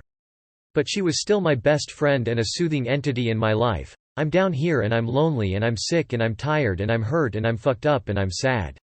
Do you want to come down? She flew in the next day, and we had a decent couple of days together, staying in bed and eating and talking. Cabo became my own personal rehab. I'd stay sober for a few weeks, relapse, make a mess of situations, then go back down and check into the same hotel room, and do the exact same thing, which is one of the better definitions of insanity, doing the exact same thing over and over and expecting the result to be different. If you had to be sick somewhere, Mexico was the place. I did consider myself fortunate to have the luxury of going down there and lying under those blue skies. At the beginning of February 1996, we began a 3-leg, 2-month U.S. tour. We were opening the tour at the Nassau Coliseum on Long Island, but the day we got to town, the New York area was hit by an incredible blizzard and was under a monstrous blanket of snow. The subways and cabs weren't running, so Flea and I took a snowy walk from our Midtown motel to the Lower East Side to eat at Angelica's Kitchen, a great vegetarian restaurant. Later that night, I met Guy O at the Spy Bar in Soho. There were a lot of girls there, but most of them were too New York fabulous and difficult to deal with. Then we saw this girl who was a little tipsy, wearing a bright red dress with some weird 80s zebra belt accoutrement. She was in her own world by the piano, doing a heartfelt pantomime to a Björk song. I thought that took a lot of chutzpah, so I went over and introduced myself. Her name was Christina, and she was a model who had grown up in Idaho but was now living in New York. She had natural orange-red hair and crazy beautiful white skin and huge tits, way too big and pillowy for normal runway modeling. I invited her to the show the next night, and she asked if she could bring her roommate, who, it turned out, was a huge Oasis fan. This was the moment that Oasis was the hottest band going, having permeated every nook and cranny of America. I had purposefully ignored this phenomenon, but on the ride out to the Coliseum, all Christina's roommate could talk about was Oasis and this brother or that brother. We plowed through the snow and got to the Coliseum, and I was relieved to see that the place was full. The audience was appreciative. That night I began seeing Christina, which was a good thing, since it had been a while since I felt that connection with somebody. I wasn't falling in love, but she was a nice person, and we were definitely sexually compatible. I don't know if it was her smell or her energy, but we'd be in bed, and I'd feel like an opiated vampire from being with her. Early on in that tour, I fell off the stage. We were playing these new one-hot-minute songs that hadn't seen too much stage time, and I was in the midst of my eyes-closed robotic dancing when I tripped over one of my monitors. I went plummeting right off the stage and dropped 8 feet, hit my head on the concrete floor, and passed out. I came right to and was grateful to be conscious, but my head was the least of my problems. Before I tripped, my leg had gotten tangled up in my mic cord, so when I fell, the cord acted like a hangman's noose and ripped my calf muscle right off the bone. I was hanging upside down thinking I could deal with the head injury, but when I pushed myself back up on stage, my leg wouldn't work. I finished the show on one leg and went to the hospital. I got some stitches in my head, but my leg had become black and blue and green and wildly disfigured looking. They rigged me up with a Frankenfoot-looking cast complete with a vast array of straps. I had to finish the rest of the tour with this Frankenfoot, which was not fun to perform in. After the second leg of the tour, we had a 2-week break. Prior to the tour, Sherry Rogers had moved up to San Francisco and begun a relationship with Louis Matthew, who had moved up from LA to live with her. I used to visit them up there, and we'd go to meetings and haunt the tattoo parlors. I had begun to get close with Louis. Louis was half Mexican, half Jewish, and 100% psychotic. He was crazy on the inside, but he put on this calm exterior. He had started with us answering phones at the Blood Sugar House, and then we took him out on tour as the drum tech, basically creating jobs for him because we liked him so much. Louis had been a pot dealer in high school, and then he got strung out on heroin. He went through years of back and forth struggles to get sober, but he had been clean at this point for a lot of years. Louis was kind and giving and would go out of his way to be there for you, almost to the point where it became a defensive mechanism so he wouldn't have to deal with what was going on in his own life. But he was a great running partner, and we shared the sobriety and a love for music. The last thing Louis was an outdoorsman. When we got the 2-week break, I decided to facilitate a nice experience for Louis and Sherry and take them on a trip to Hawaii, which they couldn't have afforded then. Sherry was adventuresome and gung-ho, but Louis agreed begrudgingly.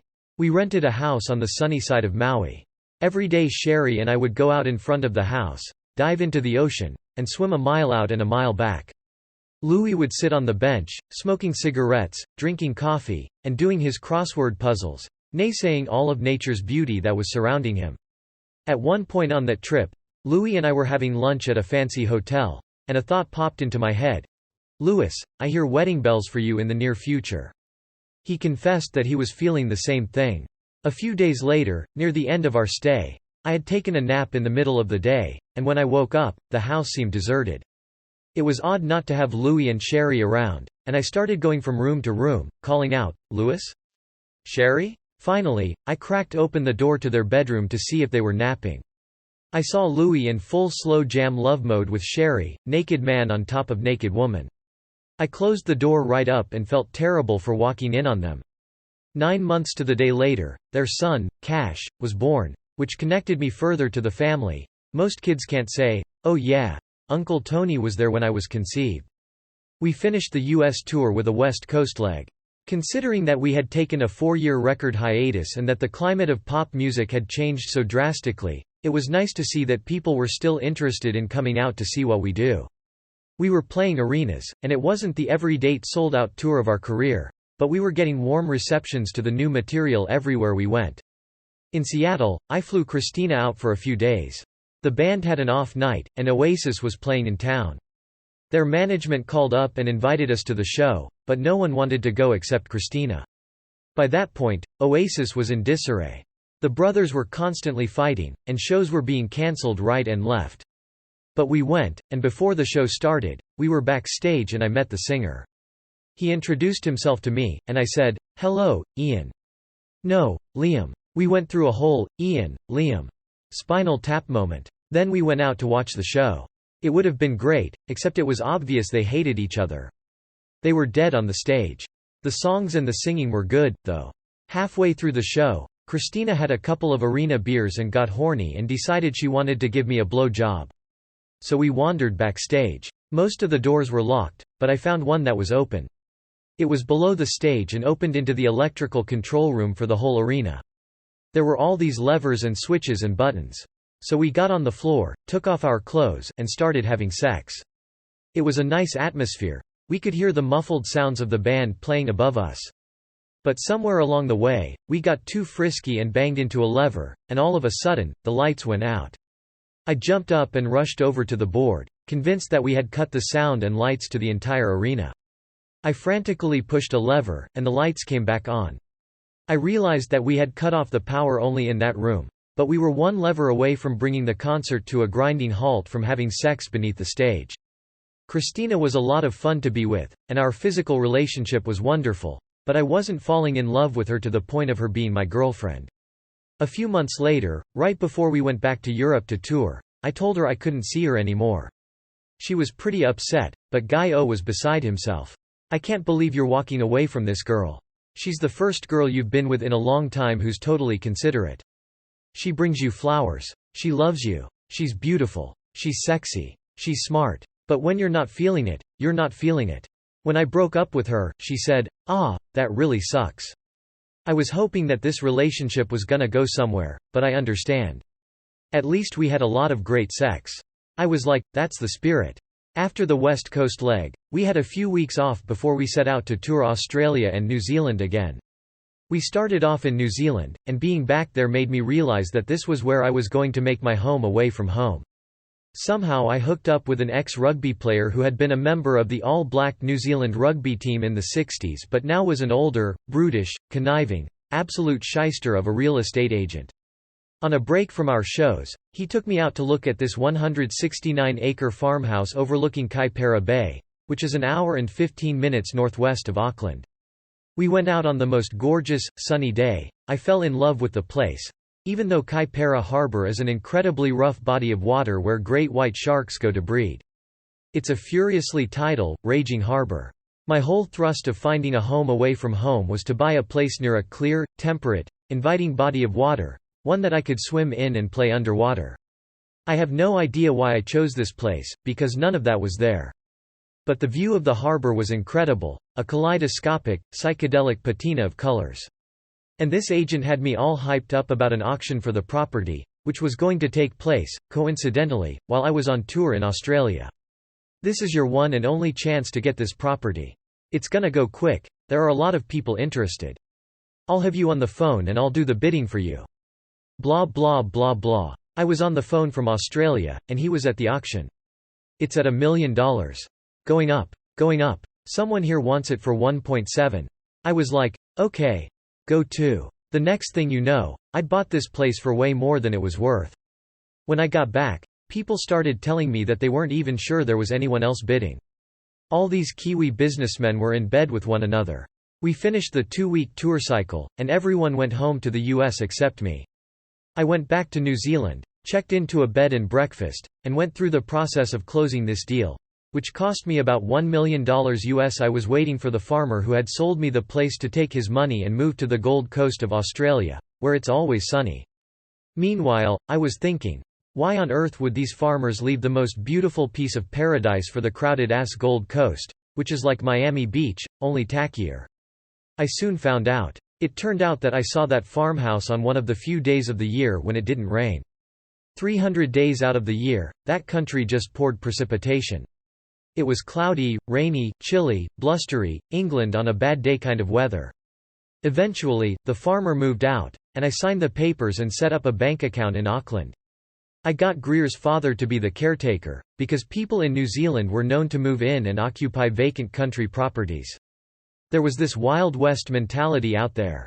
Greer's dad was going to check up on the property and make sure no one was squatting or stealing the fixtures. It was time to go home and get ready for our European dates. Before we went to Europe, we played the first ever Tibetan Freedom Fest in San Francisco. It was a great lineup that included Smashing Pumpkins, the Beastie Boys, Foo Fighters, Beck, Bjork, and Rage Against the Machine, but it wasn't a great show for us. We had problems with the sound, but it was for a good cause, so we didn't stress much. There was a party afterward, and I ran into Ione and attempted to make amends for being such a shite boyfriend when we lived together. It was the first amends I had ever attempted, and it was ill-conceived to approach her in that environment, so she had every right to tell me that I was an asshole and that I should fuck off before she walked away. When we got to Europe in late June, everyone was optimistic, partially because I had been staying sober for the tours. There was a distinct feeling of brotherhood among us. The only issue surfacing was the fact that Dave wasn't crazy about playing music for the sake of music, and Flea needed that kind of bond. He missed having someone who'd call him up and say, "Come over to my house and let's play guitars for a while." Dave wasn't that guy. He was like, "Why would I come over and play guitar with you? Do we have to write a song for something?" There was a rift developing. But on the other hand, Dave and Chad were becoming quite close. We started the tour off in Budapest. Everyone raved about Prague, but to me, Budapest was a much more interesting town, more exotic and wild and more recently detached from the communist hold. In Prague, we performed in a small club. It was packed, and I went to do a flip on stage. I was a little bit out of control and landed on one of the monitors. When I went to stand up, there was no one home. We had to stop the set and wheel me off, because I was in such excruciating pain. The next day I couldn't move. I saw a few practitioners, but no one seemed able to diagnose what damage I had wrought upon my back. So they strapped me up in a back brace, and I did the next few shows standing in one spot, almost totally immobilized. I had become totally constipated, and I couldn't even sit up straight, the pain was so intense. In every city we went, I begged our tour manager, Tony Sellinger, to find somebody, an osteopath, a chiropractor, a voodoo practitioner, anyone who could help me. I was bedridden until I had to go on stage. And this was when I remembered the advice that Carolee Brogue, my Fairfax drama teacher, had given me. She was on Broadway playing Peter Pan when she got a nasty stomach virus, but she strapped on a diaper and squirted out diarrhea the whole performance because, no matter what, the show must go on. We were in Belgium when Tony showed up with a fat, sweaty, boisterous Belgian fellow who bounded through my door speaking Flemish. He was an osteopath. I was thinking, geez, yet another quack who's not gonna be able to do anything. He examined me, had me stand and walk around, and then told me to get on the bed. This big bowling ball of a fellow went to work on me. He lifted my leg and put all his weight on it, and pop! My whole back snapped into place in one fell swoop. It was like going from being a broken toy to being a brand new one. It turned out I had dislocated my sacrum. I was revitalized, and we began playing well. France was great, then we went to England, where we played Wembley. It was the single best show we played with Dave. Guy O was there, and he had taken it upon himself to become my matchmaker. Sometime during the spring, he had gone on a boat party in LA and met a girl who lived in London. He assured me she was just my type. So he beat away all the other guys on the boat and got her number for me. After the Wembley show, he introduced me to this girl named Rachel. He was right. I was immediately attracted to her. I decided to get a hotel room and stick around London, even though everyone else was heading home. The next night Rachel and I went out to dinner and walked through the park. All of a sudden, we started making out, and it was all going on. We went back to her apartment, made love, and she was wonderful. Everything Guy O promised and then some, a very special girl. We were in our postcoital glow when she said to me, "I have to tell you that this is so weird, because the very last person I had a sexual relationship with was your ex-girlfriend Ione. And by the way, I liked this experience much better. Out of the 3 billion girls in the world, I ended up being with one Ione had also been with." The ironic part of all of this was that when I first met Jamie, she was part of the Beastie Boy world through her trust fund boyfriend. While she was hanging around them, she met Adam and Ione, who were married then. As soon as Adam walked out of the room, Ione went for Jamie with open-mouthed kisses. It turned out that Adam and Ione were leading pretty separate lives by then, but I found it interesting that Ione and I had such similar tastes in women. I stayed with Rachel for a few days, but then it was time to go home. It was also time to go on another drug binge. It was bound to happen sooner or later, because I wasn't taking care of myself. I think the fact that I'd spent all this intimate time with a girl I wasn't going to follow through on triggered this episode. Now I had some time on my hands, and I was home alone in what had become the palace of getting loaded. I did a 2-week run, and then I went to Cabo San Lucas to do my routine of sleeping for 3 days, kicking, eating like a fiend, and swimming. Same hotel, same room, same northern exposure on satellite TV. When I came back from Cabo, Louis was there for me, picking me up at the airport and hanging around with me. I was over at his house a few days after I'd gotten back when the phone rang. It was my beloved Aunt Mickey, one of my favorite aunts, the second oldest of 4 sisters on my mother's side. She was hysterical, saying, "Steve died. Steve died," over and over again. I assumed it was her son, because she had both a son and a grandson named Steve. I asked her which Steve, and she sobbed, "Your mother's Steve." Suddenly, the heart and soul of my entire sense of well-being in Michigan was gone. He was the guy who brought my whole family together and gave us this loving homestead, the thoughtful, caring, hard-working, honest soul trooper of the bunch. He raised Julie and Jenny and the dogs and the cats and the horse, and my mom loved him. They were just so good together. I thought, oh shit. My 51-year-old stepdad had to go and have a damn heart attack in the garden at 2 in the afternoon. I thanked God that I wasn't in a motel room somewhere, smoking crack off a tinfoil pipe. When I got the news, I was newly clean with an extra launch in my stride. It turned out that I was the only one in a clear state of mind. Everyone else was shattered and stunned and torn up. We had a huge funeral service, and the church was packed to the rafters with half of Grand Rapids to say goodbye to Steve and pay homage to this unique citizen. My family elected me to give the eulogy. It wasn't hard to write about a guy like him. For a kid like me, who had always been watching after his mother, Steve entering the picture was such a huge relief. It was like, okay, now I can go be a boy again and not have to worry about my mom getting screwed over by a convict. It was a remarkable experience to look out at this church filled with hundreds and hundreds of people, all of us riding the same wave of love and gratitude and appreciation for this person.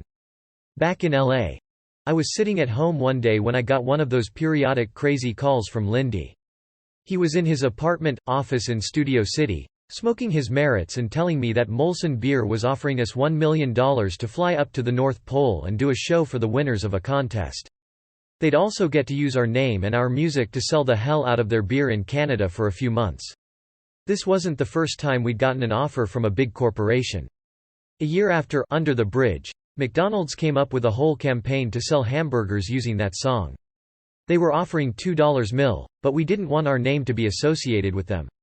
The Molson after was interesting because 1, they wouldn't use our image, and 2, it was just a radio campaign in Canada.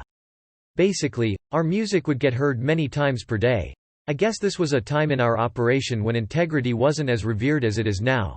Plus, we all wanted to go to the North Pole. Molson made the whole thing sound appealing. We'd get private aircraft service to and fro and accommodations. The show was for an audience of 100 people, and we'd be in, out, and get to go to the end of the earth and see the aurora borealis. We weighed the good and the bad and agreed to do it. We flew to Montreal and switched to a larger plane to fly north for 8 hours. We got to the site, and there was only one place to stay, a run-down boot camp barracks-type place called the Narwhal, named after the unicorn whale. There was no town, just a handful of native Indians who lived up there full-time. We were there a day before the show, so we did some snowmobiling, and they took us on a small propeller flight tour of the North Pole. We marveled at the beautiful blue and white barren landscape. We were supposed to perform on the deck of a Russian icebreaker, but even though it was September 1st, it was freezing outside, with gusts at 50 knots, so the concert was moved into a warehouse. One thing we pride ourselves on is being professionals. When we play all the fucking way. But there was something about the atmosphere that made it impossible to do a normal rock show where you go out there, and boom, you start getting into your shit. We stepped onto that stage. And I looked at the 100 people who had been flown up, and they all had their funny little clothes on and their Molsons in their hands, and the whole thing reminded me of a bad office party. I picked up the mic, and the music started, and it was time for me to sing, but I couldn't stop laughing. The preposterous nature of show business overwhelmed me, and I could not get it together. Eventually, I focused, but between songs I went back 13 years and broke out some of our old comedy routines and started taking the piss out of people and having fun with the audience. There was at least as much comedic banter as there was music. I don't know how long we played, but I was happy when it was over. We flew home that night and saw the aurora borealis and the otherworldly colors and cloud formations, and it felt like we were on a mission to Mars. When we got back to LA, I began my own private mission to Mars. A furious round of benders that would consume my next few months. I would go out for a week at a time, And even though the whole idea of using had become repugnant to me and I wanted to stop, I couldn't, which is the textbook definition of active addiction. All this weird-ass shit would happen to me on my runs. On one of these benders, I ran out of drugs at 4:30 in the morning. At that point in time, I wasn't dialed into ATM technology. When I needed money, I'd go to a bank and take out a chunk of money on a credit card, or I'd visit an American Express office, where I could take out as much as $10,000 at a shot. But now I had no money, no stuff, and was in a frenzy to get high. What I did have was a beautiful white Stratocaster guitar signed by all of the Rolling Stones. Tommy Mottola had given it to me when he was crying to sign the Chili Peppers to Sony Epic. I figured I could go downtown and get at least a couple $100 worth of dope for that guitar. So I went down to those dimly lit back alleys where the men sell their wares, but there was only one guy working the street at that late hour. "What can I get for this?" I asked him, proffering the guitar. He shrugged. "Nothing." No, you don't understand," I pressed on. "This guitar is signed by the Rolling Stones. Dinero, señor, dinero," he kept repeating. He was fresh up over the border, and he obviously couldn't speak English and didn't give a rat's ass about the Rolling Stones. "But this is valuable," I protested. He finally offered me the tiniest amount of heroin I'd ever seen. "No, more," I begged, but he indicated it was that or nothing. I was so desperate that I bartered the signed guitar for some drugs that would get me high for about 10 minutes. All during these runs, I had the support of Bob Timmons, who was constantly crying to get me to check into Exodus again. I was also getting much love from a newer friend of mine, this wonderful white-haired hippie communist from Venice Beach named Gloria Scott. I first encountered Gloria when she was speaking at a meeting in Hollywood during my first round of sobriety in the late 80s. She said she'd been a real-deal drugstore cowboy junkie her whole life, knocking off pharmacies and running scams, but she also talked about the 60s and Allen Ginsberg. By then she'd been sober for about 10 years. I was thinking, this lady is the coolest person I've ever seen. She's nasty and not trying to be all saccharine, saying stuff like, "Fuck you if you don't like what I'm saying, motherfucker, because I've been there." She said her higher power was Neil Young. Then she said, "I've lived in a one-room bungalow down in Venice since 1967. I was dealing to Jim Morrison before you were crapping in your pants.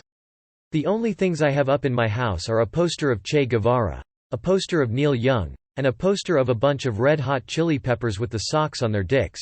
I went up to her after the meeting and told her that I was honored to be on her wall along with Neil. We became fast friends, like Harold and Maude without the romance. When I started going missing in action and becoming more desperate and isolated, I stopped answering my phone. Every now and then I'd check my mail, and there'd be a postcard of a Native American warrior. On the back, Gloria would write, "Don't ever give up your fight. You are a warrior and you will beat this thing that you're up against. I have faith in you. I never forget you. Don't forget your own self."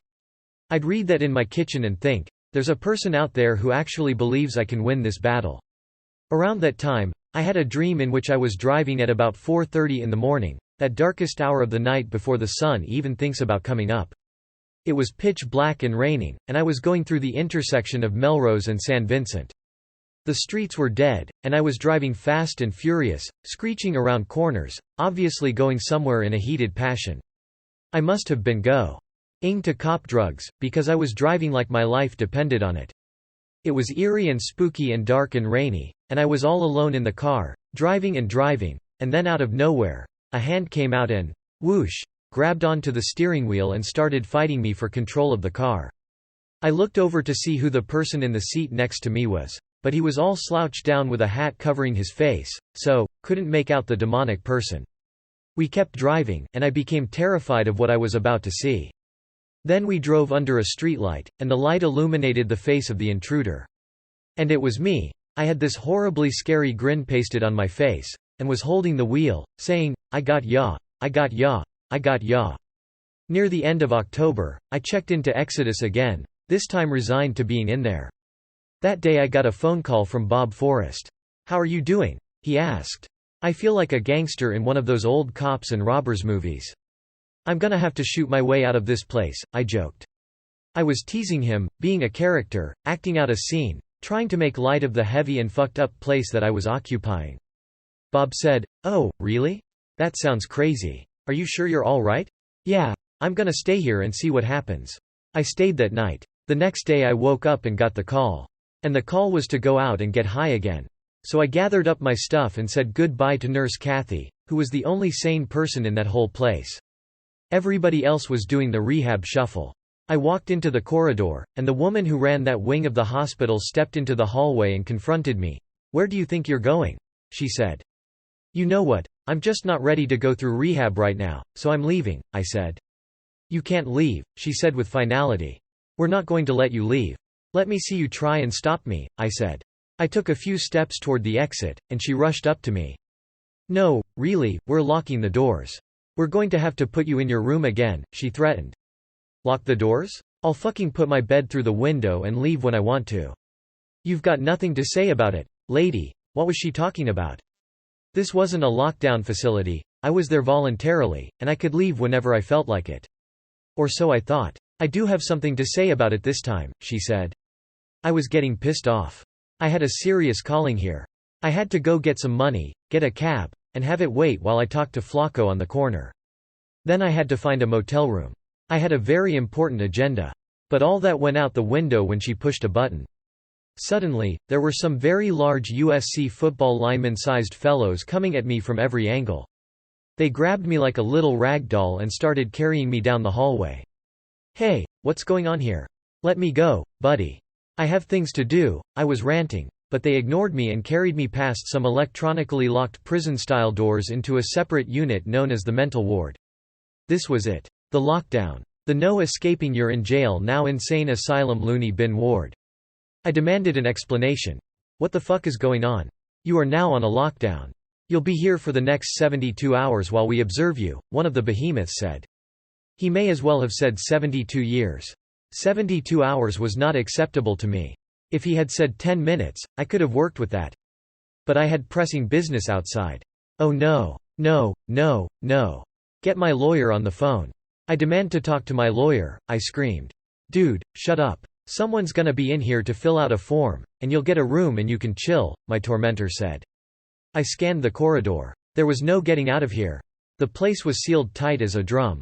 But as I stood there in the hallway, I saw a pack of loony birds being led into the facility from a smoking patio with sliding bulletproof glass doors. I looked out into the courtyard and saw an approximately 18-foot-high brick wall with nothing around it. There was no way I could get over that wall unless I had some repelling equipment. Then I saw a basketball hoop about 8 feet from the wall. And I saw my opening. The goons had left me to wait for the admitting nurse, but just then a doctor walked by. He had the pens in the pocket and the stethoscope, and he was reading a chart. He also had a huge ring of keys dangling from his belt loop. "Excuse me, doctor. I was just outside, and I left my cigarettes. Could you let me out to the patio area to get them? I'm not authorized to unlock the door. That's the policy here," he mumbled. "I know. But if you open that door, I'll go out there for a minute in that secured compound and have a quick smoke." I was using every mind control technique I could on this guy, and they worked. He unlocked the door, and I thanked him.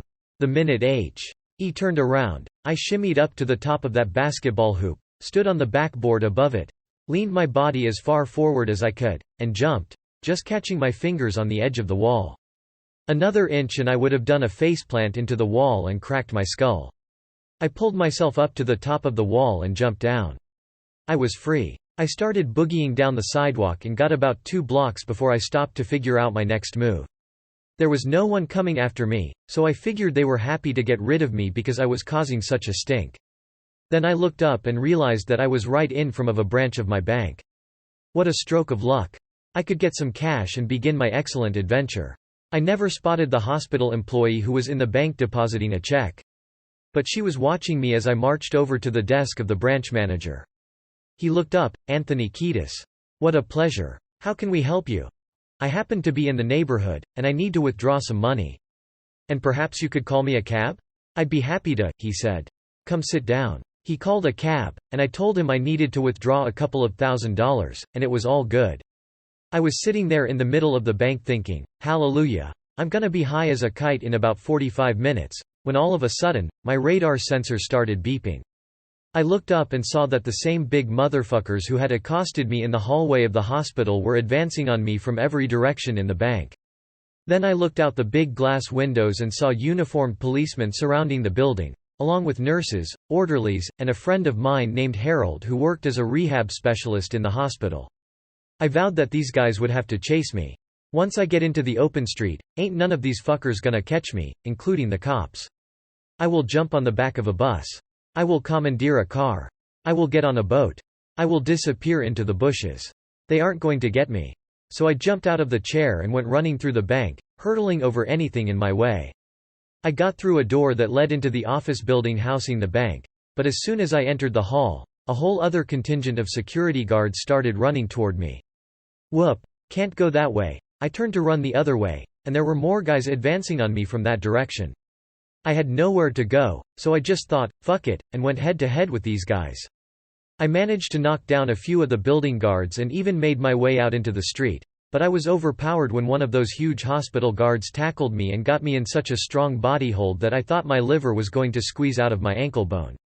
I was a weakened little bitch at that point. Easy, pal, easy, I said. Why do you fuckers care? Just let me go. No way. Once you escape from lockdown, we're responsible for anything you do, he told me.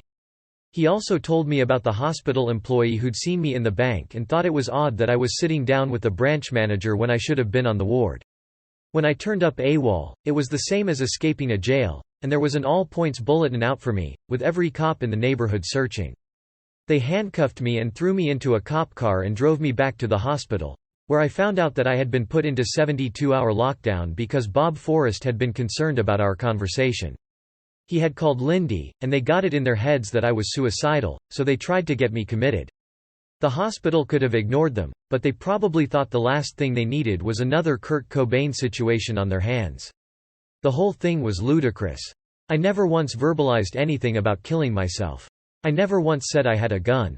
All I said, in a Jimmy Cagney gangster voice, was, if I had a heater, I'd shoot my way out of this place right now. Lunatic Bob Forrest, the then king of exaggerations, rumors, and lies, had started the whole ball rolling. And here I was in lockdown. When I got back in, I went straight for the phone and called Eric Greenspan. I want a fucking lawyer to come down here and get me out. I am not suicidal. Get me out of this hospital. Eric promised to help, but he said it might take a little while. In the meantime, I was assigned a room and a 24-hour watchdog at my door. I was already checking out the ceiling ventilation shafts, trying to find a way out, because now my life was getting weirder and uglier by the second. The next day a nurse came in and told me I would be discharged as soon as the admitting doctor signed my papers. After a few hours, she came back in the room. I was already counting how many balloons of heroin I would cop when she said, "Before you go, there are some people here to see you." That doesn't sound possible. I'm supposed to be discharged. In through the door walked Bob Timmons, followed by a few of my friends and my poor mother, who had flown in from Michigan. I was not at all happy that someone had called my mother and she had to fly out to deal with this mess. I had been ambushed with a full-fledged intervention. We all sat down, and they started to give me the intervention, and I was the sheer disease guy. Everything that came out of my mouth was a lie or a manipulation. Everything I said had an angle so I could position myself to psychologically dominate the scene and get free to go get loaded. Hey, everything's okay. I'm ready to get better, I just don't want to be in rehab. I've been through this. And of course I'm gonna go and get involved in my recovery and yada yada. I conned them into thinking that I was gonna get out of there and go to work on being a sober guy. I had no intention of it whatsoever, but I told them everything they wanted to hear just to get out of that hospital. We left the hospital, and most of us went to break bread over my new beginning, which I knew was neither new nor a beginning. Everyone started eating, but I was nibbling and picking and pushing my food around. Okay, I'm going to leave now and go home and get my recovery notebooks, and then I'm going to meet up with Mom and fly home with her tomorrow and go back to the basics and work on my recovery. Really, you're going by yourself? Why don't I come with you? My friend Chris said. I insisted on going alone. I scrammed, got my motorcycle, got some money, picked up some drugs, and checked into the Bonaventure Hotel, a big, modern, fancy hotel in downtown Los Angeles. It had been close to a week since I'd been loaded, so I was chomping at the bit. Right off the bat, I got crazy high, and a bad idea light bulb went off above my head. I got back on the bike and drove to the Chevy dealer by USC to buy a new car. My twisted logic was that even though I had just ditched my intervention posse, I was going to buy a car and then drive around with no destination in mind and get better. I got to the dealership just as they were closing. Wait. I need to buy a car. Give me the best big black Chevy you have. They were all looking skeptically at this crazy high guy who came off the street, but then I whipped out my Amex card, they checked it out, and they had a major attitude adjustment. They brought me a nice Chevy Tahoe and were more than happy to follow me back to the Bonaventure and deliver it. The next morning I decided it was time to hit the road, so I left my motorcycle in the hotel parking lot, jumped into this brand new Chevy SUV, and started heading east. I was thinking of driving to Colorado or the Dakotas, but I got only as far as East LA. I just wasn't feeling right. So I checked into a motel, got high, and realized that doing some long-distance driving might not be such a good idea. I drove back to Beverly Hills and checked into a hotel on Robertson and did all my drugs. I was at the point where I wasn't even getting high. I was just wide awake, raw, empty, lonely, tired, angry, confused, and terrified of having to deal with the latest mess I'd made. I decided that maybe I should go back to Michigan with my mom. I called her hotel, but she had left town that morning, furious that I had lied to her. I got in my new Tahoe and drove to the airport. I found a payphone and called Lindy to apologize. When I was in Exodus, frantically trying to get out of the locked ward, I had called Lindy and trashed him. I flew to Michigan and did the country house mom hang, trying to get it together one more time. This was a new bottom for me. I'd been institutionalized in a mental ward, escaped, gotten caught, had an intervention, escaped the interventionies, freaked out, bought a car thinking I'd go cross-country, pumped a bunch of drugs into my system and didn't even get high. And now I was back on my mother's couch, shivering through another withdrawal. I felt so bad that my mom had to deal with one more emotional firestorm. Less than 2 months earlier, she had buried her soulmate, and now she had this weak little scarecrow to contend with. But moms are resilient, and she looked at the bright side. I was alive and prepared to go to battle for myself one more time.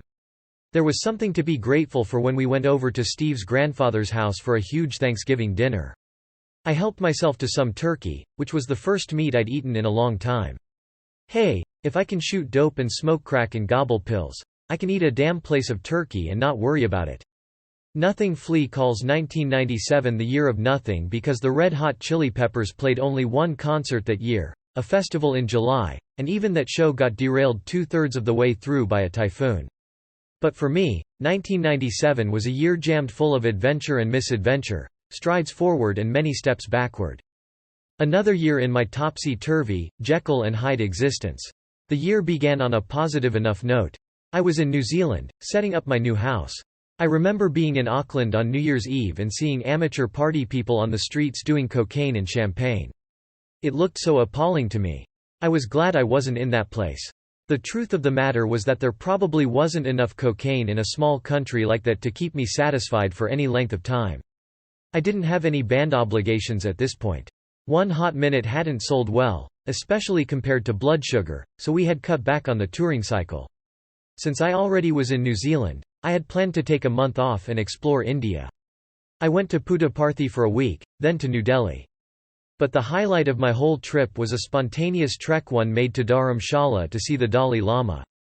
I took a train to Rishikesh and then hired a driver to drive through the Himalayas. Dharamshala seemed to be in a different world, carved out of the mountains, with dirt roads and wooden sidewalks, like an old western town. I got a room and then walked into town. I ate at a delicious vegetarian restaurant and then browsed some shops and bought some tonkas. The town was filled with all these bald monks wearing saffron-colored robes. The next morning I got up and walked over to the Dalai Lama's temple. I found the office and approached one of the monks who worked there. "Could you please inform the Dalai Lama that Anthony Kiedis is here? I know he must be busy, but I'd like to say hi to him," I said. All of the people in the office started laughing hysterically. "Sir, do you realize what you just said?" one of them replied. "Half of planet Earth is in line to say hello to Dalai Lama. How do you think you can just come in here and see him? His schedule is booked for the next 3 years." He went on and on, telling me all the pressing issues the Dalai Lama had to deal with and how he was the busiest man on the planet. "Okay, I understand. Just leave him a note that Anthony Kiedis says hello. I just wanted to make some contact," I said. They promised to tell him and then started laughing again. I walked away a little disheartened, thinking, oh well. I came a long way to meet the Wizard of Oz, but I guess I won't. Such is life. It was a 5-minute walk to my hotel, and when I got back, the lady at the front desk seemed excited. "Oh, Mr. Kiedis. Come here right away. You have a message from the office of the Dalai Lama. This is amazing. They insist that you be there tomorrow morning at 8 a.m. I got up bright and early the next morning and made it over to the office. This is how things will go, they lectured me. First of all, you go through the metal detector. Then you must leave your backpack behind. We have to have these security measures because we are constantly getting death threats from the Chinese. Then you will stand in the corner of the courtyard, where Dalai Lama will be walking down the path with his security en route to his class. Maybe as he is walking, he might wave to you, you never know. Don't expect him to, but maybe he will. I dutifully went through the metal detector and handed over my backpack and my camera. I took my assigned spot in the corner, and lo and behold, here came the Dalai Lama over the crest, with his security posse surrounding him. He looked up and saw me, and his eyes lit up, and a big smile crossed his face. He veered off his path and came straight to me. I was shocked, hoping for a wink, and here he was jogging right over. He cupped my hand in his hands and looked me in the eye. "Anthony, welcome to India. What inspired you to come all the way over here?" "I just wanted to see the country," I said. "Isn't India an amazing place? Tell me about your journey. What have you been doing while you've been here?" I gave him a rundown of my itinerary. "Isn't it all amazing, the smells and the colors everywhere you go? Where's your camera? We have to get a picture of you and me. They took everything when I came in," I said. "Go get his camera, for goodness sake," he yelled to one of his aides. "What are you thinking? He needs the camera." The aide came back with my shitty little disposable camera. The Dalai Lama smiled. "Let's take a picture." The whole time we were talking, he hadn't let go of my hand. It was subtle, and I hadn't noticed it for a while, but he was definitely sending me some of his juice.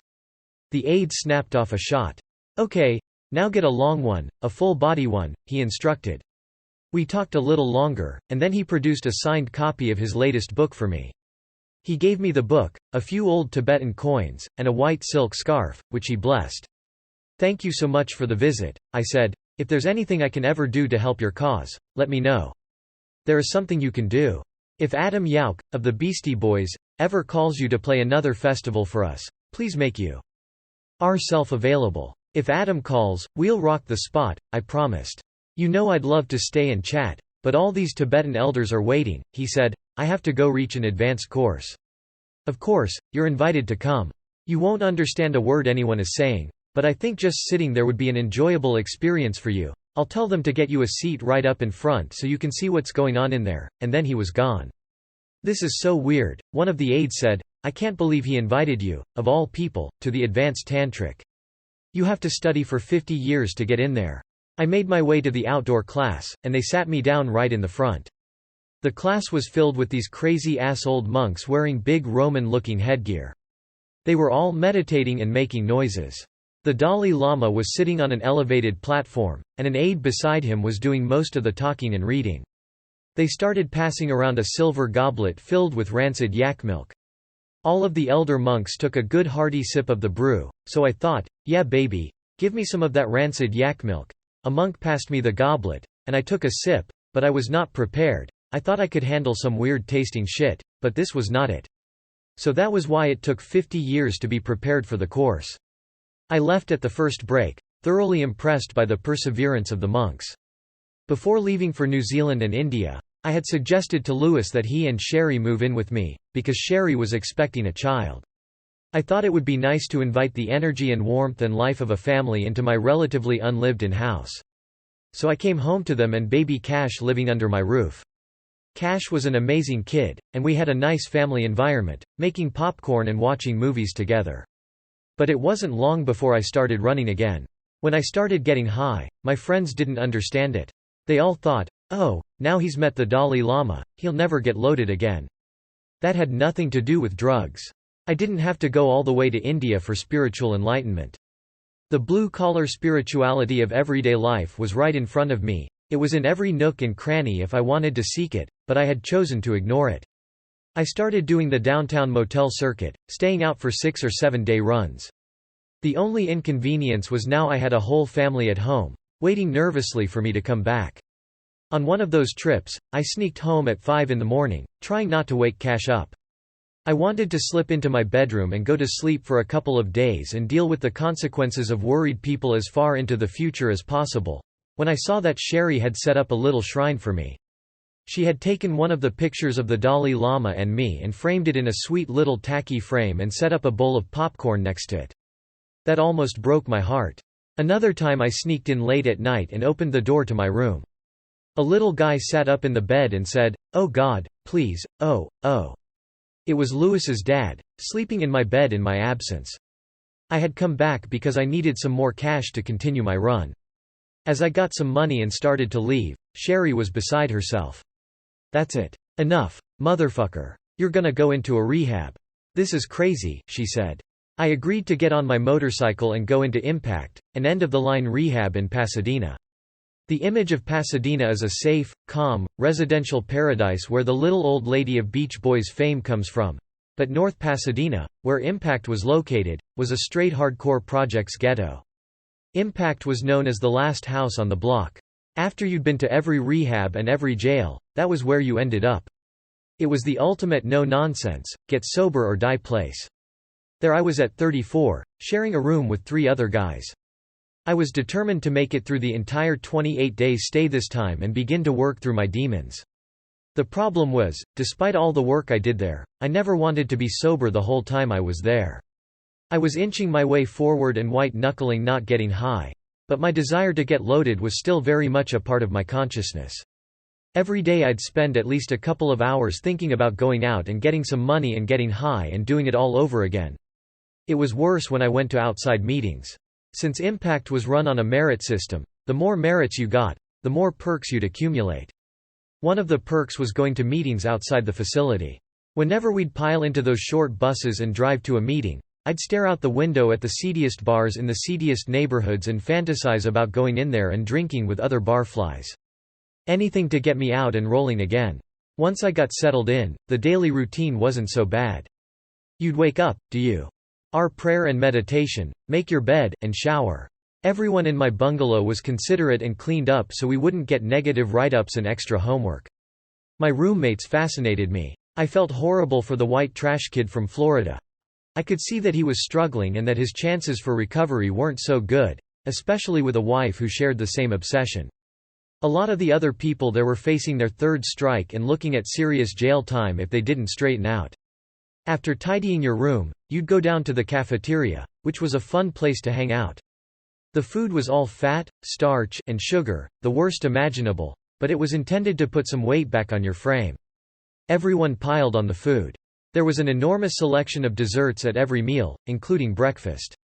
I wasn't eating meat in there, but I was hitting the sweets big time. My typical day at Impact was different from most others. For some reason, they didn't treat me like a normal person. Everyone got work assignments like mowing the lawn and mopping the floor, but I was assigned to an advanced relapse prevention class, which was intense and time-consuming. During the course of this class, we all got a day or two to draw a big calendar of the last 8 years of our lives on an enormous chalkboard. Then we entered the major events and dates when our relapses occurred and what preceded and followed them. I was in this class with 20 other chronic relapsers, and they started pointing out the obvious. That each time I ended a relationship with a woman, it precipitated a relapse. I realized I had an issue, that there was something in the dynamic of hurting somebody's feelings that always sent me out the door. That really manifested after I broke up with Jamie and started going out with a number of different girls for short amounts of time. It was go out with a girl for a month, break up, relapse. I stayed at Impact my prescribed length of time and did all of the work in the relapse class, including filling out pages and pages of questionnaires, which was a psychologically productive thing to do. When you start putting pen to paper, you see a side of your personal truth that doesn't otherwise reveal itself in conversation or thought. I also liked these psychological exercises because there was a young hot shrink who had recently come to Impact.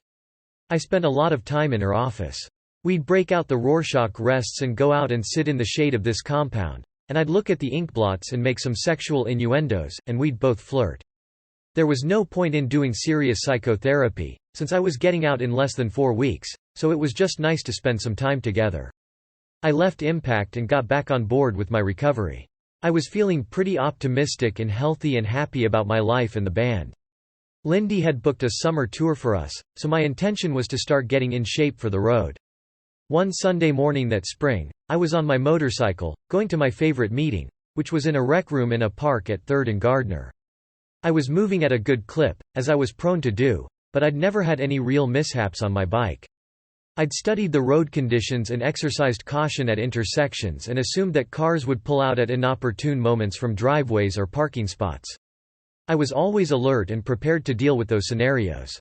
All this was going through my mind as I flew down Gardner, which was a narrow side street with cars parked on both sides. In a split hair of a moment, this car pulled out of a parking spot and started to make a U-turn, effectively cutting off the entire street. Normally, you'd have a back door exit, even if it meant cutting onto the sidewalk, but now there was no way out. This idiot had blocked the whole street, and there were no driveways accessible. I used both my brakes, but the car was too close. There was an incredibly fast and violent collision, so strong that the bike pierced the vehicle. I flew off the bike and jackknifed right into the point where the driver's door met the engine compartment.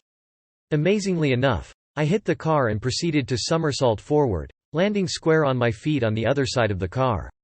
I kept my balance and started running, so I assumed that by some miracle, I was okay. Except when I looked down at my arm, it wasn't an arm anymore. My hand had been shoved up into my forearm, so I now had a double-decker, big, bulbous club of a forearm and no hand. Oh my God, I thought. This is really, really wrong looking. Without stopping to consider how badly I was injured, I ran into the closest house without knocking. I took a few steps into the living room, thinking I'd grab the phone and call an ambulance, but then the initial shock wore off, and the worst pain of my life jolted my body. There was no time to call for help, so I turned around and ran back outside and flagged down a convertible that happened to be occupied by 2 women I knew who were on their way to the same meeting as I had been. I ignored the driver of the car I had hit, who wanted to trade insurance information, and jumped into the backseat. We made a beeline for Cedars-Sinai. Later I would learn that the hand has more nerve cells than any other part of the body, which explained the intense pain, but at that point it just felt like my hand had been immersed in a hot bottle of lava. I was convinced I'd never have a hand again. Within 5 minutes, I was at the hospital, being wheeled into emergency surgery. Just my luck, an amazing hand specialist, Dr. Culber, was on duty. But first they had to prep me for surgery, which entailed giving me a healthy dose of morphine. I felt nothing. I turned to the nurse and said, "Unfortunately, over a lifetime of misbehavior, I've attained a rather enormous resistance to the opiate family of drugs. You're probably going to have to go ahead and double that dose right away, another shot." Nothing. It wasn't even putting a dent in the pain. This process went on and all. They wound up giving me 7 doses of morphine before I got some relief. The pain was gone, and the nurses started looking mighty attractive, and the next thing I knew, I had my hand up the nurse's skirt and was flirting with a female doctor. I was the fucking patient from hell who had gotten the most morphine in Cedars-Sinai history. It took Dr. Culber 5 hours to reconstruct my hand from that pulverized mass of bone and matter. After a few days in the hospital, they fixed me up with a specialty cast that went all the way up to my shoulder. It wasn't until I got home that I recognized how dependent we are on our hands. Even something as mundane as wiping your ass became a big issue. I had to train my left hand to do things it had never done before. I couldn't write, I couldn't open a door or a window. Getting dressed and tying my shoes were nearly impossible. For some reason, all this didn't really bring me down. I hated not being able to sleep comfortably, and I didn't enjoy the excruciating pain, but I kept the outlook that I would find a way to use my hand again. And so began many, many months of hand therapy. I was lucky enough to find Dr. Doors, a Burbank physician whose practice revolved around rehabbing hands. He had a unique way of doing therapy. You were placed in a room with 20 other people who had severe hand injuries, all helping one another. When you see people with much worse injuries than your own, you thank God and decide you can deal with it. It took me 9 months, but I got back most of the strength in that injured hand. We had to cancel dates in Alaska and Hawaii because of my accident, but then Lindy called and asked if I could play the festival at Mount Fuji at the end of July. We were headlining and making a lot of money for that one show, and we hadn't worked that entire year. By that time, my cast was down to my elbow, so I figured if I just kept my arm in my sling, playing was doable. There was only one catch. As we checked into our hotel, we found out that there was a super typhoon coming directly at us from the south. It was estimated to hit our area just when we were going robe on stage. The morning of our show, the rains began. But there were 80,000 Japanese out on this mountainside, so not playing wasn't an option. The opening acts went on, and all the time, we were keeping an eye on the weather reports, which all said that the big one was getting closer and closer. Finally, it was time to play. We looked out at the audience, and the kids were soaking wet and frozen to the bone. People were being taken away suffering from hypothermia. But no one was leaving voluntarily.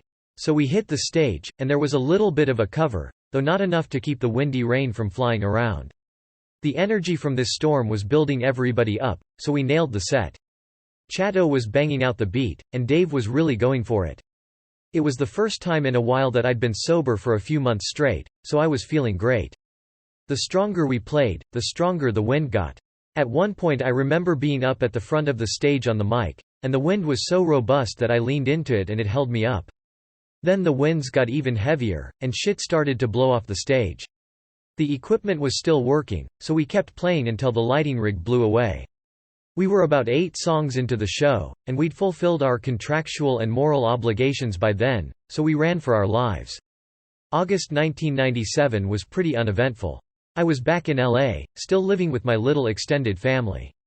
But when September rolled around, I got the old familiar urgings and decided it was time to go get a bunch of drugs and do them for just one day. There was no downside, because Jane's Addiction were doing a comeback tour that fall, and Flea had decided to fill in as the bass player, which meant Flea and Dave had their own separate thing for a few months, and I had plenty of time on my hands. Out of deference to little baby Cash, I decided to get high in my car and not bring that energy into the house. So I got my stuff and started driving back toward Hollywood, but I was too impatient, so I pulled over onto a side street and fired up my pipe. After a few hits, I got paranoid and decided to check into a hotel to continue my bacchanal. I found a nice fancy hotel down on Pica and Beverly and thought that would do for a night. I went up to the counter, and the desk person lit up. "Mr. Kiedis, it's an honor to have you in our hotel," he said. One night turned into 2 nights, which turned into 3 nights. At one point I had to drive downtown to replenish my supplies. I slept for a day and woke up and ordered plates and plates of quarter-pound burgers. Then the whole cycle began again. Days went by, getting high, getting high, getting high. Each day I'd have to call the front desk and tell them my plans had changed and I was staying for yet another day. So it was drugs, drugs, drugs, sleep, sleep, sleep. Wake up emaciated, beat down, sad, depressed, demoralized, hurt, lonely, destroyed. Order room service and watch a little TV. This went on for a few weeks. I woke up one night around 11 and discovered that I had copped a heroin habit. I ate some food and looked at myself in the mirror and said, "Jesus Christ, you're a wreck, brother. You better go hide under a mountain of cocaine and heroin right away." I checked my pockets. I had some feeble amount of change, but I wasn't worried, because I knew I had about $5,000 in a suit pocket at my house. That would cover me for another week. In fact, my whole closet was filled with the accoutrements of serious damage doing. I had jackets that had drugs, jackets that had pipes, jackets that had syringes, jackets that had money, jackets that had Polaroid sex photos, the whole gamut. I would have to scoot home, run up to my closet, grab the cash, and deal with Sherry and Louis. I was a possessed madman, so I planned to tell them to back off, mind their own business, and I'd get better when I got better. If I didn't, that was the price I had to pay. I drove up to my house, pressed the garage door opener, pulled in, and got a huge shock. The garage was empty. My bikes were gone, my surfboard was gone, the crazy mirror on the wall, the shelving unit, all gone. All the concrete was polished and impeccably clean. My heart started pounding as I tried to come up with an explanation. Maybe they wanted to have the place painted so they took everything out. Or maybe there was a spill of some kind. But it didn't look like somebody had cleaned up. Everything was gone. I climbed up the stairs, slammed my key into the door, and prepared to do battle with Louis and Sherry.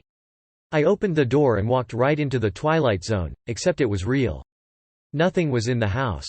No furniture, no paintings, no posters, no silverware, no pots and pans, no glasses, no plates, no cups, no trinkets, no doodads, no bric-a-brac, no television, no chandelier, no toilet paper, no toothbrush. It was like a vacuum from God had come down and sucked out my house. I was thinking that if the bottom floor looked like this, what if I went to the next floor and there were no clothes in my closet and my jacket with the $5,000 was gone? I ran up the stairs to my bedroom. Empty. No bed. No curtains. No desk. No pillows. No nothing. Ran into the closet, just in case. Nothing. There was no one, nothing, in the house. I can't even stress the nothing enough. There wasn't a thimble. What I didn't remember was that I'd had a casual conversation a few weeks earlier with a realtor and told him I was thinking of selling. I didn't tell him that I'd done so much heroin in the house that the couch was high. The realtor told me that it would probably take about a year to get my price. But he'd found a motivated buyer, so the motherfucker sold my house in 1 week and my possessions were packed up and put into storage. I was in a panic. It was midnight, I had one bad Jones and no money. My entire life depended on getting money, so I drove back to my hotel and remembered that somebody in our crew would routinely get money in Europe by asking the front desk to advance him cash and charge his room account. Back at the hotel, there was a new girl on the all-night desk. I asked her for $500. "Oh, I've only been working here 2 days. I'm not familiar with that procedure," she said. "Can you wait until tomorrow, when the manager gets in?" "No, I can't," I said. "As a matter of fact, blah, blah, blah, lie, lie, lie, such and such and such. And I do it all the time." I put the Jedi mind whammy on her and got the money and was out the door, straight down Olympic to my one-stop pool hall. My stay at the hotel continued. I went to an American Express office and got more money. Which meant more drugs. By then I was a walking skeleton with muddy, dead, no-one's-at-home eyes. I was lying in bed, watching the local news, when I saw a report about the Jane's Addiction reunion tour. It made me feel horrible that my friends were out playing music and I was alone in a hotel room, wasting away. But I couldn't stop. I changed hotels and kept the run going until the day of my 35th birthday, when I checked into a rehab in Ventura called Steps. They took one look at my arms and figured I'd been shooting heroin for a few years straight. "Don't you worry about a thing. You're going on a 4-day mega detox. We'll wake you up for meals, but other than that, you're going to be out. By the time we see you in a week, you'll be detoxed, with no physical dependency on anything." I was like, great. Where do I sign? I started getting the biggest combination of detox medication I'd ever been on. Clonidine patches, chloral hydrate, Valiums, muscle relaxers. I was like rubber noodles the whole time, in bed with no arm or leg control, just goofazoid out. After 3 days of sleeping and eating, I woke up and thought, I gotta go get high. I was red on the detox medications, and I was a good 100-odd miles from downtown. My main problem was that I couldn't walk. They couldn't legally keep me there, but they would never give me my car keys. I stood up and could barely steady myself in the room, but I was able to scheme and plot. Alright, the office with the guy in it is down the hall, I thought. If I hold on to the wall the entire way to the office and get in there and lean up against a doorjamb, maybe they'll think I'm okay. I walked down that hallway holding onto the wall, went into the office, puffed myself up, thanked them for everything, and demanded my keys. After a minor argument, they conceded, but then I had to wait until no one was watching me so I could incorporate the wall into my normal walking rhythm. It all worked out. I stopped at a bank and got as much cash as I could, and I made record time downtown. I stored my drugs, checked into a motel, and stayed up all night, trying to get as much heroin into my system as I could. I hatched a new brilliant plan. I would go to Big Sur, which was a lot farther away from LA than Ventura, find a hotel, and wean myself off heroin. I flew up and checked in to the Ventura Inn. That first night I plowed through all of the heroin that I'd brought to gradually wean myself of, just gobbled it down like a pig. And so began the harrowing ordeal of kicking heroin once again. Luckily, I could eat when there were no drugs, but I started going through a horrible sleepless period of physical and emotional pain. I was experiencing a proper heroin withdrawal the likes of which I hadn't for quite a long time. I'd make fires in the fireplace and get too hot, so I'd open the window and freeze to death. I couldn't have a blanket over my legs, because it felt like pins and needles. Even the pillow hurt my neck. After the first day, the hotel refused to send up room service, so I was forced to go down to the restaurant or walk a mile down a hill to a market. All that walking and fresh air started to bring me back to life. While I was there, I called up my boyhood pal Joseph Walters, who was living in Palo Alto and going through a catastrophe with his crazy-ass fiancée. He drove down, and we commiserated for a few days. Somehow I found out that Jane's addiction was playing San Francisco, so Joe drove me up there and then went back home. Guy O was in town for the shows, so we went together. I was excited because I was starting to feel human again. Plus, I was going to see my brothers. I went backstage and saw Flea and was all happy to see him, but he didn't seem like himself. He was dressing differently and wearing eye makeup and changing his Flea-ness to become Jane's addictionness, which I didn't understand. I thought he'd be Flea in this other band, not a whole new persona. He seemed strangely distant. I don't know if he was angry with me for being a fuck-up or if he was on his own weird trip, but I accepted that he was in that mode. Then Dave walked in the room. I was always happy to see him. He greeted me, told me it was great to see me, and that he'd be right back to talk. But he was high and messing around with some girl, and they went off to do more drugs and never came back. It was fun to watch the show, even though it did seem weird to see Flea in that band. That night I walked home with Guy O, feeling detached from both Flea and Dave, which was ironic, since I just had detached from them for months on end. I accepted that this is what happens when you don't talk to anybody, you come back and it's a new ballgame. I was hoping it would be a new ballgame for me. The fact that my circumstances had changed drastically but my behavior hadn't was beginning to wear on me. I remember one poignant moment when I still had the house in the high LLS. I was driving down Beechwood at night and getting high in my car. I came to a stop sign, and this car full of 20-year-old boys pulled up next to me. They looked at me and said, "Hey, Anthony." I was so torn up, the last thing I wanted to hear then was, "Hey, Anthony," from some fans. I was trying to ignore them, but I sneaked a glance at their car. One of them stared at me and said, "Hey, it's not him," and they drove off. That couldn't be him, because Anthony didn't look like a fucking ghost. It got worse. Another time on the motel tour, I pulled up to my downtown corner, and some desperado got in the car and told me he knew where to score some dope. He was doing this so he could get a taste for leading me to the prize, but I didn't care, so we took off. We ended up pulling into the parking lot of one of those cheap hooker motels on Sunset.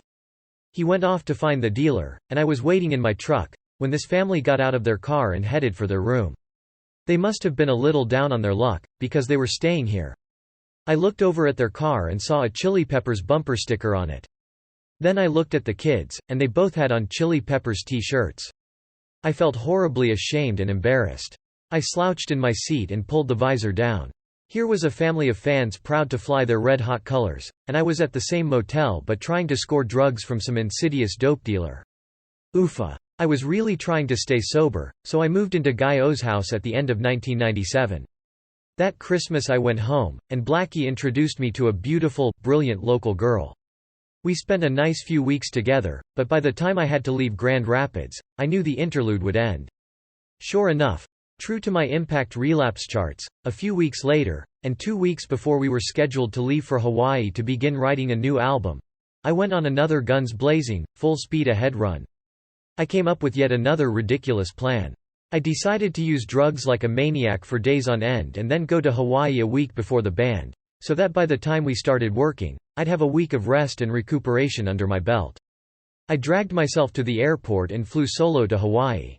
I checked into a luxury high-rise hotel in Waikiki, holding the last smidgen of dope that I had, telling myself, "Okay, I'm gonna finish this little amount of stuff and then call it quits, and whammo, I'll get better right here in Hawaii." But when the drugs were ingested, I was like, ooh, not quite ready to come down and face reality. I went to some strip bars to find dealers. When you're wrapped up in that kind of drug intake, you lose all sense of what's reasonable and what's not. Later that night, while I was injecting my drugs, I intentionally broke the needle off my only syringe because I thought that if I put any more drugs in my body, I would explode. 10 minutes later, when I was craving more coke, that seemed like an awful idea. In my delusional toxic state, I tried to reaffix the needle. By now it was bent, and it wasn't suctioning right, but a man needs his drugs in his veins, so I pushed the needle into a vein and hoped for the best. Well, I got the worst. The needle came off the syringe and lodged in the vein. I grabbed it and held it, paranoid that the needle would travel through my veins and pierce a valve in my heart. I was high, and blood was leaking out of my arm, and now I had to grab the needle through my skin and pull it out from the inside lest it get released into my bloodstream. I managed to get it out, but my next dilemma was that I had no heroin to come down from this coke with. I ended up drinking the entire contents of my minibar. The whiskey, the vodka, the scotch, the wine, one after another. I downed those little bottles and finally passed out. Always, you wake up to an unpleasant memory and an unpleasant body, and your spirit is reduced to a pile of dirty ashes residing somewhere inside of your ass. You've gotta face the music, which is a beautiful island outside, but you can't even bear to look out the window. I kept those curtains drawn and stayed in that bed and ordered room service and hibernated, knowing that each day that clicked off the calendar was bringing me one day closer to when I had to get on a little plane and fly over to Kauai and see my friends, my bandmates, my compadres. The day of reckoning arrived. I went right down to the wire and got up an hour and a half before the plane was scheduled to depart and showered and shaved. I went out into the world for the first time in a week, and it was all too bright and vivid, but I got on that plane, I got to our rented house, and everyone was there, but our spirits were dampened.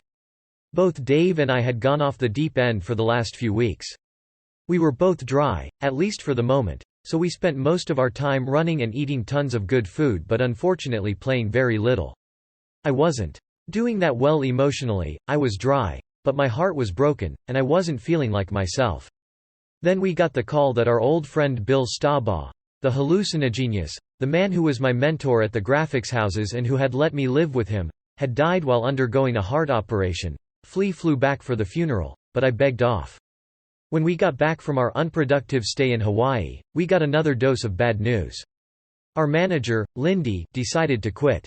His wife had recently died, but he'd met a new lady, and she convinced him that it was time for him to walk away from that dose of anarchy and retire to Ojai.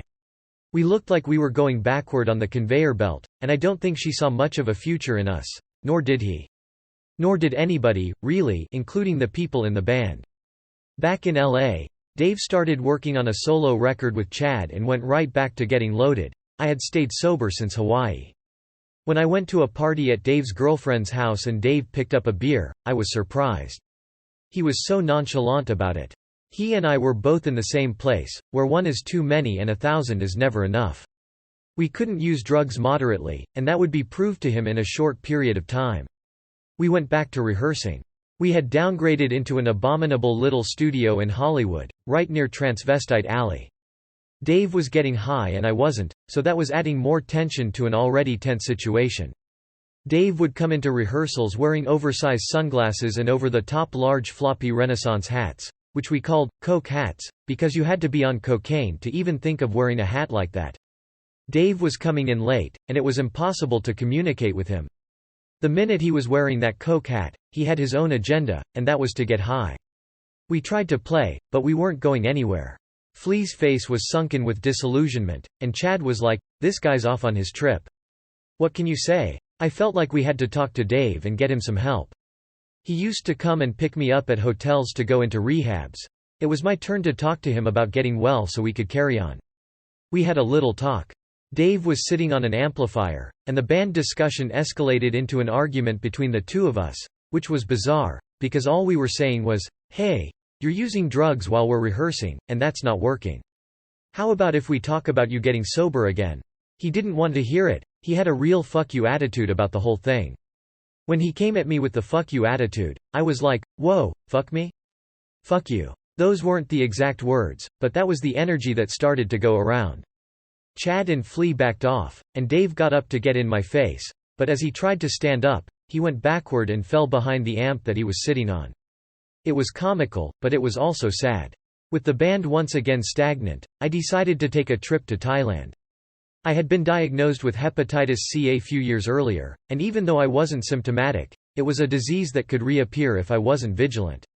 I brought along my liver-cleansing herbs and swam a lot, prayed, and meditated on the idea of my body getting healthy. It worked. 3 weeks later, my hepatitis viral count came back undetectable. By now it was April. Flea and I decided that it just wasn't working out, we had to fire Dave. Flea talked to him initially, but Dave was really upset, so I did the follow-up. It went horribly, because he was totally loaded, and even though he knew there was no way this band could work, the verbalization of the reality pissed him off to no end. "Fuck you guys. How can you do this to me, you motherfuckers?" "Dude, there's no band here," I said. "When was the last time you showed up?" You're making a solo record, you're off getting loaded. You're not really into this anyway. Of course, Chad was staying totally Switzerland, because he was in the middle of making that record with Dave. Meanwhile, Flea was going through his own health hell, fighting Epstein-Barr as well as girlfriend hell and band hell. He was like a general doing battle on too many fronts. He was really down, and on top of all this, he was trying to do a solo album. It came as no surprise when Flea decided he wanted out. "I don't think I can do this anymore," he told me. I'd known that this was coming. It was so obvious. Nothing was happening with the band. "I know," I said. "I figured that's what you were going to say. I totally understand." Then Flea dropped the bombshell. "The only way I could imagine carrying on is if we got John back in the band." That threw me for a loop. "Why would John ever want to come back and play with us again?" I asked Flea. "He doesn't care for me and didn't really care for the experience. I have a funny feeling that he might be standing on the verge of making a comeback, a personal resurgence. CE into the land of the living," Flea told me. That would be a wonderful miracle, I thought. And the second miracle would be if he'd even think of playing with us again. "You've got to be crazy. John is not going to want to play in this band." "It doesn't sound remotely possible, but if it is, I'm open to it," I told Flea. John and I hadn't had much contact since he left the band, except for the odd and unplanned moments that we'd run into each other. Even then, you'd have thought there would be a lot of anger and resentment and dislike, bordering on hatred, but every time I saw him, there was no display of that. The first time I saw him was a few years after he left the band. I had heard all these horror stories about John's descent into a drug hell, and I knew that Johnny Depp and Gibby Haynes, the lead singer of the Butthole Surfers, had even made a hymn documenting the squalid conditions that John was living in. If you saw that film, you knew that this was the home of a person who had absolutely no interests in life other than shooting drugs and painting. I also heard about the interviews that John was giving journalists extolling heroin use. He'd even shoot up during interviews. I wasn't interested in reading that stuff or looking at the film. I didn't listen to his solo records at the time. I couldn't celebrate his lifestyle because it seemed like he was killing himself. There were a lot of people who were glorifying that and wanting to participate and wanting to get free drugs. Granted, his art, the songs he was writing, were great, but it didn't feel right for me to condone this eccentric person's demise.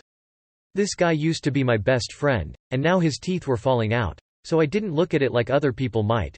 "Oh, he's a genius, it's okay." I didn't care if he was a genius or a fucking idiot. He was rotting away, and it wasn't fun to watch.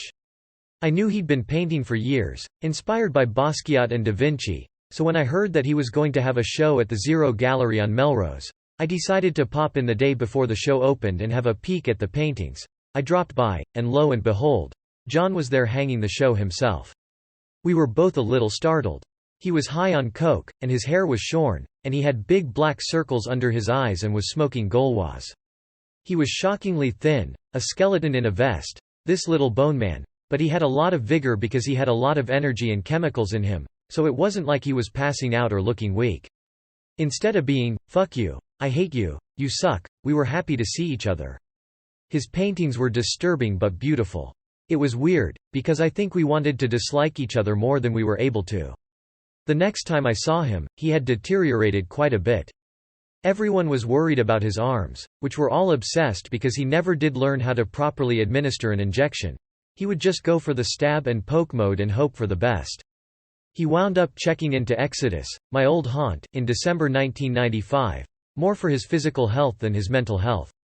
The doctors there were seriously concerned that he was going to get gangrene and have to lose a limb unless he'd wash and take care of his arms, which he refused to do. I called him up and asked whether it was okay if I came to visit him. He was fine with it and asked if I could bring him some cigarettes and a pastrami sandwich with a lot of mustard. So I showed up and he ate the sandwich and I tried to get him to wash his arms. Again, our exchange was kind and loving and caring, so different from what everyone around either of us thought our exchange would be like, based on our past turmoil. I still hadn't recognized how unhealthy my own dynamic of relating to him had been before he left the band. I never understood just how sensitive he was and how hurtful I was capable of being. I didn't know that all of the jokes and the jabs and the kidding and the goofing and the sarcasm had really hurt his feelings and had a long-lasting impact on him. Long after John quit, Flea said to me, "Do you have any idea how much pain you caused John?" "What are you talking about? He and I were best friends, we spent every waking moment together." We played pool together, we chased women together, we ate Lucky Charms together. We were two peas in a pod. No, you hurt John's feelings a lot of the time, Flea said, because he looked up to you and you were so brutal to him. That was the first time I was even aware that my love for him had ended up being a difficult experience for him. When John left the band, I resented him for not being my friend and for abandoning our musical comradeship. But all the time that he was out of the band and going through his anguish, I prayed for him constantly. From going to meetings I'd learned that one of the reasons that alcoholics get loaded is because they harbor resentments. One of the techniques why reach to get rid of a resentment toward somebody is to pray for him or her to get everything that you want for yourself in life: to be loved, to be successful, to be healthy, to be rich, to be wonderful, to be happy, to be alive with the light and the love of the universe. It's a paradox, but it works. You sit there and pray for the person you can't stand to get everything on earth that you would want for yourself, and one day you're like, I don't feel anything bad toward this person. That was part of the reason I prayed for John. The other part was that I didn't want him to die a sad and miserable death, so I prayed for him almost every day. I would sit there and say, whoever's out there, whoever's getting this thought from my mind, could you please look after John Frusciante, because he needs it. In January 1998, Bob Forrest convinced John to check in to Los Encinos, the same old-school treatment facility that housed W.C. Fields. Back in the day, John had already kicked heroin by then, but he had been smoking crack and drinking. I went to visit him there, and he seemed committed to being in there, but a little peculiar. Our conversations were sparse and unusual. Every now and then we'd talk about a Nirvana song or a Da Vinci drawing. During one of my visits, we were sitting there having one of these minimalist conversations when John jumped off the bed and went flying into a perfect James Brown split, circa 1968. Then he got up and sat back down. I don't know what his motivation was, but it seemed like he was feeling his oats and letting it be known that he still had the fire to fly into a James Brown split, if need be. I was open to the possibility of John coming back to the band, even if it still seemed remote to me. After leaving Los Encinos at the beginning of February, John rented a small apartment in Silver Lake. One day in April, Flea went over there, and they sat together and listened to records. Then Flea popped the question, "What would you think about coming back and playing in the band?" John started sobbing and said, "Nothing would make me happier in the world." They both cried and hugged each other for a long time. Then Flea took a trip to Cambodia, which gave John and me time to clear the air and talk about the problems we had in the past. We went to the farmer's market, one of my favorite places in all of LA, and sat down and had some salmon tacos. I broke the ice. "Do you have a problem with me at all about anything?" "No, not really," he said. "What about you? Are you mad at me for anything?" "I thought I was, but I don't feel mad right now. I thought we should probably go over all this stuff, but I don't feel bothered by any of it anymore," I confessed.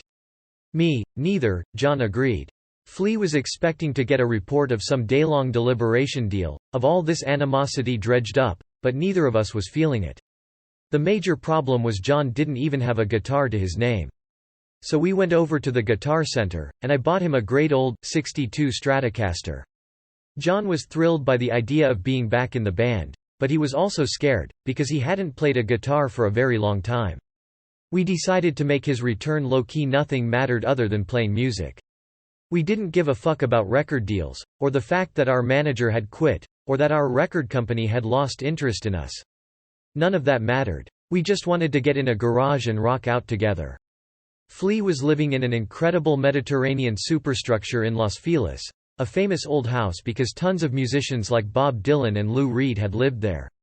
We assembled in Flea's garage, a portion of which he had convened to a rehearsal space. Chad had set up his drums in the corner. Flea had this look on his face like, "Okay, no great expectations. Let's just play music." We had some shitty little PA system set up. John wore a look of uncertainty, but he plugged in his guitar, and we started playing. And it was us again. I think I might be the only one who thought so, but the room filled up with heavenly music, made for no motive other than to see what it sounded like when we banged our instruments together. For me, that was the defining moment of what would become the next 6 years of our lives together. That was when I knew that this was the real deal, that magic was about to happen again. Suddenly we could all hear, we could all listen, and instead of being caught up in our finite little balls of bullshit, we could all become players in that great universal orchestra again. Welcome to Californication. Despite my elation at our reunion, it took a while for us to find the groove. John was rusty, both mentally and physically. I was a pile of rust dust, too, but slowly and surely, things started getting better. There was a lot of joy emanating from Flea's house. He had 2 dogs, a mastiff named Martian and a feisty boxer called Laker. Every day we'd make tea in the kitchen, play with dogs, and then go out to the garage and work. Flea had set up the rehearsal space like a recording studio, so at the end of the session, I'd leave with tapes of the new music to lyricize. Although he'll tell you it took years for him to get his chops back, I loved the way John was playing when he didn't have the technical capacity to do everything. He toned down and developed an incredible minimalist style. Every day he came up with something spectacular. I had a notebook filled with lyrics that I was dying to turn into songs, so besides the rehearsals, I'd go hang out with John at his apartment in Silver Lake. In typical John fashion, there was no furniture at all, just records and a turntable and a bed and a blender. He was going through a smoothie phase, so there were smoothie materials on the walls and the refrigerator and the stove. It was like Jackson Pollock lived there. We'd sit and smoke and work. It was incredible to once again have one of the great musicians of our time so telepathically connected to me. He'd play me a complicated, weird instrumental piece of music that he had stayed up all night recording, and I'd be like, "Oh yeah, I know exactly what I'm supposed to do with that." John seemed truly humbled by life. He had been beaten down, and I think the clouds had lifted, and he saw what he had been through and felt like, holy fuck. I can't believe I'm alive. I'm not going to blow it this time. He hadn't been back long enough for people to tell him how wonderful he was. It's always nice to be around someone who's that talented and that excited about life and music, and whose ego hasn't been inflated by other people yet. Everyone was having fun. It was as if we had nothing to lose, nothing to gain. We didn't care. We were making music for the sake of making music. Compared to Blood Sugar, One Hot Minute wasn't nearly as successful, so people had lost faith in us. There was a feeling within the record industry that we'd had our day in the sun. But the more we played, the more we started creating stuff that we believed in and wanted people to hear. It was really hot when we began rehearsing, so we would leave the garage door open. After a few weeks of work, I ran into Gwen Stefani of No Doubt. She was Flea's distant neighbor across the ravine on the opposite mountain. "I hear you guys play every day," she said. "My friends come over, and we sit around and listen. It sounds great." It was nice to get the compliment, but it was a bit embarrassing, because we thought we were in this private world, working out our ugly spots. At the beginning of June, we took a break from rehearsing to play our first gig since John had rejoined the band. I had promised the Dalai Lama that we would be available if we got the call from Adam Yauch, and we did. The Tibetan Freedom Festival was a 2-day event at JFK Stadium in Washington, D.C. The night before, we did a surprise gig at the 930 Club, just to get our sea legs. Come the day of the show, the area got drenched with a thunderstorm, and halfway through the concert, a girl got hit by a lightning bolt, forcing the evacuation of the entire stadium and the cancellation of the rest of the show. That night there was a logistical meeting. The Beastie Boys camp obviously didn't have our back, because the organizers told us that due to the previous day's storm, some groups would have to be cancelled.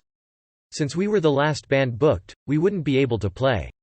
I couldn't believe it. We'd come all the way from California and were pumped to play our first big show with John back in front of 90,000 people. Thankfully, Pearl Jam was scheduled to close the show that day, and Eddie Vedder got wind of our dilemma and threatened to pull out unless we were given part of their allotted stage time. It was an amazing show of support from them, and we never forgot it. It was still light out when we assembled backstage. We stood behind the backdrop, surrounded by amplifier cases, and got into a soul circle, bowed our heads, and did a collective group hug. Then we went out there and completely rocked out. The audience was 100% behind us, and it was such a joyful moment to be back on stage with John.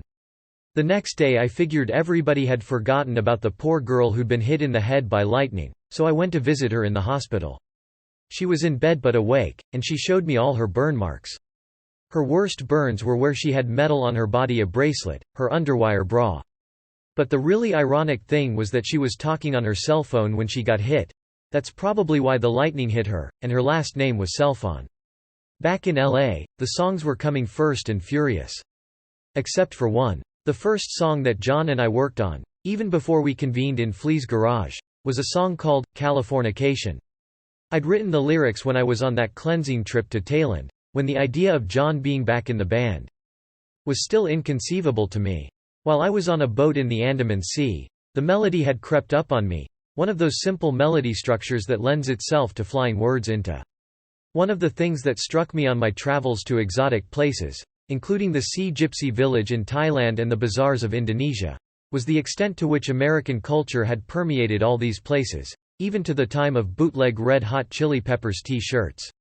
When I was in Auckland one time, I ran into a crazy lady on the street, and she was ranting about the fact that there were psychic spies in China. That phrase stuck in my mind, so when I was back home, I started writing, and they became my favorite of all the lyrics that I'd collected over the last year. I showed Californication to John, and he loved the lyrics and started writing some music. But for some reason, even though there was a perfect song in there, we couldn't find it. We tried 10 different arrangements and 10 different choruses, and nothing ever worked. All these other songs were pouring out of us. We'd been working for a few weeks when someone started playing an ultrasparse riff that sounded like nothing we'd ever done before. As soon as I heard it, I knew it was our new song. Around that time, I had met a young mother at a meeting. She was living in a YWCA with her baby girl, trying to get sober but failing miserably. The beauty and sadness and tragedy and glory, all wrapped into one, of this mother-daughter relationship was evoked by the vibe of that music. From Porcelain, Porcelain, do you carry the moon in your womb? Someone said that you're fading too soon, drifting and floating and fading away, little loon, all day little loon. Porcelain, are you wasting away in your skin? Are you missing the love of your kin? Nodding and melting and fading away. By late June, we had completed about 12 songs. Scar Tissue was another song where you open up the top of your head and it comes dusting down from outer space.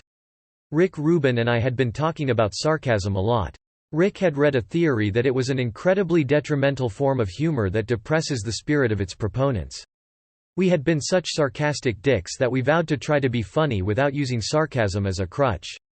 I guess I was also thinking of Dave Navarro, who was the king of sarcasm, faster and sharper than the average bear.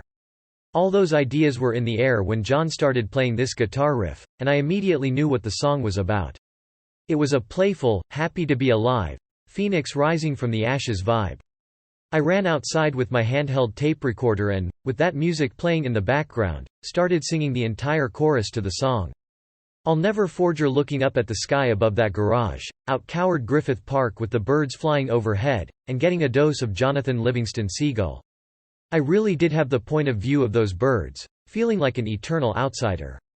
From Scar Tissue, that I wish you saw, sarcastic Mr. Know-It-All, close your eyes and I'll kiss you, 'cause with the birds I'll share this lonely view, with the birds I'll share this lonely view, push me up against the wall, young Kentucky girl in a push-up bra, fallen all over myself to lick your heart and taste your health, 'cause with the birds I'll share this lonely view, blood loss in a bathroom stall, southern girl with a scarier drawl, wave goodbye to ma and pa, 'cause with the birds I'll share this lonely view. We finished another song called Emit Remus, which had been inspired in part by my friendship with Melanie Chisholm of the Spice Girls.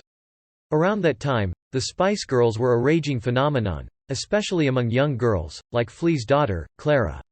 Even when I'd go to New Zealand, all the little girls there would know the Spice Girls lyrics and their dance moves. The tunes were pretty good pop songs, especially when you had 5 different colored crayons out there performing them. That spring I got a call from Nancy Berry, who ran Virgin Records. She told me that the Spice Girls were coming to LA, and both the Melanies wanted to go out and have some fun and get some tattoos. Being the resident fun and tattoo meister, I was enlisted to show them the Hollywood ropes. I arranged to have my friend keep his tattoo parlor open after hours to accommodate them. I became friendly with Mel C., Sporty, and we stayed in touch for months and months. It was nice, because I got to take Clara to the show and bring her backstage so she could meet these incredible characters she'd been worshipping for the last year. Fast forward to September and Clara's 10th birthday.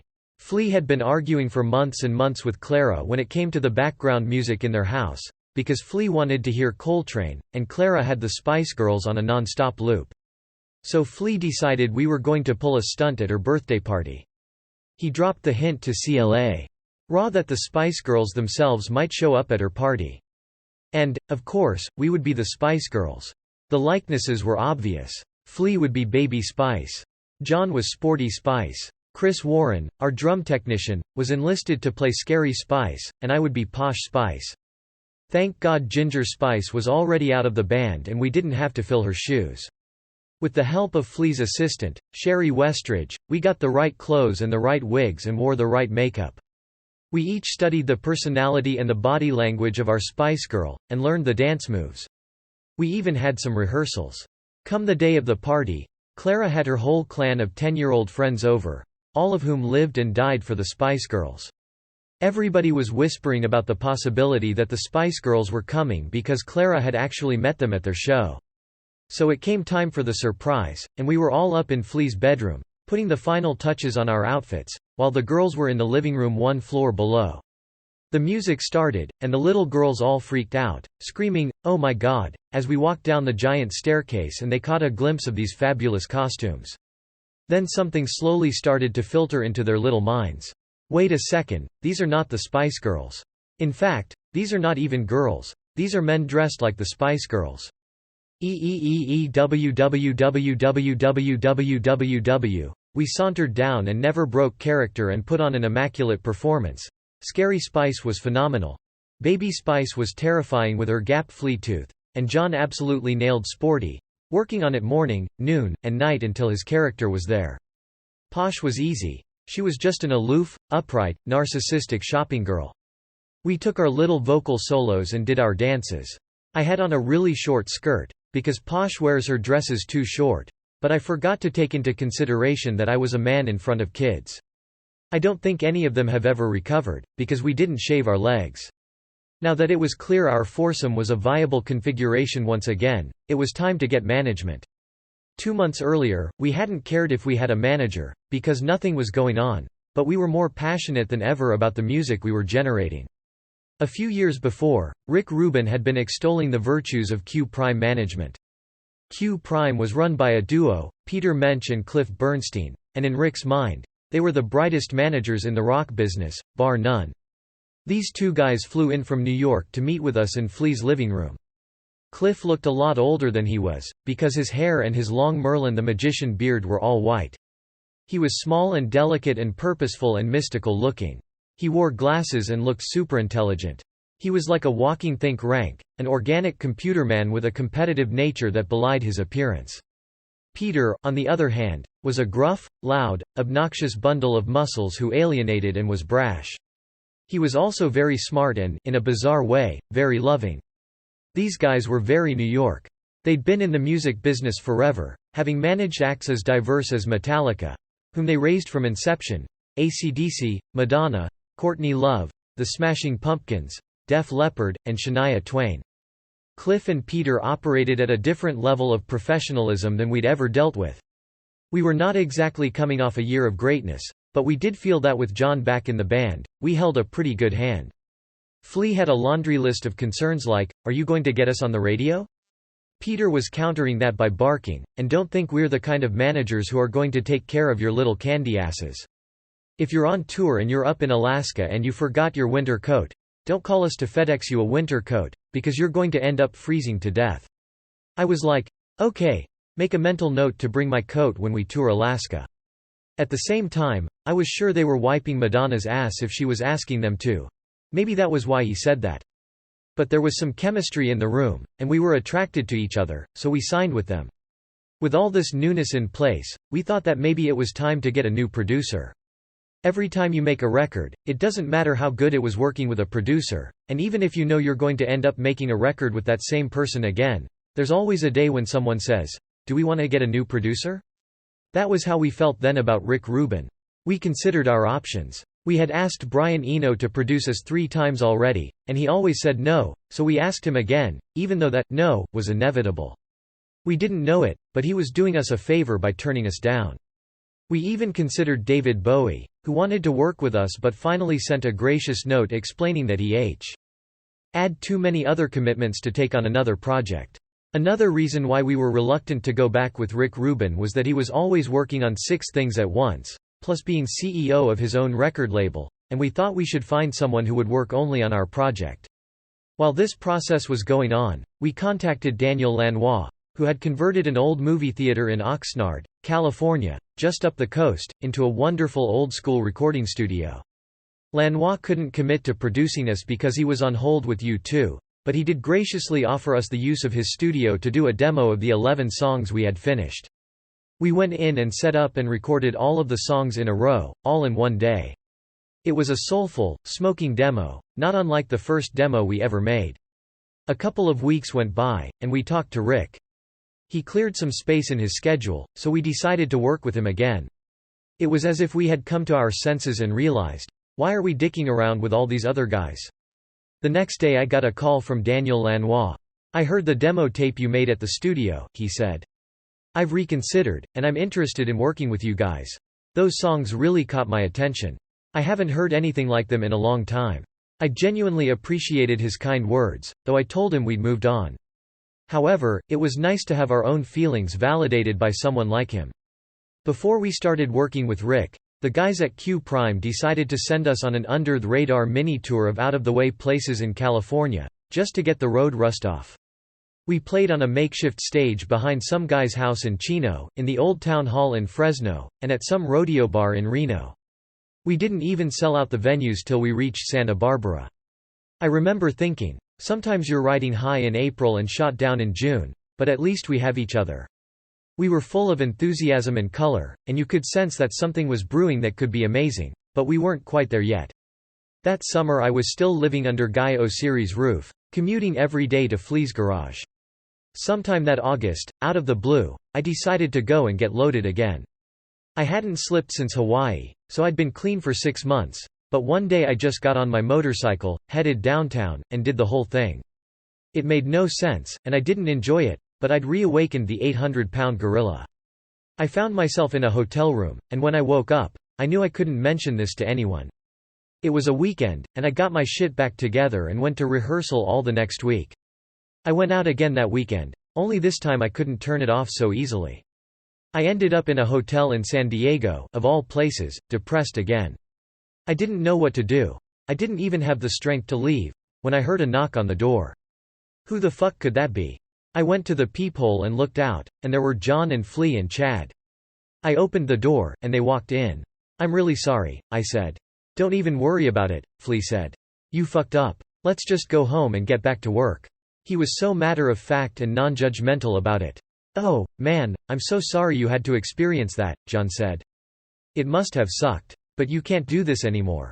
We piled into Flea's multicolored Mercedes clown car, which exacerbated the absurdity of my surroundings, and drove north to LA. They were telling me that we had a record to make, but they were really easygoing about it, so that took a lot of weight off my shoulders. We stopped to eat some Mexican food, and by then we were laughing and throwing food around and having a good time. When we got back to LA, Flea offered to let me stay at his house, in this big octagonal-shaped downstairs bedroom suite with leopard print carpeting. I moved in, and it was a really peaceful and productive 2-month stay. All I did was read and write and go to band practice and hang out with Clara and Flea and the dogs. I got rid of all the extraneous complications of nightlife and girls and partying, and just stayed in the compound and got a lot of work done. One day while I was at Flea's, on a whim, I decided to cut off all my hair. I'd had my tailbone-length hair for 13 years, but I didn't think twice about going to my friend and getting that shit shorn. I did save the hair and send it off to my dad in Michigan. He and I had had a hair solidarity thing since the early 70s. The night of my haircut, I got home late, and Flea was already asleep. The next morning I strolled into the kitchen in my PJs. Flea did the all-time eyes bugged our double take, then started laughing hysterically. "Oh my god, I'm back at Fairfax High again, and we're 16 years old. Look at you." By this point, we'd made the transition from Flea's garage to a rehearsal studio named the Swing House, on Cahuenga. Rick Rubin started coming by and lying on the couch and listening to us play, taking a few notes here and there. We started amassing a rather enormous quantity of raw material in terms of pieces and parts and songs and half-songs and bridges and choruses and verses and intros and outros and breakdowns. Again we set up a chalkboard of these ideas. Things were going so well with the album that in the middle of October, Guy O and I decided to take a trip to New York. We went to lunch at Balthazar in Soho with 2 other friends, and as we were being seated, I noticed that this girl who worked there shot me a glance. I was very single then, and very open to the universe introducing me to a friend, and this girl zapped me with one look. We were sitting at the table, and the other guys were looking at every skirt that walked by, but I was still fixated on the blonde. The next thing I knew, this girl, who wasn't our waitress, came strutting by our table with a real Miss Sassy Pants attitude. "That's the one I'm talking about," I told the others, but they couldn't have cared less. The food arrived, but I had to go talk to this girl. I sauntered over to the hostess podium, stepped in front of her, and said, "Hello, my name's Anthony." I was 5 seconds into the conversation when a guy from the next table, whom I'd met once in a rehab when he came to visit his brother, took the opportunity to hug me and tell me everything that he'd been up to in the last few years. Meanwhile, my gal was getting away. "Dude, do me a favor. Be quiet and go sit down right now. I'll come over in a little bit," I said. Finally, he left. "What are you doing after work?" I asked this girl. "Not coming to visit you," she said. "How about tomorrow after work?" I countered. She agreed. The rest of that day, I was very excited. I tuned the rest of the female race out of my consciousness. I was just smitten. That night Guy-O wanted to go out to meet girls, but I shrugged. "Nope, can't do it. I met one," I said. So the rest of his trip was basically ruined, because now I was monogamous. The bad news was that I was leaving in 2 days, so I had only 1 day to make something happen with this girl. I met her after work, and we walked over to have sushi at a nearby restaurant. I really liked Johanna. She had crystal blue eyes, looked like a magical fairy, was exactly my height, and had a real strong sense of self. Plus, she had mad style and was tough and a little crazy. When I looked in her eyes, I saw an invisible spirit of something that I already loved. This girl could be my girlfriend, I decided. We had some sushi, and she drank some alcohol, and it didn't faze me. Then we smoked some cigarettes and walked around Soho. I tried to subtly suggest that she might spend the night at my hotel room. "Well, I might, but I'm not going to fuck you or anything like that," Johanna said. That was fine with me, and we started heading back, but we stopped under a streetlight and started kissing. The kiss was definitely working. It wasn't a horny lust kiss, it was a real human connection kiss, and she was a good kisser. In my room, we talked and talked for hours, getting to know each other. I read her some things from my book of lyrics, including a dance song called Quixotic Elixir. We listened to music and had a lot of physical contact. There was nudity and touching, but she hadn't been kidding when she said she wouldn't fuck me. In fact, she made it clear that if we continued, she wanted to see an AIDS test from me. All of this was making me feel better, because who wanted to fall in love with a girl who was ready to sleep with anyone who came along? Another positive was that she wasn't a fan of my band. She was 23 years old from upstate New York and had been a straight upstate New York raver bitch on ecstasy in her youth. I went home the next morning. I'd moved back to Guy-O's house and was talking to Johanna on the phone at least 3 times a day. Guy started organizing my 36th birthday party, and the day before, he asked me if I wanted any girls there. I told him that apart from Sherry and my friend Mary Forsberg, I just wanted my male friends and the guys in the band. "Are you sure? I can invite a bunch of hot girls," he prodded. "The only girl I'm interested in is Johanna. I think I'd rather get on a plane and fly to New York for the day than have the party," I said. Why did I have to meet a girl who's a million miles away? November 1st rolled around, and we convened at a fancy pants place down on Beverly. There was a bunch of tables pushed together, and it was a festive atmosphere. I was trying to make the best of a birthday occasion, feeling good because I had been back to being sober for a few months. The dinner was going on, and I was chatting and eating, and then I looked over at Guy, who had a really weird expression on his face. When I turned my head to the right, I saw Johanna walking into the restaurant with Guy's assistant. Unbeknownst to me, Guy had flown her in for the weekend. Johanna was all dressed up in a sharp outfit, with her New York fur jacket and her blonde hair and her blue eyes and the lipstick and eye makeup and her big bright smile. And Chad, Mr. Class, turned to Guy and whispered, "What did you get him, a hooker?" The first thing I did was grab her by the hand and take her to a table in the back.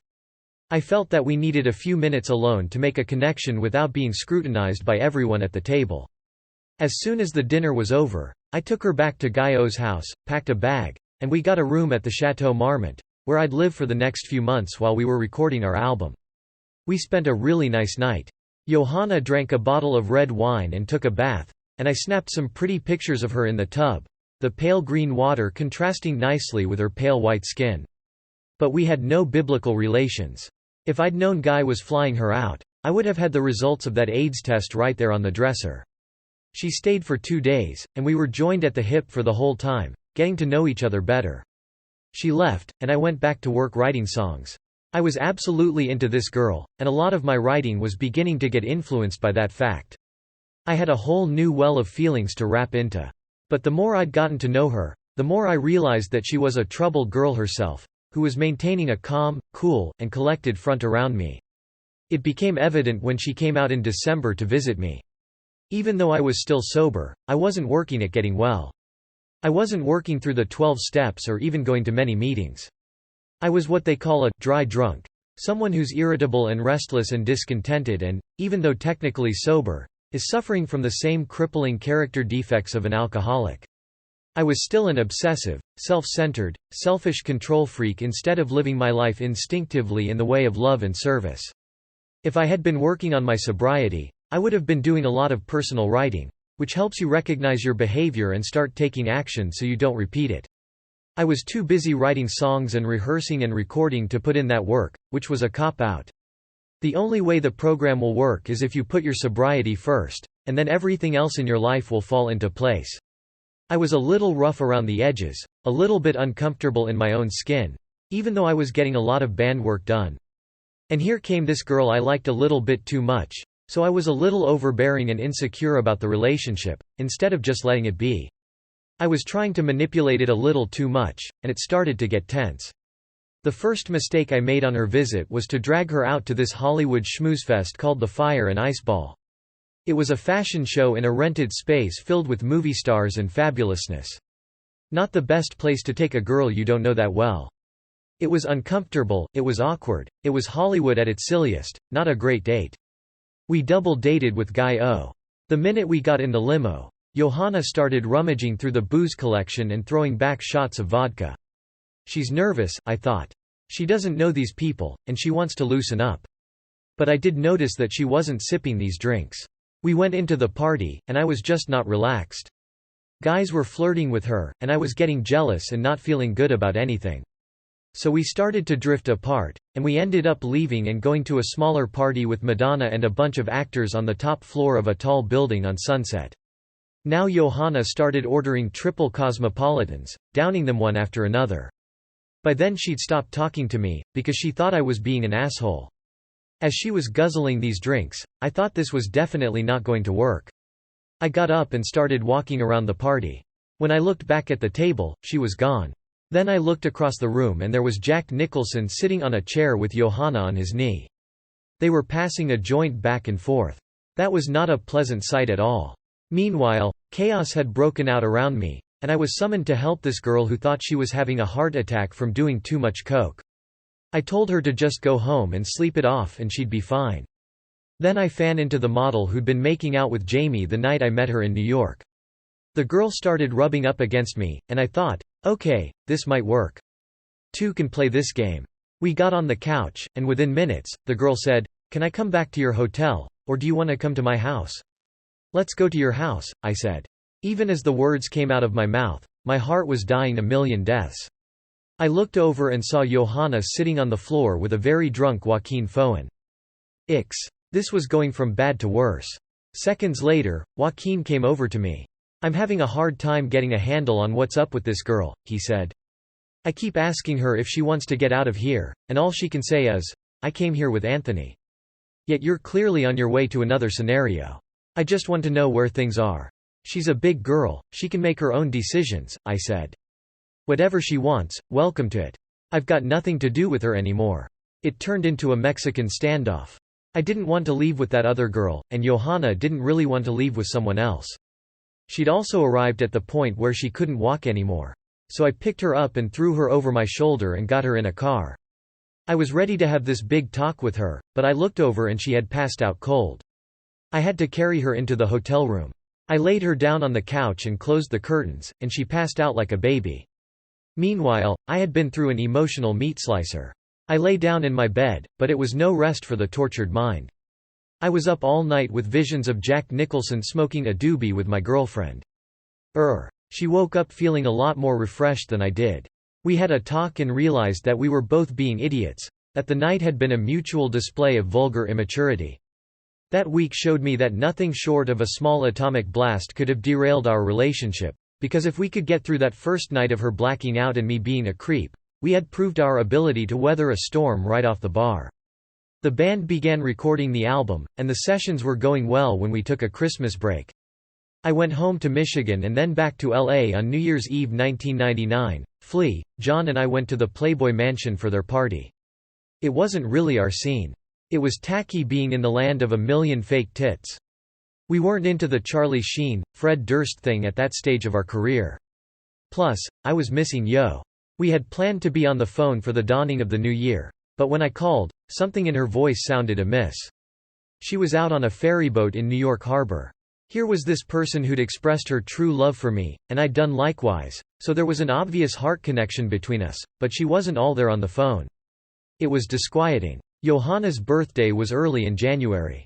Since everything was going well with the recording, I decided to take a weekend trip to New York to surprise her. She was living in Brooklyn with her sister and a guy who had enough piercings in his lips to make a zipper. I took the red eye to New York and checked in to the Mercer Hotel. I was so excited about this surprise that I had to keep myself from going out to Brooklyn too early. To ensure that she'd be home, I'd told her that I was having an exotic plant delivered to her place that day. Finally, I hopped in a cab and headed out to Brooklyn. The farther I went, the dingier the neighborhood became. When we got to the address, it turned out that she was living in a basement apartment in a very shady neighborhood. I knocked on the door, all excited, and she answered it and was just torn up and hungover. She was not looking good or feeling good, and certainly not blossoming with joy at my surprise appearance. She let me in, grunted, and got back in bed. I jumped into bed with her. We made love, but it was very uninspired. Then we got into the shower together. I looked down and saw her arms, and my heart sank. She had crazy-assed black and blue track marks. I knew that she drank and I knew that she had been the ex-raver girl, but I had no idea that she was the coke-smoking, coke-shooting, occasional heroin-chaser girl. I was devastated, not because I was upset with her, but because I realized that this person I was so in love with was a sick drug addict and that her poor little soul was probably doomed to a miserable life of chasing the drugs and feeling like crap. Johanna saw the look in my eyes and was saddened because she'd been found out. She assumed that no guy in his right sober mind was going to hang out with a girl who was shooting coke. I had to sit with my senses. This clear, beautiful intuition took over. I knew exactly how I felt, and I wasn't confused or clouded or compromised. I realized that none of my feelings had diminished, but I might have to lose someone I truly loved. I didn't want to run away from Johanna, but I knew drug addiction was strong enough that I had to be willing, if need be, to let go of the person I'd just fallen in love with. We went for a walk through Brooklyn and stopped to get some coffee. She was 24 years old that day, and she looked so unhealthy, with sunken bloodshot eyes and a sickly pallor. "Does this mean it's over for us?" she asked me. "I don't think so," I said. "I still love you. I don't know that it's possible for us to be together, but I'm not walking away from you because of this." I think she was touched by that. Then we went into Manhattan, and I gave her some presents. The next night I had to fly back. When I left, I wished her luck and told her that I hoped she'd find a way to deal with her problem. I went back to work in Hollywood. Without telling me, Johanna started going to meetings and got clean. Back in the studio, things were going well, but the one song that was so important to me was less important to everybody else.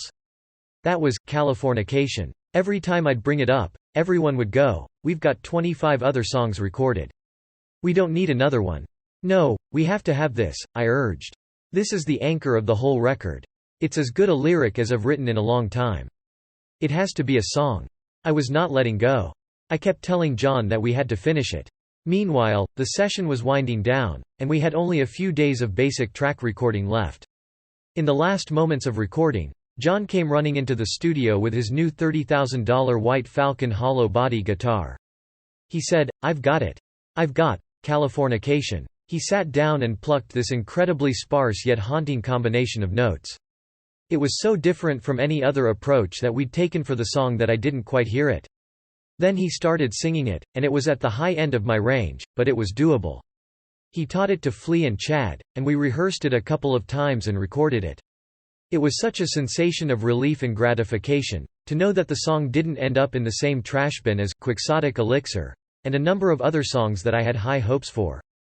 Californication. Psychic spies from China try to steal your mind's elation. Little girls from Sweden dream of silver screen quotations, and if you want these kind of dreams, it's Californication. It's the edge of the world and all of Western civilization. The sun may rise in the east, at least it settles in the final location. It's understood that Hollywood sells Californication. Pay your surgeon very well to break the spell of aging celebrity skin. Is this your chin, or is that war you're waging? Firstborn unicorn. Hardcore soft porn. Dream of Californication. Dream of Californication. Marry me girl, be my fairy to the world, be my very own constellation. A teenage bride with a baby inside getting high on information, and buy me a star on the boulevard. It's Californication. Space may be the final frontier, but it's made in a Hollywood basement. Cobain call. You hear the spheres singing songs off station to station, and Alderin's not far away. It's Californication. Born and raised by those who praise control of population. Everybody's been there, and I don't mean on vacation. Firstborn unicorn. Hardcore soft porn. Dream of Californication. Dream of Californication. Destruction leads to a very rough road, but it also breeds creation, and earthquakes are to a girl's guitar, they're just another good vibration, and tidal waves couldn't save the world from Californication. Pay your surgeon very well to break the spell of aging. Sicker than the rest, there is no test, but this is what you're craving. Firstborn unicorn. Hardcore soft porn. Dream of Californication. Dream of Californication. One of the reasons I was able to sing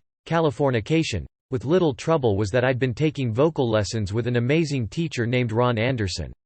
Over the years I'd tried a number of vocal coaches. Before Mother's Milk, I took lessons from a white-haired crazy lady from Austria, whose claim to fame was that she had worked with Axl Rose before Appetite for Destruction. Her whole thing was to stand in one place and press your belly a certain way, which didn't resonate with me, since I was ragdolling all over the stage. Around Blood Sugar, I took some lessons with Michael Jackson's vocal coach, but I didn't like him much and bailed out after 2 sessions. For one hot minute, I took lessons with a pleasant fellow who played piano and sang in bars for tips. I don't know if I improved my vocalizing abilities, but it was a lot of fun. Instead of doing scales, we'd get out one of his hundreds of songbooks and sing Beatles songs. Then I found Ron Anderson, who was a classical teacher possessed of an operatic voice. It wasn't fun to sit there and sing scales, but I could feel immediate results and had much more control over my voice. I worked with him every day during the recording of the album, which we ultimately called Californication. My biggest mistake was not to continue working in his style, so I'd lose my voice a lot when I was out on the road. It reached a breaking point while we were on tour in New York. Ron flew out and worked with me all day, and I was well enough to make the gig. He gave me a strict regimen of warming up my voice, which I do religiously to this day. We were all thrilled when we finished work on the album. We felt like a forest that had burned to the ground and new trees had sprouted from the ashes. Flea was still in his emotional ringer, but John and I and even Chad had been through our own ringers, so there was a real bond between us, and seeing this project through was a real unifying process. Having gone through it all had changed our outlooks. You can't be as much of a bitch as you were before, you can't be as much of an egomaniac, you can't feel as much like the world owed you something, you can't be the "where's mine" guy. The "where's mine" was that I was alive and getting the opportunity to play music with the people I most like to play music with. One of the most mystifying aspects of this era of our band was that we were as enthusiastic as we were when we started, if not more so. And when we started, we had cornered the market on enthusiasm. We mixed the record, and people started coming by to hear it, and we were over the moon with the reactions. Things were going well on the home front, too. I was going back and forth to New York to visit Johanna, who was now the sober girl. She wanted to go back to school, so I'd set her up at the Fashion Institute of Technology, and she was doing well. The light in her eyes was back, and we were getting along spectacularly. The only snafu the band ran into was when we played the finished album for our new management team. Cliff and Peter flew to LA, sat in the studio, listened, and were so unimpressed we couldn't believe it. We played them, Scar Tissue, and Other Side, and Californication, and they sat there saying, "Okay. We might be able to work with that one. I do not know about the other one. It's not a home run, but we might be able to get on base with that." They're still like that, they still underreact to things. We found it almost humorous that they were receiving the fruits of our labor with such a low-key reaction. We weren't worried about it. We believed in the record, and we loved it and wanted to share it, but we weren't anticipating its reception so much as we were just pleased with what we made. Cliff decided that we should lead with "Scar Tissue" as the single and the first video. We decided to do a special small tour to unveil the album. Since it was being released in June, my friend Chris Rock suggested we play proms around the country to promote it. That got me thinking about my high school days and how exciting it was to turn out to see bands that came through, so we decided to do a bunch of free shows for high school students. Then Columbine happened, and a firestorm of fear swept over all these high schools. We felt it was more important than ever to do the shows, so we came up with the idea of having high school students write essays on how they could make their schools better, safer, happier, more rocking places, so that they didn't have to go to school afraid. If you wrote the essay, you got a free ticket to the show. We went out in May and played, and it was an absolutely magical grouping of shows, because they were small and for kids who clearly wanted to be there, who had taken the time to write the compositions. There was so much love coming off these kids, we couldn't have asked for a better reception. We knew that the album was connecting with a lot of people when we went on a European press tour in June. We were in Italy, and John and I were riding in the back of a Mercedes with the window open.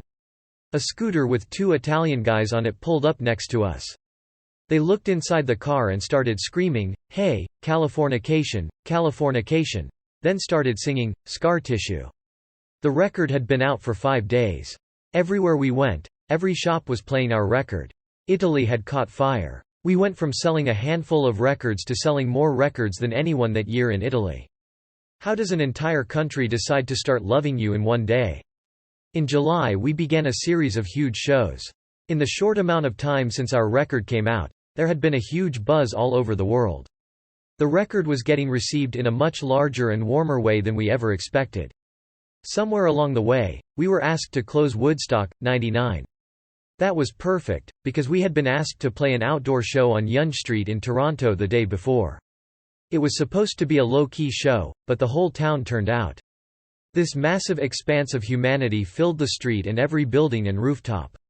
It was another indicator that the world was with us and that we had reawakened the sleeping red-hot fans from their Rip Van Winkleism. They all came out of the woodwork to rock with us for this record. The next day we went to Woodstock. We planned to fly in, get on a bus, get to the venue an hour before our set, get focused, play, and get the hell out of Dodge before the mass exodus began. Before we got there, we'd heard reports that this event was less organized and the crowds were getting out of control. When we pulled onto this old military base way up in upstate New York, it was clear that this situation had nothing to do with Woodstock anymore. It wasn't symbolic of peace and love, but of greed and cashing in. The little dove with the flower in its mouth was saying, "How much can we overcharge the kids for this t-shirt and get away with it?" We got backstage and were all hell-bent on getting straight into our rituals, the physical warm-ups, the stretching, the meditating, the finger exercises, the vocal warm-ups. It was about 7, so we would be taking the stage during an explosive and dramatic upstate New York sunset. We hadn't heard any reports about people getting abused or raped or anything like that. It just seemed to us like another big rock festival, with no particularly evil elements about it. Our sacred hour of preparation was interrupted when Jimi Hendrix's sister came backstage and pleaded with us to do a song by her brother. It seemed that an all-star Hendrix tribute had fallen apart, and she was mortified that Woodstock would forget him. It had been a long time since we played a Hendrix song, so our first inclination was to say no. But she kept telling us how much it would mean to her, so 10 minutes before we were to go on stage, we decided to do "Fire." I reviewed the lyrics, and John reacquainted himself with the chords. Right before we were due on stage, Flea came to me and said, "I'm thinking of doing the show naked. What do you think? If that's what you're thinking, then don't even question it. Go let your freak flag fly, brother," I said. In that setting, it seemed natural for him to be naked, and no one let it be a distraction. We played a fluid, dynamic show. As night fell, we saw this giant column of fire far back in the audience. We'd been through tons of festivals where bonfires had been started, so this one didn't seem out of the ordinary. When it was time for our encore, we started into "Fire," not because there were fires raging, but as a palliative for poor Jimmy's sister.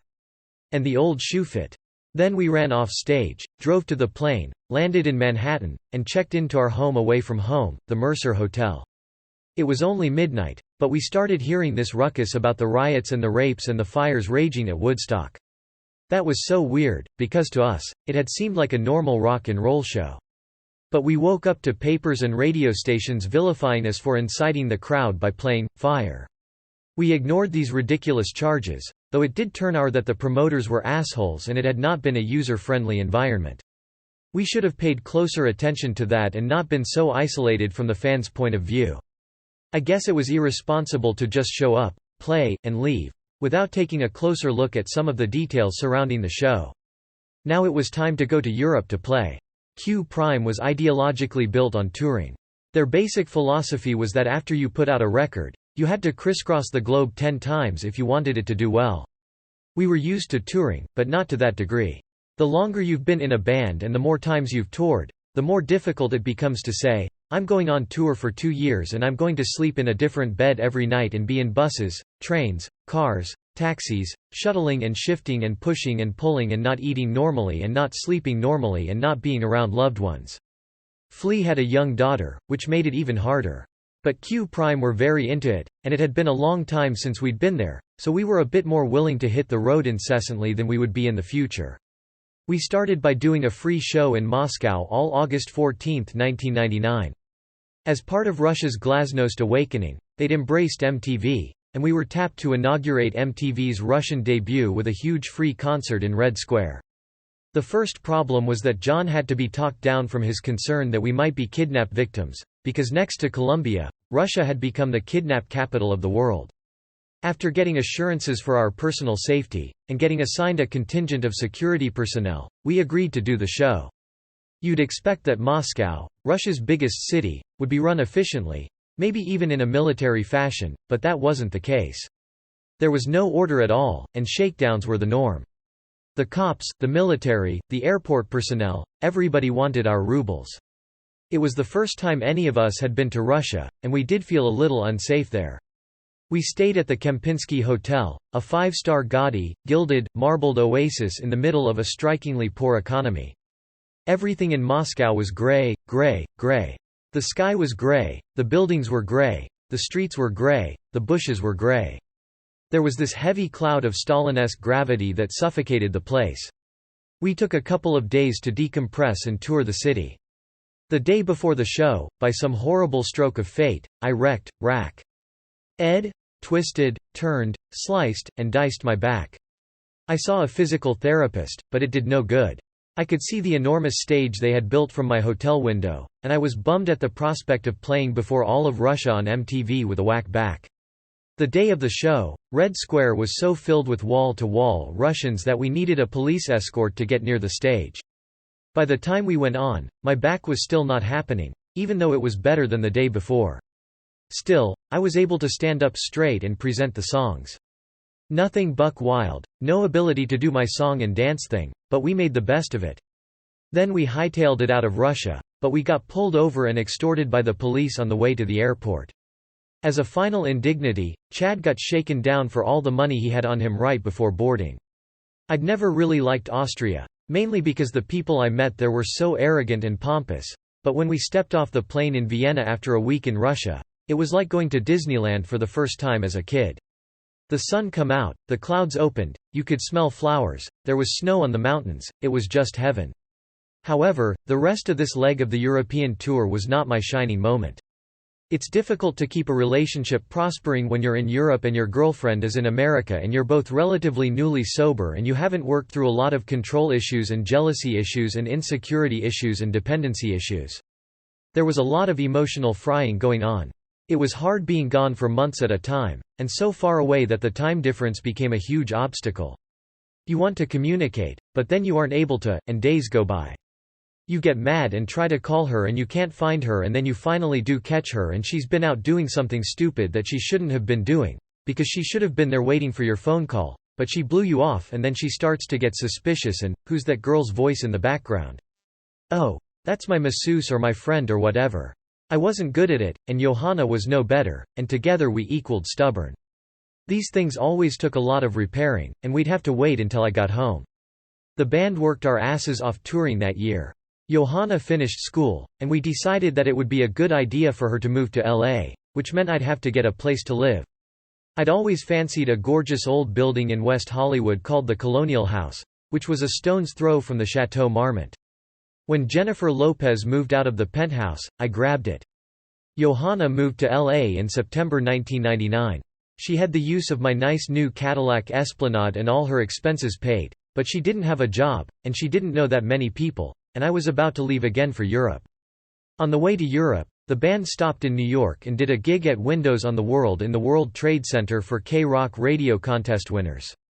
The show was lively and energetic, but the sound system was horrific. All I heard were drums and guitar and no vocals for the entire show. I ended up screaming my lungs out and losing my voice, which was a drag. We flew to Finland and began crisscrossing Europe.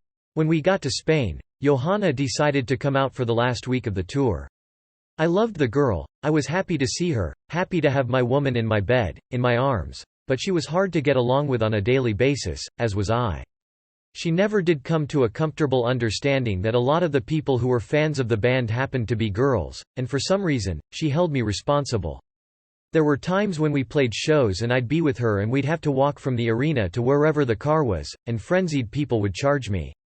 A lot of times they were girls, and there were crazy screamings of, "I love you. I love you. I want to be with you, please hug me." I have no reason to be mean to these people or to explain to them, "I have a girlfriend, you must not approach me with such sentiments." Their interaction with me is just an illusion. I'm like, "Thank you very much, hello, goodbye, God bless, enjoy the night, carry on." If I was with Johanna, she'd say, "No, you can't let those girls come up and say those things to you. They have to know that I'm your girlfriend." Jo and I had this historical antagonism. When we were apart from each other on the road, we antagonized each other, and when we got together on the road, we antagonized each other. It was because all we wanted was each other's constant love and attention and for no one else to receive that love and attention, which is a selfish and difficult place to be in a relationship.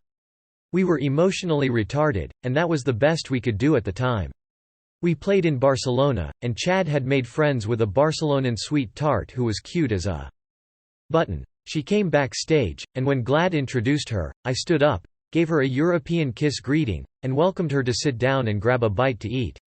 This, of course, infuriated Johanna. When the girl left, I looked up and said, "Bye-bye, sweetie." "Sweetie? Did you just call her, sweetie?" Johanna fumed. "Oh, so now she's your sweetie." Although she was making an ass out of herself, I was right there with her, because the next day it would be me saying, "Did you just say, goodbye sweetie, to that guy?" By the time we got to Madrid, the wheels had fallen off. We got into another unmemorable bickering march, like something off of I Love Lucy but without the happy ending. We were in this beautiful hotel suite in Madrid, madly in love, out there on a fun successful tour in the middle of Spain, and we started fighting about the dumbest thing on earth. And we brought it down the elevator, into the lobby, into the bus that was taking us to our plane. Unfortunately, that carried on throughout Lisbon. Then we went home and fought there. I loved living in this cool penthouse apartment with her, but it was never smooth sailing. We'd both been such fucking dope fiends for so long that we never had a chance to grow out of our childish behavior. We must have loved the drama and the constant rush of fighting and making up and starting the whole cycle over again. It was just crazy. I know that I had nothing but love for this girl. I had no interest in chasing any other girls. My only interests were in seeing her get well and in taking care of her, which turned out to be one of the problems. I took care of her so much that she just expected a constant, "Oh well, Anthony will do it for me." I'd pay for everything she needed. I'd try to find her a job. I'd try to find her a friend. I'd try to find her a sponsor, always doing everything for her. Once she started expecting that response, I was like, fuck that. Don't go expecting shit. Earn your place in life, earn your respect, just do your thing. So she was in a terrible place, because she probably felt resentful toward me for giving her stuff and then thinking that she should earn her own place in life. It was a lose-lose situation, and I wasn't very good at handling it. Even when I financed her startup fashion business, that became a troubled area of contention. As soon as I saw her stuff, I thought, these clothes are so amazing. She's got mad style. I got on the phone with my managers in New York saying, I need the names of all the major department store buyers. But Johanna was never satisfied, never grateful, and never comfortable with it. She was always on edge and discontented about something. I was equally maladjusted to life at that point. I had been off my gyroscope for so long that I didn't know how to handle any of life's basic scenarios with any clarity or intuition. There were also some fun things happening at the time. Our sex life had started off pretty slowly, but it had developed over time into a spiritual attraction after we finally figured each other's bodies out. She had a depth to her sexuality that I had never experienced before. There was no question about our love, though we were both combustible personalities. That year we visited both of our families at Christmas. It was the first time that my parents had met her. It's funny, my male friends were always terrified of Blackie. When they met him, they'd try to shake his hand, and he'd just look at their hands and walk away. But he was never like that with my girlfriends. He was always incredibly gracious and welcoming to whatever girl I happened to have in my life. He couldn't wait to hang out with Johanna and go through the family photos with her. But Jo was not the warmest of people. Even though she might feel it on the inside, she didn't communicate any of it to anybody. That was how it was with her and my mom. My mom was very happy that I had this person I was in love with, but she could never tell if Johanna had any love or compassion for her or the rest of our family, because Jo wouldn't wear her emotions on her sleeve. I had a lot to be thankful for that Christmas. The album was continuing to sell phenomenally. Every so often I'd get a call from Gail at Q Prime, and she'd tell me, "Californication's number this in this country, and it's still in the top 10 there." I'd jump around, skipping and hooting and hollering. It's a shame that my personal life wasn't flourishing in the same way my professional life was. Professionally, we were on fire. Besides the record sales, we were playing great. We had figured out how to breathe life into these new songs that had wrapped into a deeper and more haunted emotional realm than we'd ever visited before. Watching the constant evolution of John was also a movie unto itself. When we went out at the beginning of Californication, he was shy and withdrawn on stage, not going in for overt emoting. Over time, he developed into this hambone who couldn't get enough. Let's scan the show with me soloing for 10 minutes. He wasn't doing it out of narcissism, he was doing it out of his love for playing music and his desire to commune with the spirits, both invisible spirits and also the spirits of the people who were there to experience music and love. Watching him spread his wings was a delight. We brought in the Millennium at a concert at the Forum in our hometown. The Forum always had these great memories for us. Flea and I had sneaked into the Forum to see Queen back in the day, and more recently, when we came to Warner's Bros., we hit the jackpot as Laker fans because Mo had 4 tickets at center court on the floor. After Blood Sugar, we were the number 1 perk jitters at Warner's. Flea and I and 2 of our friends were always sitting pretty at center court.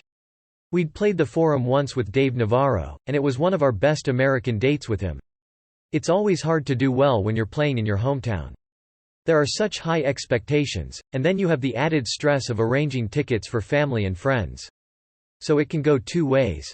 Instead of doing what you do best, which is going out there and rocking, you might get too hung up on all these outside issues, and wanting the show to be the best ever, and end up sucking. Or you might hit the jackpot and rock your hometown like it's never been rocked before. This show was somewhere in between. We were good, but we weren't unbelievable. The nice thing was that my sister Julie and her husband, Steve, flew out to spend New Year's Eve with me. That was also the memorable show when John Frusciante would get shot by Cupid's arrow and fall for Mila Jovovich, who had been rehearsing her band next door to us at Swing House. That night she came to the show wearing a wedding dress, and she put the whammy on John's Flim F1 Ammy. We had a few days off after the New Year's show, and then we went from beautiful, sunny California to dismal, cold, gray Tokyo, Japan. It was the first time we'd played Japan since John was back in the band, and we wanted to leave a new taste in their psychic palates, since it was where John had played his last show before quitting the band. But the Japanese shows weren't much fun, and we weren't at our best. One of the problems was that by then, I had developed a chronic case of shin splints, and anytime I was out on stage, moving around would be, ooh, ooh, ah, ah. After Japan we had a week off before going to Australia and New Zealand. Everyone headed off for different holidays. I was going to meet Johanna in Bali. I couldn't wait to see her, especially after being so bummed out in Japan. I'll never forget how happy I was when I walked through that airport door and she greeted me. She had a big flower in her hair and had put on a few pounds, which I appreciated, because she looked good when her flesh was full and pushing out, rather than being sucked up.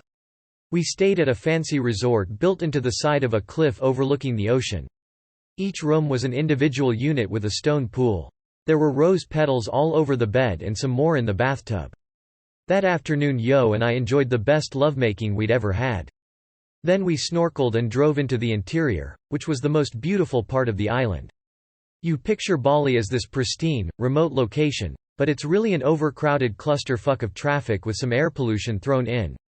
There had to be a few 100,000 people jam-packed onto the island, but the interior was solid mountains and jungle. We went on an incredible rafting adventure on a river that cut through the middle of the island. Then it was time to play Big Day Out, Australia's answer to Lollapalooza. January is the nicest time by far in Australia, because it's their summer and the whole country goes on joy time. We started our tour in Auckland, New Zealand, and we were especially excited because 9 Inch Nails were going to be on the bill with us, and we all just loved them. We were also playing with the Foo Fighters, and we would become incredibly close to them down the line. The only downside to all of this was my shin splints. Even with the week off, the pain would not subside. My shin bones were getting hairline fractures because my muscles and tendons were so swollen, they were pulling off the bone mass. Walking was painful, jumping was even more painful, and I was going to have to go out there and give my best performances ever with these getaway sticks that were in maddening pain. 2 days before the show, I saw a doctor. "Doc, I got shin splints. Could you please give me a muscle relaxant, or something that's not going to affect me from the neck up, so I can go perform?" I asked. He suggested Advil, but I told him I'd tried that and it hadn't worked. "There's a new non-narcotic painkiller called Ultram," he said. "It really works on athletes who have to perform under similar conditions to you. Take one in the afternoon and one right before the show." The day before the first show, I took the Ultram, and lo and behold, I started to feel pretty good. Not good enough to know for sure that I felt good, but I could swear I felt good in the subtlest possible way. It couldn't be the Ultram, because it was non-narcotic, so I decided that I just felt good. I took the other one before the show, and man, I felt no pain in my legs at all. We played our show, and it was mad fun, 50,000 Kiwis bouncing in unison. The kids knew every word to every song, even the new ones, and it was an unbelievable rush. John was blazing on his guitar. Chad was an orchestra of cannons blasting off. Flea was a ball of primal Aborigine energy, and I felt totally in control of myself as a singer and performer. And there was no pain. I was ready to kiss the earth. It was all good, and when we got back to the hotel, I had sex with Johanna and something unusual happened. We were fucking, and I just was not coming. That had never been a problem. Later, it crossed my mind that it might have been due to the Ultram, but how could it make me not come? It was supposed to be a glorified Advil, a non-narcotic. It made no sense. I thought it was amazing that I could be getting pain relief from a non-narcotic pill that was also making me feel pretty nice. There had to be part of me that recognized the voice in my head saying, "Okay, you're supposed to take your Ultram at 3, and it's noon now, so maybe you should take it a little early." Halfway through the tour, I had to have my prescription refilled. But the doctor had told me it was not a narcotic, and I wasn't getting goofy high. Just a foundation of artificial well-being, which I was loving. So we rocked Auckland and went on to the Gold Coast of Australia. We were the inaugural event at the Olympic Stadium in Sydney. Physically, I was in perfect health. My legs weren't bothering me, I was exercising every day, running and swimming and stretching. Johanna and I were having fantastic sex. I was loving the whole experience. But then I started to become aware of the fact that Flea was not experiencing the same euphoric joy of life and touring and music and people and skies. He was not on the same heavenly ambient wavelength. Flea had been going through a lot of personal shit with his girlfriend for this whole Californication time. I knew he was down and sick and depressed and anguished about everything, but I also knew the situation was of his own making. We create a horribly painful bouillabaisse to sit in for years on end, until we can't fucking sit there anymore. But it wasn't like some evil fate flew into his ass, he created it. He sat there and masterminded his own misery. So he was troubled, but he had to appreciate that the love he was experiencing from both John and me was immense. We were backing him, we weren't dissing him. It wasn't like during the mother's milk era, when John and I bonded up and left him unattached. And Flea can, at times, be a prima donna, especially earlier in the Dave era, when he was ready to quit the band at the drop of a hat. Just for the record, anything negative that I ever say about Flea is only because he's my brother and I love him. The fact is, it's funny to take the piss out of ourselves. Each one of these guys, Flea, John, Chad, is individually a bridge to God for me, and there's nothing I would do to change any of these people or the experiences I've had with them. Every one of them has given me love and music and the best life I could ever hope to have. But at the same time, I feel compelled to laugh at all of our foibles. I'm not poking fun at the relationship to feel better about myself. It's just because we really are all such kooks." Flea was suffering then, both emotionally and physically. He was feeling zapped and sapped and run down and not centered. When we got to Melbourne, he called a band sit down. Peter Mensch was there to tell us about our upcoming US tour. And if we thought hitting Europe and the rest of the world was hard, Peter was about to tell us how many dates they were hoping to give us in the USA. I was feeling gung-ho. Let's go. But Flea basically broke down and explained that he wasn't able to enjoy this experience. You could tell by the look in his eyes that he was at his wit's end. That was when he proposed the idea of touring in 3-week segments, then taking 10-day breaks between segments. It was a fairly revolutionary idea, and it made it nearly impossible to generate any money, because you have to keep your crew on salary for those 10 days. You have to keep your buses and your trucks, and it's the same amount of expenses, except for hotels, as being on tour, only you're not making a penny. We realized that doing this tour was not about making the maximum amount of money. It was about having the maximum amount of fun and enjoyment and staying healthy. We implemented that schedule and, to Flea's credit, we stick to it religiously to this day. Flea came up with another important idea. For a long time, we had both been charity-oriented, and earlier, while we were on holiday at his house in Australia, he and I had talked about the idea of taking some of our profits and creating some sort of charitable organization. We decided to take 5% of our income from touring and give it away. Just give it to the best charities we could find, whether it was cancer research or children's hospitals or music programs, whatever. That's a pretty big percentage of income, because half always goes toward the expenses of touring, and then another 20% goes to the managers, and 5% to a lawyer, and another 5% to the accountants. We went to John and Chad, and they both thought it was a great idea.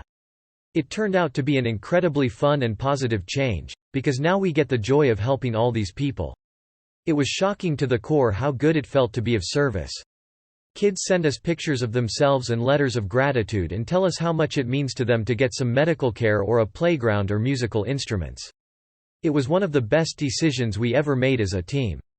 But that euphoria faded back to some fairly mundane realities.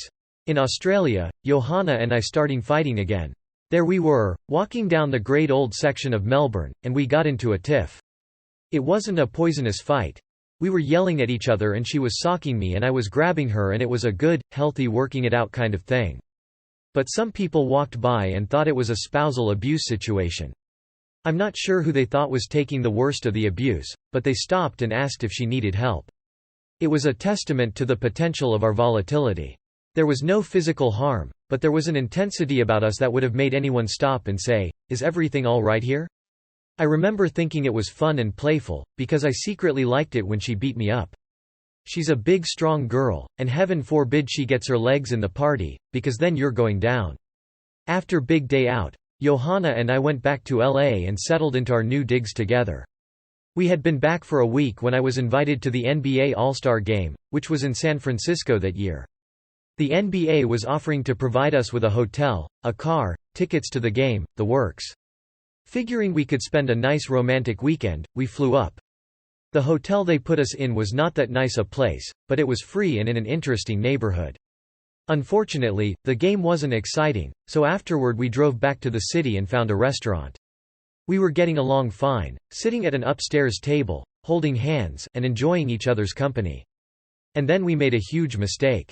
It's never a good idea for two addicts to reminisce about their old days of using drugs. When I'd met Johanna, she was drinking, but I'd never seen her on drugs. And she knew me only in sobriety.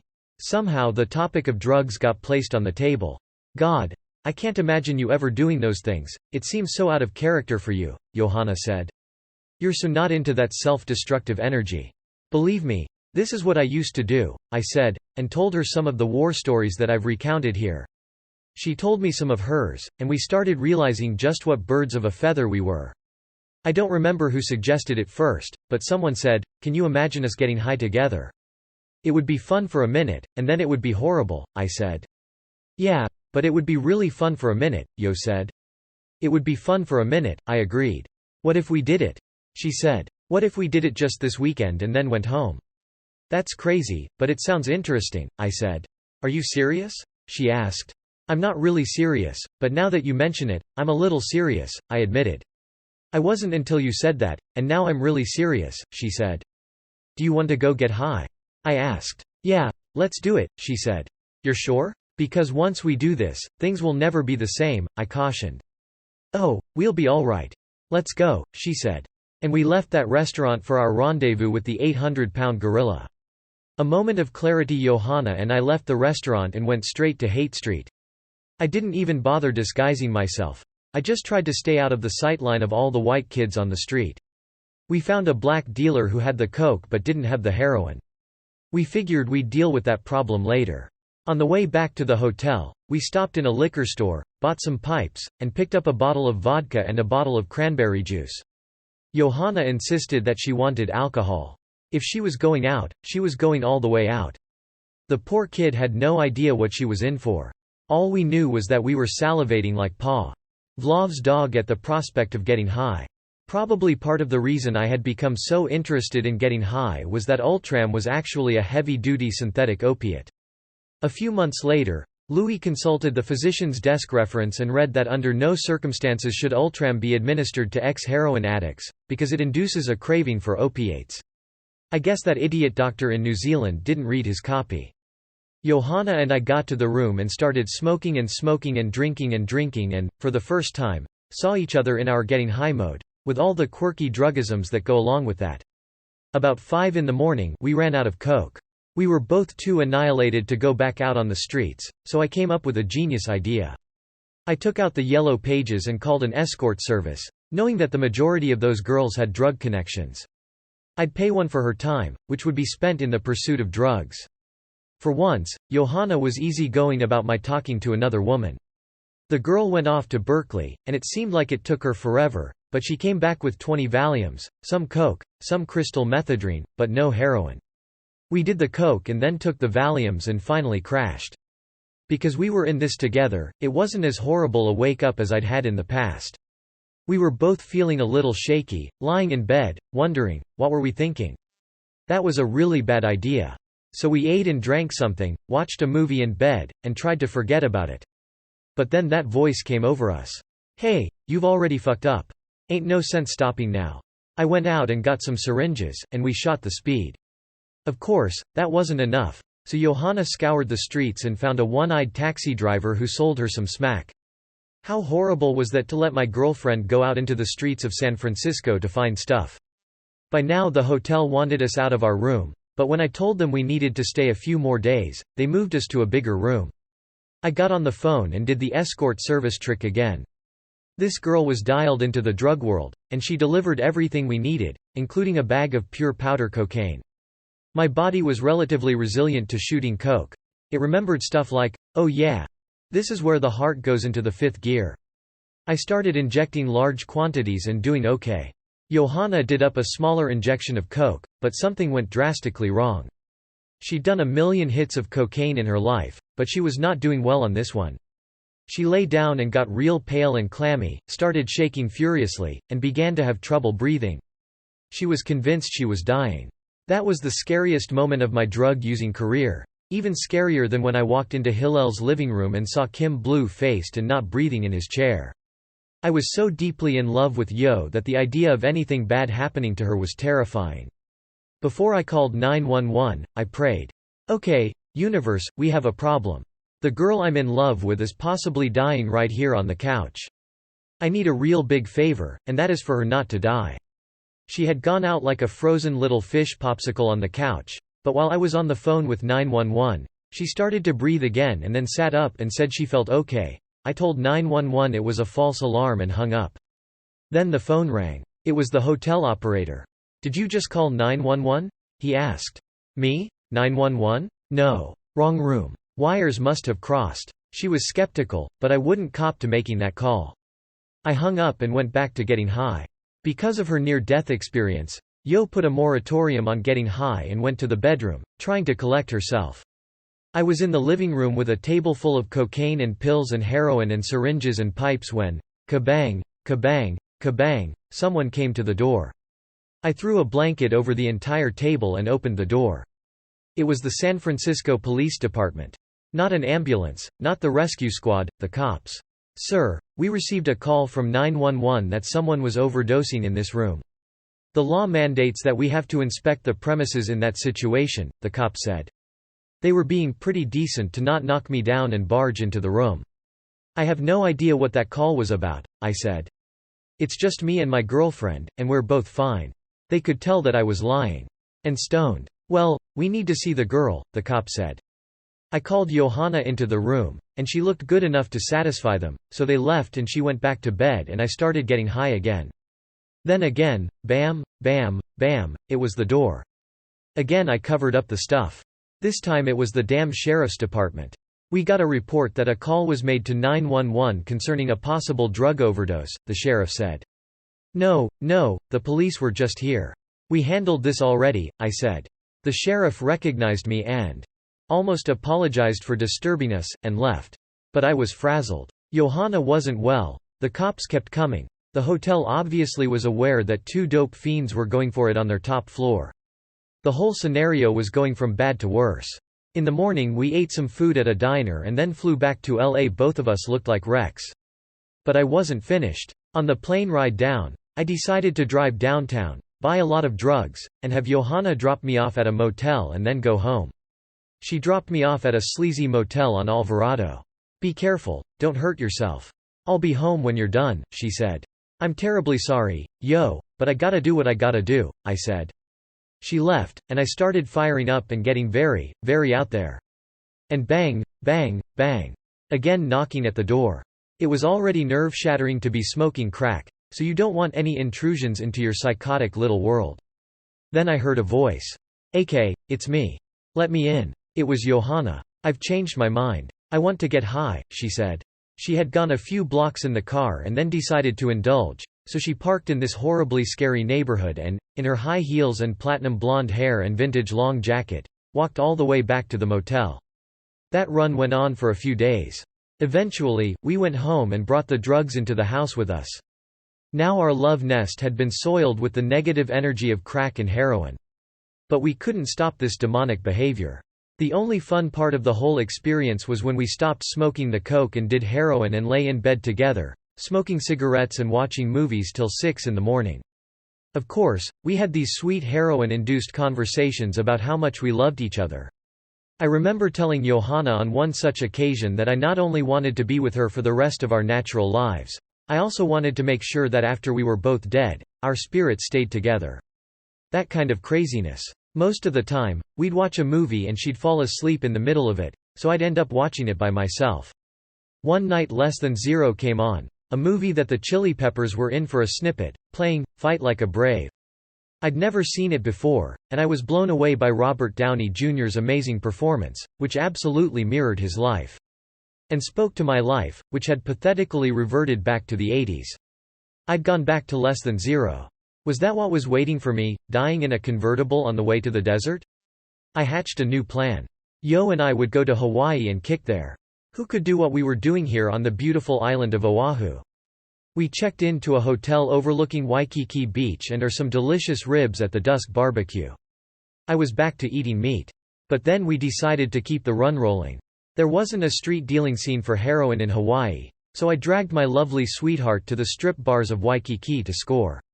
For backup, we ran a prescription scam and had Johanna feign tooth pain to get a codeine supply. We had no problem copying at the strip clubs. All the strippers wanted to party and whoop it up with us, and the dealers were ecstatic to be dealing to me. "Dude, I've been listening to your music since I was in high school."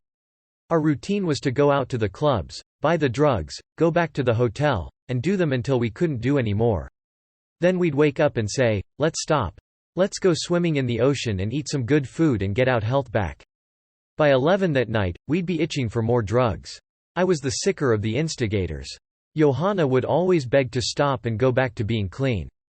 After 10 days of this cycle, we went back to LA. The minute we were back, we got high at our place again. Yo's heart was into being clean, but I had a harder time surrendering. The sad thing is that all this using together had definitely affected our relationship. There had been an untroubled purity to our love that was tainted and never recovered from the bouts of using. The only thing that stopped me from continuing the run was that I had to be on a plane on March 23, 2000, to start the first leg of our U.S. Californication tour. I had Louis hustle me up a bunch of detox medication, sleeping pills, muscle relaxants, the works. I was so weak, I don't know how I managed to play that first show in Minneapolis. I didn't really rise to the occasion, but I didn't collapse, either. This tour was the first time that we were using 2 tour buses for the band. John and Flea shared one, and Chad and I were in the other. We hit the highway, and in a few days I was feeling much better. After about a week, Johanna came out for a visit, which was good, because we probably needed each other to rebound onto getting sober again. But she seemed changed. Even though the drugs had been a consensual situation, she was extra pissed off at everything. One night we took a cab to a meeting on the outskirts of the town where we were staying, but when we tried to go back later, there was a thunderstorm and no cabs were available. Johanna was furious, whining about the weather and the car service. She wound up storming off into the pouring rain by herself. It was as if she thought the weather was out to get her. Or it was my fault. She was hard to get along with, but she was obviously in pain and tortured by the setback. By April 1, thanks to constant sweating and exercise, I was feeling like $1,000,000 again. On this tour we were really punching the clock and going to work, driving down the highway and not even knowing where we were. We rolled through Nebraska, Iowa, Missouri, Oklahoma, Arkansas, and Texas that spring. I was still rooming with Chad, so our tour bus wasn't particularly festive, but it was a great place for relaxing and reading and talking to Johanna on the phone. At that stage of my life, I was monogamous. I found out that being monogamous on the road was similar to being sober on the road. When you're sober, you're impervious to the drugs and the dealers and the people getting high and the parties. It's almost like there's a held of protection around you, and that scene doesn't even enter your radar. The same can be said of women. I was never tempted. When I look at it objectively, in hindsight, there were a lot of girls around, but I was detached from their sirenisms. I remember sitting on the crew bus with tons of girls who were clearly there to have fun. You can tell by the way they're dressed and the way their tits are hanging out and the way they're sitting next to you.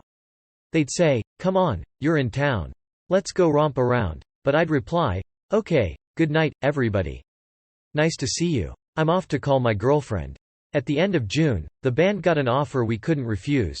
To play for Paul Allen, the co-creator of Microsoft, at the opening of his Rock and Roll Museum in Seattle. Allen had gotten Frank Gehry to design this incredible new building. To me, it looked as if Gehry had taken a 100-foot-tall beer can and crushed it into the shape of a woman and then made a building out of it. It was sexy, flowing metal curves, more like a giant sculpture than a building. We didn't play well that day, due to some technical snafus, so to save the experience, we broke out the socks for our encore. It was nostalgic to strip down with John. We hadn't done the socks with him since the Mother's Milk era. Afterward, there was a party in the museum. Chad was the first person to try one of the interactive exhibits, and it turned out that it was broken. But Chad was a little drunk at the time, and to this day, the curator of the museum is convinced that the Red Hot Chili Peppers got drunk and trashed his place, which, of course, we didn't.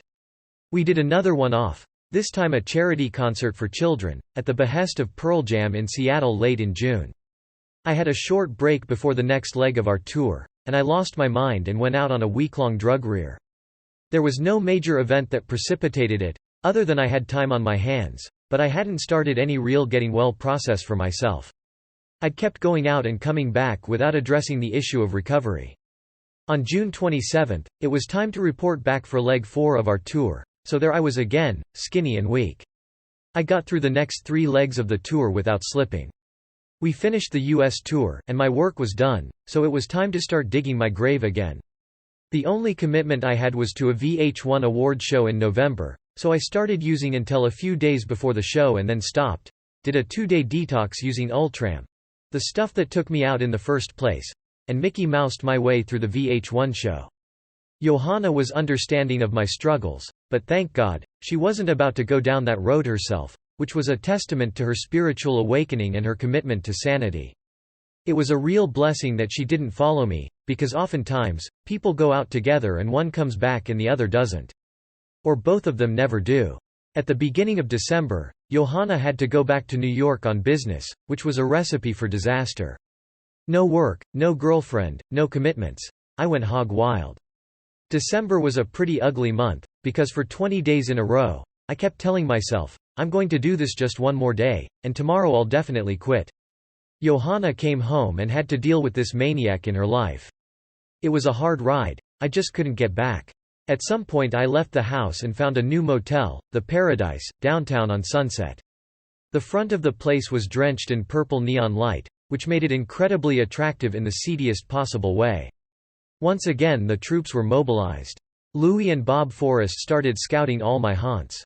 The ironic part was that Bob lived half a block from the Paradise, so on one of their reconnaissance missions, they drove past the motel and bingo. They spotted my motorcycle. It's funny how the mind of a dope fiend works.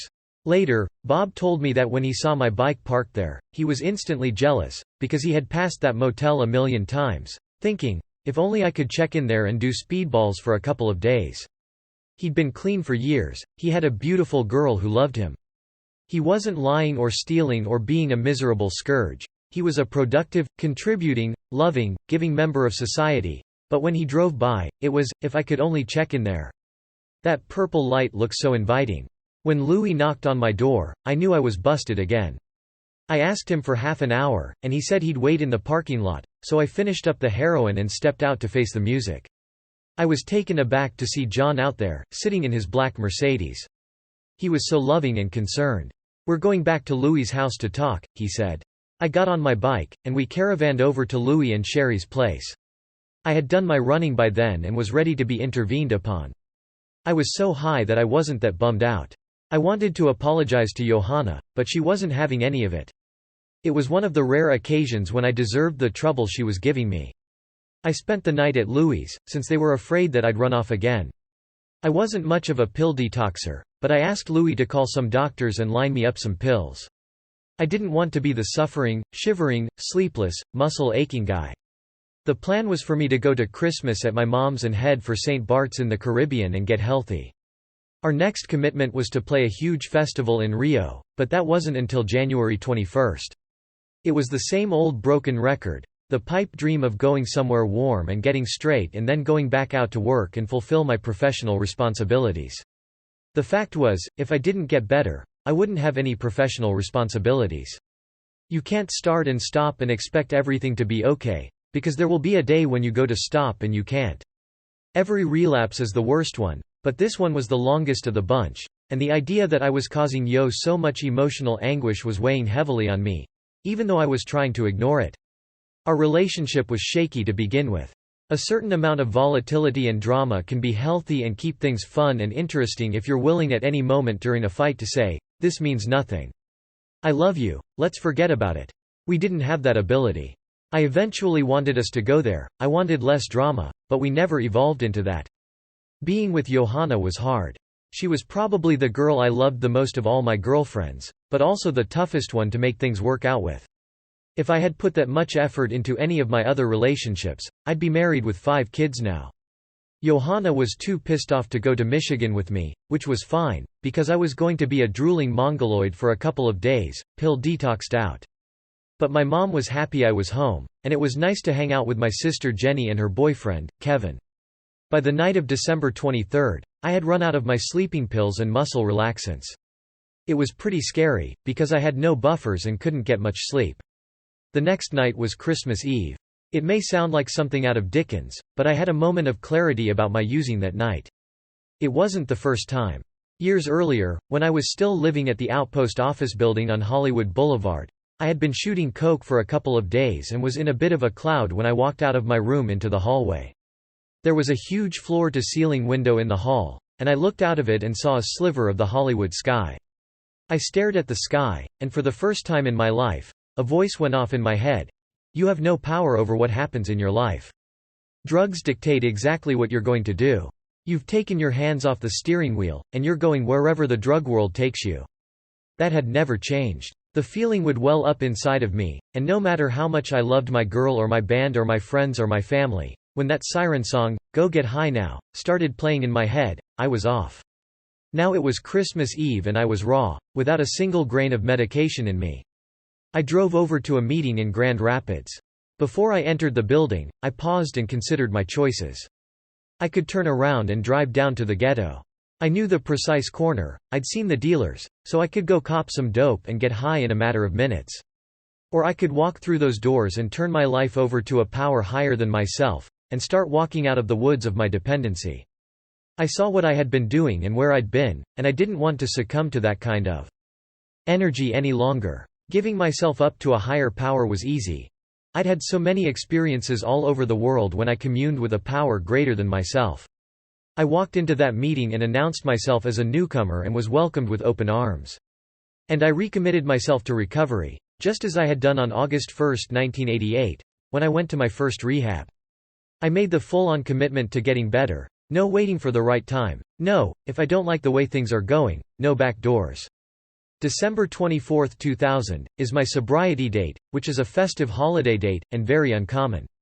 Most dope fiends get loaded for the rest of the holidays and then get sober after New Year's. I had called Johanna the day before and asked her to come out for Christmas and then to St. Bart's with me. She agreed, even though she was still mad at me. She flew into Grand Rapids, and I went to pick her up at the airport. Not only was I ashamed for having done what I'd done and what I'd put her through, but I was also terribly insecure about everything at this point, because I was torn up. She was plain pissed off. We hadn't even gotten out of the airport before we got into a Mexican standoff. We weren't fighting, but we were just so angry at each other. We ended up sitting on opposite benches in the waiting room. "Are you sure you even wanted to come here?" I asked. "No, I'd be happy to get right back on the next plane and go home," she said. "Then you should." "Then I will." "Great. Take your ticket and go talk to the lady, and adios." We sat there for an hour, going back and forth. There was no way on earth I was going to let her get on a plane and fly away. I don't think she would have, but that was the way we were acting. To add to the general absurdity, I had accidentally taken a large dose of niacin, thinking I was taking a different liver-cleansing herb, so my face was beet red. Finally, we stopped the foolishness and went home. We spent the next few days in Michigan, trying to become friends again, but it was rough. There was a lot of stuff that felt unresolved and strained between us. Though I'd been there with her when she was using and had to forgive her and go forward, she wasn't having an easy time saying, "Okay, you're a sick motherfucker, but you're willing to get sober now, so let's lighten up on each other." She was still holding it against me. We flew to St. Bart's, where we were going to share a boat with 10 other people. An idea I would never recommend in retrospect, especially when you're not feeling your best. It didn't go that well down on the island. I'd had some shift of consciousness and was looking to move in a positive direction with respect to the energy I was putting out, but Johanna was stuck on being pissed about everything. At one point, I'd either eaten some bad food or some residual toxins were coming out of me. I felt horrible and crawled into bed in our cabin. Everyone was going on a side trip for the day, but I couldn't get up and I couldn't eat. So I asked Johanna if she could just hang out with me and be together and watch movies in bed. "No, I want to go and do the activities with all the other people," she said, and left. I had another moment of clarity when I thought, I don't care how much weird stuff we've been through, I've been so good to her on so many levels. I've taken care of her to the best of my ability, but she doesn't have the capacity to take care of me when I need her. She's not a giving person, and she can't be my girlfriend. I made a decision in my mind to end it. But I didn't want to freak her out or ruin the vacation, so I didn't tell her. I just let her know that I wasn't happy. I was also willing to be proven wrong. On New Year's Eve, we went to a party on a yacht, and Johanna busted my balls all night. There was a Basquiat painting on this boat, and I was standing there admiring it when two nannies came up to me. They were frumpy and a bit homely, but they were acting F1IRTY toward me. I was in no way interested, so I bantered with them for a minute, no fucking big deal. But Johanna had been watching and swooped in as soon as they left. "Why were you flirting with those girls?" I was looking at a painting, and two wenches came up and interrupted me, so I made a few jokes and sent them on their way. "That's not flirting," I explained. That was it. She wouldn't talk to me for the rest of the night.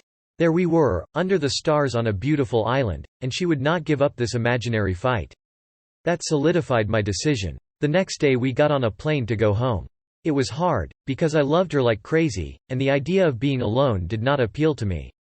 Plus, I didn't have the slightest interest in any other girls. But I didn't want to live with the constant discontentment. So I turned to her and said, "Yo, this is over between us. It's not working. I don't want to do this anymore, so you're going to have to move out." She didn't cry to discuss tea. NGS in any depth. She just wanted to know where she was supposed to live. I suggested she move in with her sponsor, and when we got back to LA, she did. I was terrified to be starting afresh without this girl to whom I had dedicated my life. But it was also a relief that I didn't have to tiptoe around on eggshells and be afraid of a nanny coming up and talking to me. Little did Johanna know, I was never unfaithful to her, but if I acted nice to a strange girl, I'd pay for days. When I got back, I threw myself into recovery and started going to meetings and teaching out to people. I must have been sober for a week and a half when I got a call that a friend of mine who had been sober was back out on the streets, homeless, hopeless, helpless, hustling, and losing at every turn. Everyone had been trying to reach him, to no avail, so I called and left a message on his cell phone, saying, "Hey, there's a whole big life of fun and you're missing it all. Come on back and give me a call." He called the next day, and I took him to a meeting and we got sober together. He thought I sounded so happy and prosperous that I must have been sober for years, so he was shocked to learn I had about 2 weeks under me. I had lent Johanna our car, so I bought a new one. Then I moved out of my apartment. Any space that's been used repeatedly by you and your girlfriend doesn't have a nice collection of vibes. I was lucky to rent the coolest house of all time. It was Dick Van Patten's old house, high up in the Hollywood Hills, an old craftsman house that was the first one built on the hill back in the Roaring Twenties. It had been occupied by the person who watched out for fires, because it had a vantage point that went from the Cahuenga Pass to the valley, and all the way from downtown LA to the ocean. It was the insanest, most panoramic view of all time. And it was a beautiful, refreshing place to start a new life. I had a new house, a new car, and no girlfriend. The week I moved in, a bunch of my sober friends started a Wednesday brunch gathering. We met first at Musso and Frank's, a terrific old-school restaurant on Hollywood Boulevard, but when the weather got nicer, we moved to Joseph's Café, where we sat outside and talked basketball, music, politics, girls, and sobriety. Then we'd all go to a nearby meeting. Pete Weiss and Dick Rude joined up. Flea came to the brunches but skipped the meetings. This Wednesday group was a significant part of my new sober thrust. When the weekend would roll around and I might be tempted to get high, I'd remember, nope, gotta be at Joseph's on Wednesday. The guys are counting on me. The meeting we went to was on Yucca and Gower, a meeting where there was an eclectic mix of homeless people, transvestites, and Hollywood weirdos. I took a commitment to set up the chairs for the meeting, so I'd get there half an hour early. I did that for a year, and that also kept me sober, because if I went out and got high, who would set up for the meeting? That first week in January 2001 was the occasion of another renewal of life for me. Back on my birthday in November, Gaio, who is one crafty gift giver, knew that I'd been talking about getting a dog for years. He also knew that I loved Rhodesian Ridgebacks. I came home that day, and there was a little red wagon on my doorstep, with a stuffed animal inside it and a photograph of the most beautiful Rhodesian Ridgeback ever. The attached note said, "Your puppy will be ready the first week in January." Guy had found the best California breeders, in a little mountain town called Julian, about an hour inland from San Diego. Dick Rude and I drove down there to get my dog. I was the last person to pick up a puppy, but the owners had chosen the firstborn, biggest, strongest male and set him aside for me. He was also born the first week in November, so he'd been there for a couple of months and had gotten attached to the lady who ran the farm. My dog looked at me when I walked in, like, "Oh no, what are you doing here? I live with this lady. I hope you don't think you're going to take me away." He was so afraid to leave the safety of his home and this big, loving woman who cared for him that he looked destroyed. I picked him up and said, "Dude, we're moving to Hollywood. You're my guy." I had Dick drive home, and I sat him on my lap and held him the whole way back. I tried to tell him it would be okay, but he was so afraid of this big wide world he was facing, especially when we started hitting traffic on the 405. He came up to that house with me, and I had to go through the massive ordeal of training him from scratch. Ridgebacks are the most willful of all breeds, and I was crate training him. He went through diarrhea fits and barking fits and got skunked 3 times in the backyard. It was a constant job, raising this crazy puppy, but we were also having the time of our lives, playing in the backyard, with him smelling flowers and chasing insects and playing with sticks. I named him Buster, after Buster Keaton, one of my all-time favorite comedians. Sometime in the middle of January, I met a new girl. I wasn't in the mood or the mode to go womanizing, but I went out with Guy one night to a dub and saw this extra fine girl from across the room. There was a line of guys waiting to talk to her, but I just cut the line, took her away, and sat her down on a couch. That line waited for the rest of the night, but they didn't get any FaceTime with her, especially after she told me she'd had a dream that we would meet and spend time together. Her name was Cammie. She was an actress who lived in a Laurel Canyon house with a lesbian Playboy centerfold and Paris Hilton. She was wonderful and beautiful and smart and funny, and she started staying over at my house and became my girl. About a month later, on a Sunday morning, I went to a meeting in West Hollywood. I was supposed to meet Cammie later that day for lunch. At the meeting, by sheer chance, I saw Johanna. I hadn't seen her for about a month, and the last time we were together was not a pleasant time. I'd gone to visit her at her friend's house. I knew she didn't have a job, so as a friendly gesture, I offered her some money. A pretty damn friendly amount of money, an amount of money that no one has ever offered me for no reason. I figured she could use it to pay rent and expenses and maybe get a little car. "I think I'd better see a lawyer," she said. "About what?" "I think I could get more money than that," she said. "What are you talking about? Get more money? This is a gift. There was no marriage here. You haven't contributed anything. I've only ever helped you. You never helped me back," I said. "A friend of mine said I could probably get some money if I got a lawyer," she explained. I was mortified. I ended up dealing with some lawyer who proposed that I give her a certain amount of money, but I told him to forget it. It was a chump-assed bullshit move to pull on someone who was crying to help you out. She came up with crazy stuff like, "I moved out here and left my home for you." What? You were sleeping on a couch in a fucking ghetto. I put you through school, and then you left your couch to move into a penthouse. I wasn't buying any of it. But Johanna seemed confused and scared, so I forgave her and went on with my life. There was no residual, "Oh, I miss that girl." It was like a closed chapter, done, moved on. Or so I thought. I was so happy to see her at the meeting that at the break, when everyone left the room, I rushed over to where she was sitting, sat down next to her, and started giving her kisses on the cheek. It was an impulsive reaction to seeing her and her smile and her eyes and her smooch white cheeks. We started kissing and cuddling and talking, and 5 minutes later, I was kissing her on the mouth. The whole floodgates came rushing open out of nowhere. I had a new girlfriend. My life had changed. This girl was of the past. But here we were, making plans to see each other later that day. I was so excited. I drove straight to Cammie's house, because I didn't want to lie to her or leave her hanging. "I'm really, really sorry, but something fucking totally unexpected happened to me today, and it has to do with my ex-girlfriend. I think I'm going to be seeing her, so I can't see you," I said. That night I met Johanna at a 1-year sober birthday celebration for a friend of hers at El Cholo, a Mexican restaurant on Western. I felt like I had fallen in love and was on my first date with this girl. I was on my best behavior, and every glance she threw me made my heart flutter. Something weird had happened. Not only had I fallen back in love with this girl, it was like starting from the beginning. We ran with it, and she moved right into the house.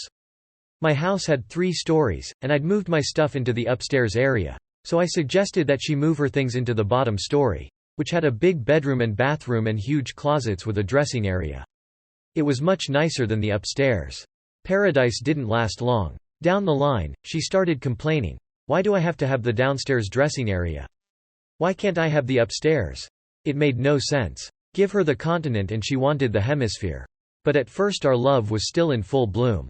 The band started working on our next album in March 2001. That month I organized a family trip to Hawaii. I took my mom, both of my sisters, their husbands, and my adorable little nephew Jackson to Kauai. I wanted Yo to come, but she had a work commitment. My feelings for her inspired a song, Body of Water, which was a tribute to her spirit and her inner energy, which always had me captivated. In March we got some tragic news. One of my closest friends and mentors, Gloria Scott, was diagnosed with lung cancer. Her friends quickly rallied around her and tried to find her whatever treatments could help her, but there was a huge need for cash. Because she had zero. So we played a benefit for her, and also for Huntington's disease, an affliction that had struck the family of Flea's longtime ex-girlfriend, and raised the needed cash. Since Gloria had always jokingly referred to Neil Young as her higher power, I put in a call to ask Neil if by any crazy chance he could perform. "You tell me when, and I'll be there with Crazy Horse," he said. By the night of the show, Gloria's condition had worsened, but she made it to the concert, and I was thrilled to introduce her to Neil.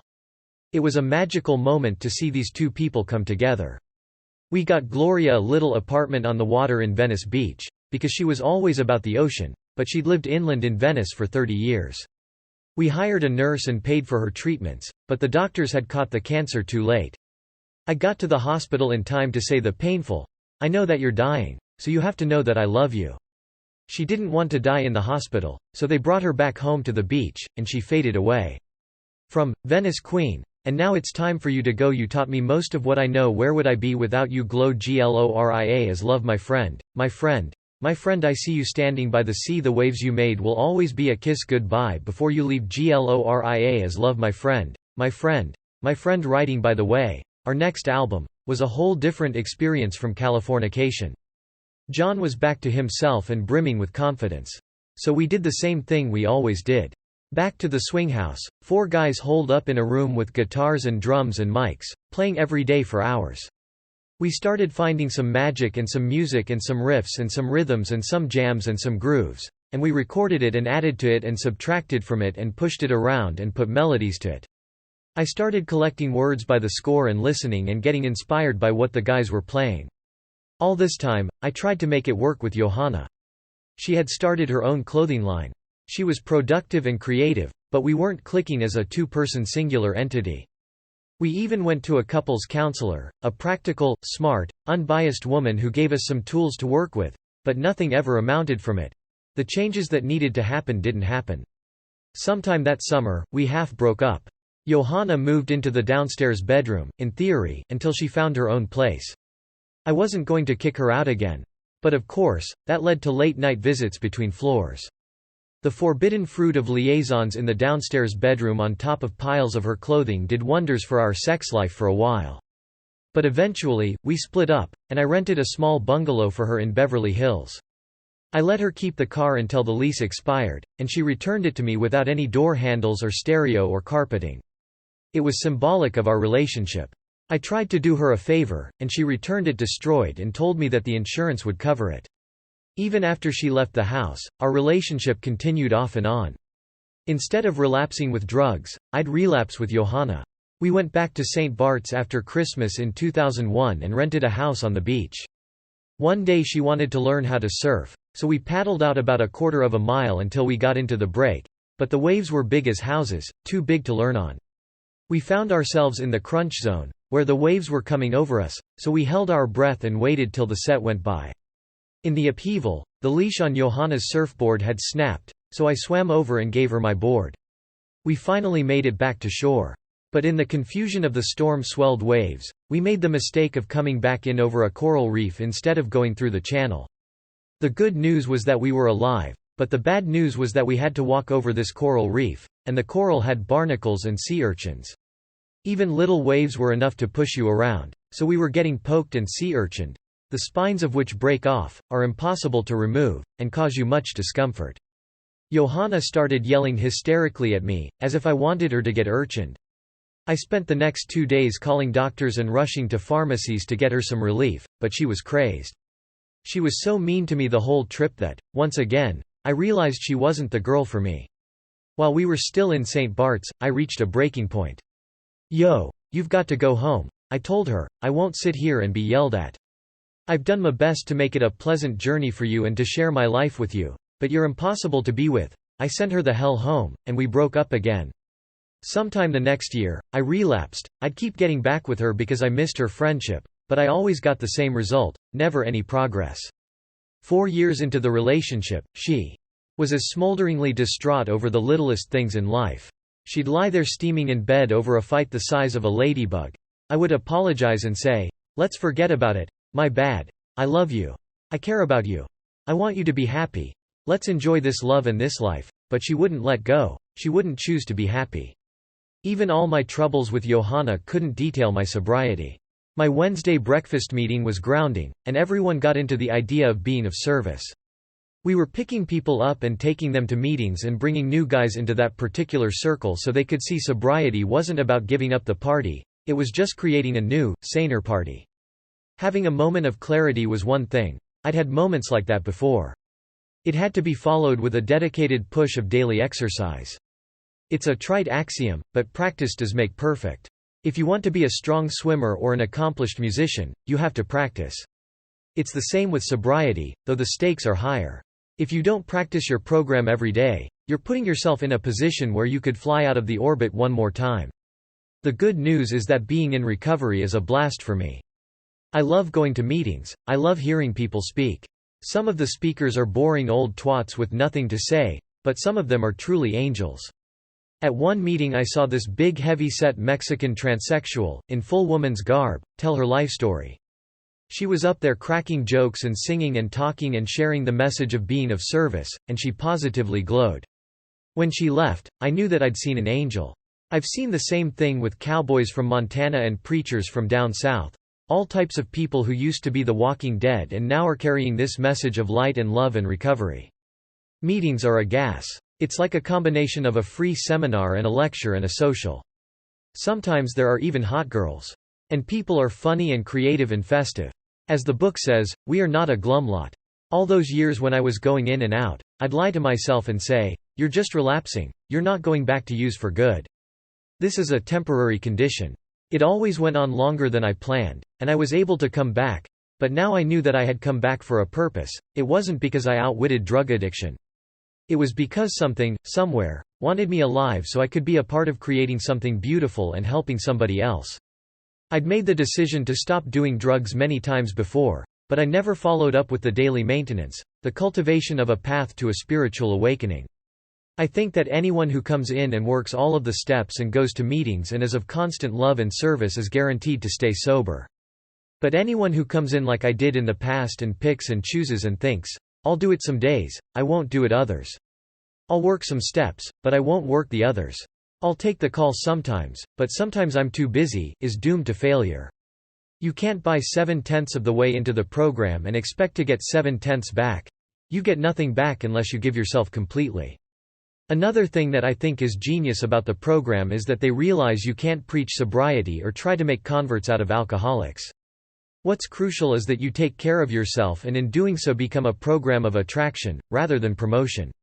The minute you say, hey, this is what you should be doing, to an alcoholic or a drug addict, nothing will come of it. If you just do your thing, then someone will see it and think, that guy used to throw up on his trousers, but he looks like he's enjoying himself now. There's no alcoholic in the world who wants to be told what to do. Alcoholics are sometimes described as egomaniacs with inferiority complexes. Or, to be cruder, a piece of shit that the universe revolves around. Which is okay, because there's a way to deal with that. You're feeling like shit? Go get out of yourself and do something for someone else. Voila, you don't feel like shit anymore. You're confused and you're driving yourself crazy? Go call a guy who's got 3 days sober and has no idea what to do. The minute you get out of your self-centered mindset, you're instantly freed of your own pain. The trick to staying sober is to constantly be of service to another alcoholic. It's like perpetual motion. All these people freely gave you what was given to them, and now you get to give it to someone else. It's a constant source of energy, like recharging a battery, only there's no pollution or toxic runoff. The reason the program is so successful is because alcoholics help other alcoholics. I've never met a normie, our lingo for a person who doesn't have a problem with drugs or alcohol, who could even conceive of what it's like to be an alcoholic. Normies are always go-ing, there's this new pill you can take and you won't want to shoot heroin anymore. That shows a fundamental misunderstanding of alcoholism and drug addiction. These aren't just physical allergies, they're obsessions of the mind and maladies of the spirit. It's a threefold disease. And if it's partly a spiritual malady, then there's a spiritual cure. When I say spiritual, I'm not talking about chanting or reading Eastern philosophy. I'm talking about setting up the chairs at a meeting, picking up another alcoholic and driving him across town to a meeting. That's a spiritual lifestyle, being willing to admit that you don't know everything and that you were wrong about some things. It's about making a list of all the people you've harmed, either emotionally or physically or financially, and going back and making amends. That's a spiritual lifestyle. It's not a fluffy ethereal concept. My friend Bob Forrest is a spiritual person. He doesn't go to church and he doesn't talk about God and he doesn't go do charity events on weekends, but he'll sit and talk for hours to a guy in jail who can't stop smoking crack. That's curing Bob of his spiritual malady, because he's willing to do something that's not really for him, it's for this other guy. He's not doing it with the expectation of getting anything out of it, but as a byproduct, he is. In the song, Other Side, on Californication, I wrote, how long will I slide, separate my side? I don't believe it's bad. I don't believe that drug addiction is inherently bad. It's a really dark and heavy and destructive experience, but would I trade my experience for that of a normal person? Hell no. It was ugly, and there is nothing I know that hurts as bad, but I wouldn't trade it for a minute. It's that appreciation of every emotion in the spectrum that I live for. I don't go out of my way to create it, but I have found a way to embrace all of it. It's not about putting down any of these experiences, because now that I've had them, and now that I'm almost 4 years sober, I'm in a position to be of service to hundreds of other suffering people. All of those relapses, every one of those setbacks that would seem like unnecessary additions to an already tortured experience, are all going to be meaningful. I'm going to meet some other person along the way who was clean for some time and can't get clean again, and I'll be able to say, I was there, I did that for years, I was going back and forth, and now. I went with Guy O to a Kabbalah course the other night, and the lesson was about the 4 aspects of the human ego, which are symbolized by fire, water, air, and earth. Water represents the excessive desire for pleasure, and I'm a water sign, and that's been my whole life. I've wanted to feel pleasure to the point of insanity. They call it getting high, because it's wanting to know that higher level, that godlike level. You want to touch the heavens, you want to feel glory and euphoria, but the trick is that it takes work. You can't buy it, you can't get it on a street corner, you can't steal it or inject it or shove it up your ass, you have to earn it. When I was a teenager and shooting speedballs, I wasn't thinking, I want to know God, but deep down inside, maybe I did. Maybe I wanted to know what that light was all about and was taking the shortcut. That was the story of my life, even going back to my childhood in Michigan, when I'd get home from school by going through a neighbor's backyard and jumping a fence. It didn't matter if I got bitten by a dog or I ripped my pants on the fence post or I poked myself in the eye with a tree branch that I was crawling over. It was all about the shortcut. My whole life I took the shortcut, and I ended up lost. Things are good now. Buster and I share a nice house. I've got a terrific group of supportive friends. And when it's time to go out on the road, I'm surrounded by another group of supportive people. One of my main soulmates is Sat Hari. She came into our world in May 2000, when Flea brought her on tour to administer intravenous ozone therapy to him. Sat Hari is a nurse, an American Sikh, a sweet, incredibly sheltered, turban-wearing young lady. She looks like a female version of Flea, with the same gap-toothed smile, the same shape of face, the same color eyes, the same little pug nose. She's maternal and she's warm and she's loving and she's unassuming, a complete breath of fresh air and female energy, and I don't mean sexual energy, at least not for me. For me she's like a sister and mother and caretaker and nurse all in one. Sat Hari endeared herself to everybody in the band and the crew, and she became the den mother to the entire organization. Everyone used her as their ultimate confidant, spilling their guts to her all day and all night about their deepest, darkest, most untellable secrets. We've all had an impact on her, too. She was a controlled, subservient Sikh who was told what she could and see. Old not do, who she could and couldn't talk to. We showed her a new world of meeting all these free-thinking people who were out dancing and loving life. She flourished as a person and came out of her shell. During the By the Way tour, Sat Hari and John and I shared a bus, and it was a cozy, moving cocoon of happiness. We extended that vibe into the arenas that we played. It was clear after our first few tours that the backstage areas were always cold, stark, fluorescent-lit concrete tombs, places where you wouldn't want to spend 2 minutes. So for the Californication tour, we hired a woman named Lisa Bloom who had a knack for beautifying these rooms.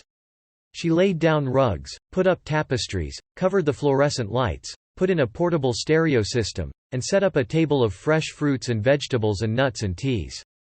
So now we hang out backstage before the show, and John, who became the official DJ of the area, programs the music. He and Flea get out their guitars and practice, and I do my vocal warm-ups. Then I make everyone tea and write out the set list. Sat Hari comes in and gives us ozone, and then we stretch on the floor and do a little meditation. We have all of these grounding rituals that keep growing and getting better and better. Our final ritual before we go on stage is the soul circle. It's funny how that's evolved over the years. When we were this brash young band of Hollywood knuckleheads, we would get in a circle and slap one another in the face right before we went on. That got the juices flowing, for sure. Now we get in a circle and hold hands and do some meditation together, getting into why we're there and what we need to be together. Someone might chime in with, "Let's do this one for the Gipper," or, "There's a thunderstorm outside, let's tap into that." There are times when Flea's the one to give us little words of encouragement. Sometimes it's up to me to crack a joke or make up a rhyme. Lately, John has become the most vocal member of the Soul Circle. Chad doesn't usually instigate, but he's there with a here thing. All of these rituals ground me. But ironically, what grounds me constantly is my obsession with drugs. It's funny, that first 5.5-year period when I got sober, I never had any urgings to do drugs. The uncontrollable obsession that I'd experienced from the time I was 11 years old just vanished the first time I got clean. It was a true miracle. When I came out of my first rehab, the idea of getting high was a foreign concept to me. I could have sat there and stared a big mountain of cocaine in the face, and it would have meant nothing to me. A month before, I would have been shaking and sweating from the physical reaction alone. The way the sneaky motherfucker got his foot back in the door was through those experiences with prescribed painkillers. Once I started relapsing, I would never get the gift of being relieved from the obsession of doing drugs again. This might seem like a tragic curse, but I look at the bright side of it. Now I have to work harder at my sobriety. When I was relieved of the obsession, I was doing very little work. Now I have no choice but to be more giving and more diligent and more committed, because a week doesn't go by when I'm not visited by the idea of getting loaded. For the first year of my newfound sobriety, all of 2001, the feeling of wanting to get high came to me every day. Especially later in the year, after Johanna moved out, it got so bad that I couldn't sleep. One night I got the closest I'd come to going back out there. I was home alone and there was a full moon out. I was writing the songs for By the Way, everything was going well, and I was feeling inspired. I took a stroll outside, and the night was clear, and I could see the alluring lights of downtown. And I got ready to throw it all away one more time. I packed my little weekend backpack and left a note for my assistant to take care of Buster. I got my car keys and walked out of the house. I got as far as the porch and looked up at the moon, looked out at the city, then looked at my car and my backpack and thought, I can't do it. I can't throw it away one more time, and I went back inside. In the past, once those wheels were set in motion, forget about it. Floods, earthquakes, famines, locusts, nothing would have stopped me from my abhorrent rounds. But now I'd proved to myself that I could live with my obsession until it went away. I was willing to accept the fact that I thought about getting high on a regular basis, that I could watch a beer commercial and see that sweaty bottle with the cap popping off and actually want a beer, and still not drink one. The good news is that by the second year, those cravings were about half as frequent, and by the third year, half as much again. I'm still a little bent, a little crooked, but all things considered, I can't complain. After all those years of all kinds of abuse and crashing into trees at 80 miles an hour and jumping off buildings and living through overdoses and liver disease, I feel better now than I did 10 years ago. I might have some scar tissue, but that's all right, I'm still making progress. And when I do think, man, a fucking motel room with a couple of $1,000s worth of narcotics would do me right, I just look over at my dog and remember that Buster's never seen me high.